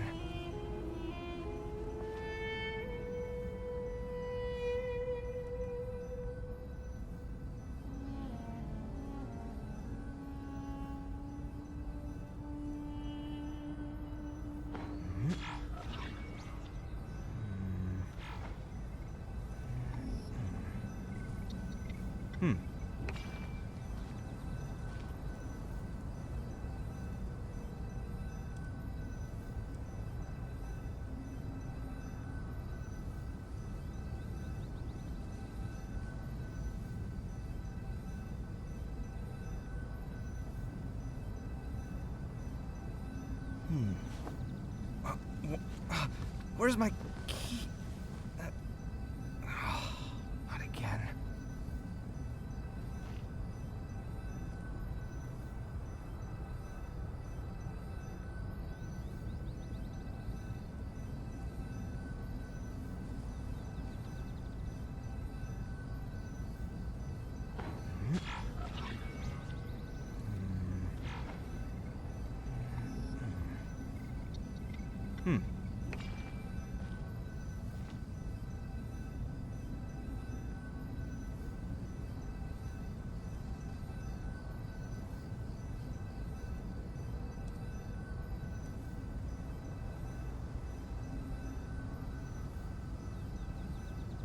The ability to appreciate beauty is an important virtue.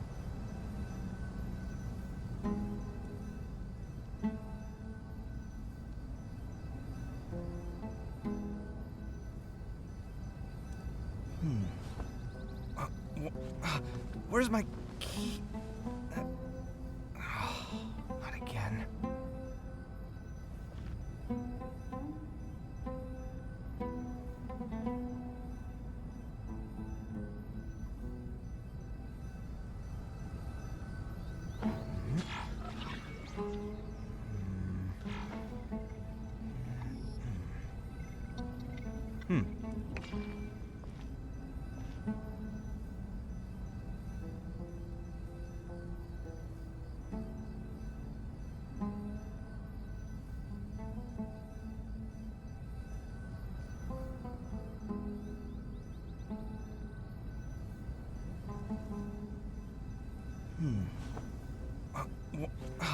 Where's my key? Not again.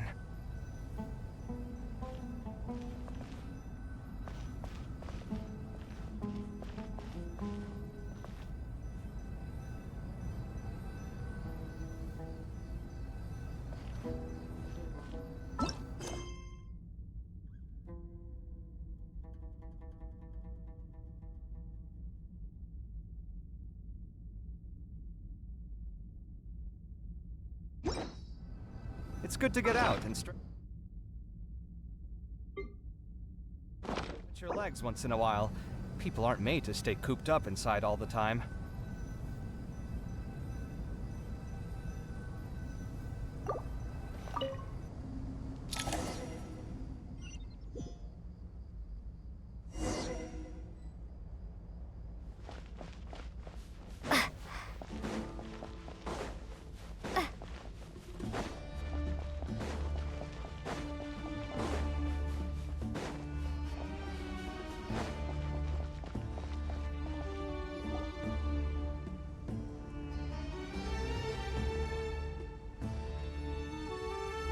Traveler from afar, do you worry for the fate of Sumeru as well?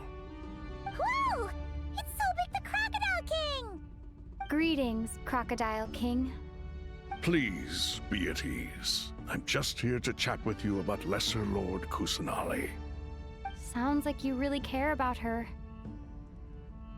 Yes, although to be exact, it is a mixture of both concern and curiosity that I feel. Speaking of Nahida, Paimon was wondering how she's doing. Wait a moment.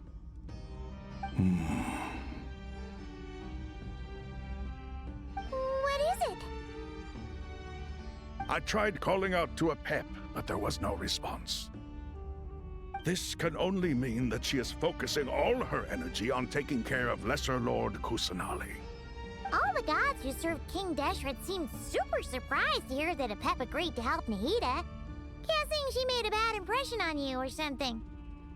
Are you aware of the history between her and our king?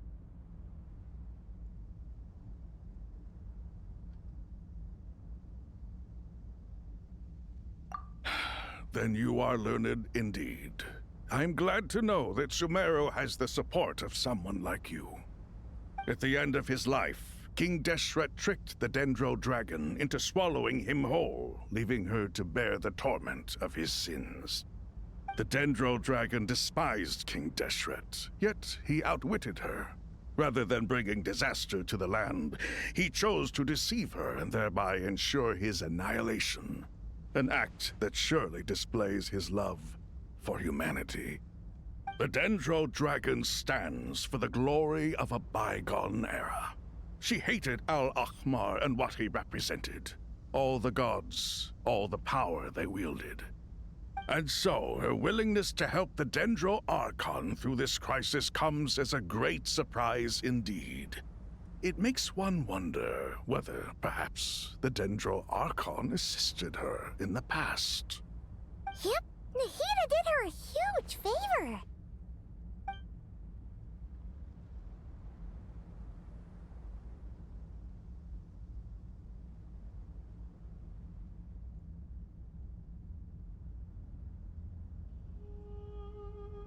So Lesser Lord Kusanali put an end to the Dendro Dragon's many long years of torment.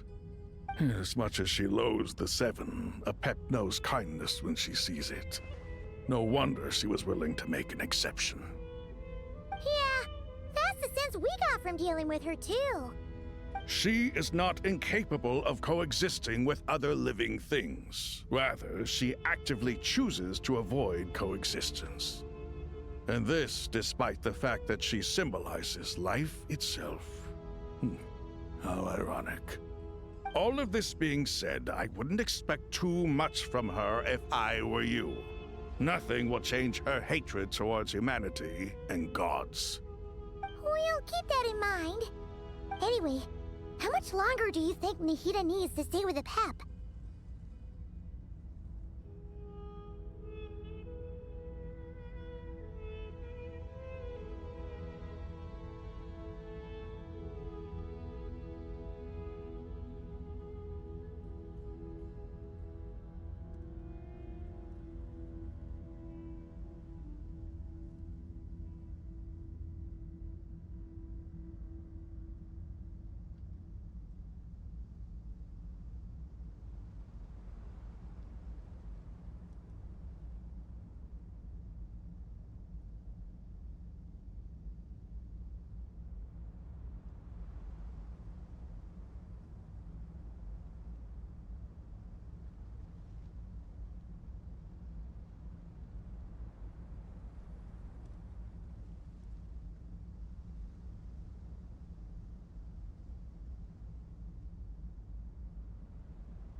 we know, the Fatui might still be in the desert.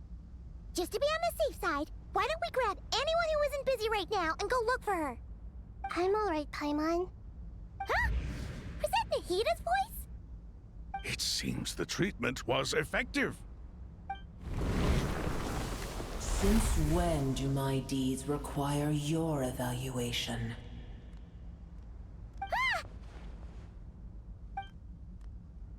Here will do just fine. I had no intention of taking you any further. One ought not expect greater generosity than they have earned. You always hide your kindness away like an oasis within a sandstorm. Only those who make it through the swirling winds can know just how beautiful that oasis is, and how much hope it brings. You dare appraise my being? No, I'm expressing my gratitude. I want to thank you for sharing your precious life force with me.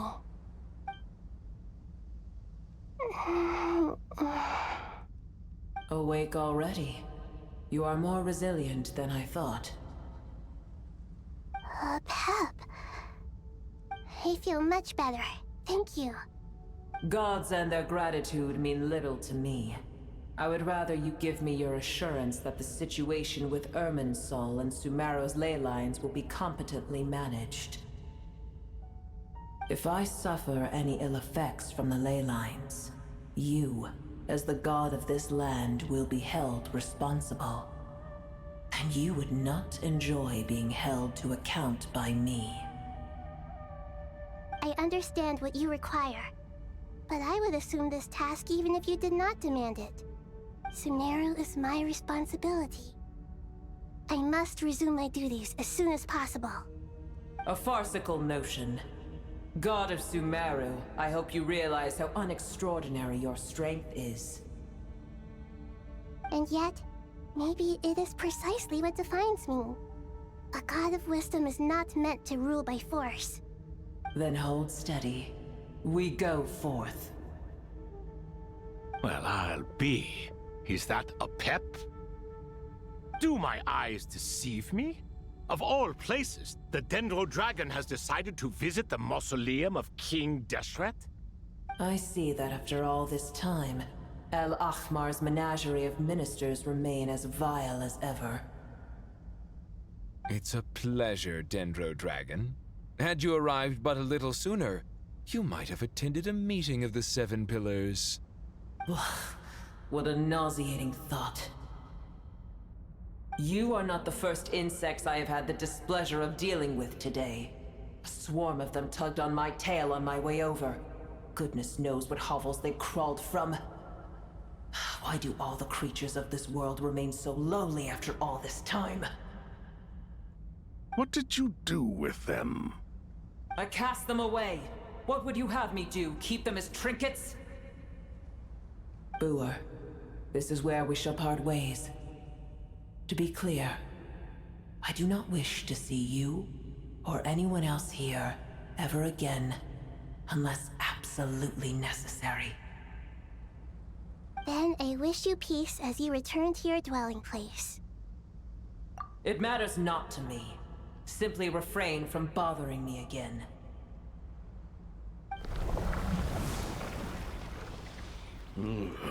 A force to be reckoned with. At times like this, I feel glad that she has no interest in any of this. Hold on, just hold on, okay? We're almost there. We made it. Huh? Wait, that voice. It's... Uh-oh, I'm gonna fall.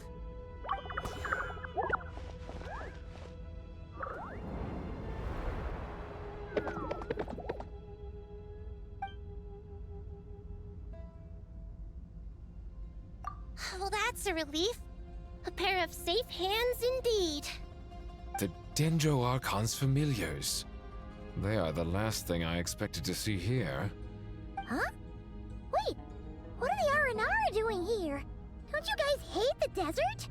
Obviously I was worried about the Dendro Archon. I've been supporting them with my Pari powers the whole way here. Oh, you seem pretty nervous. Is it because there are too many people around? Not just people. It's all these non-human beings, too. It's hard on them. I can't believe you made such a long and dangerous journey just for my sake. I appreciate your support so much. Thank you all. I'll have to ask everyone to wait while I help our new arrival settle in. Once I'm done, I'll gather everyone to discuss our next steps. Traveler, Paimon, shall we find a place for our friends to stay? Awesome! Let's go! Well, first I have some questions.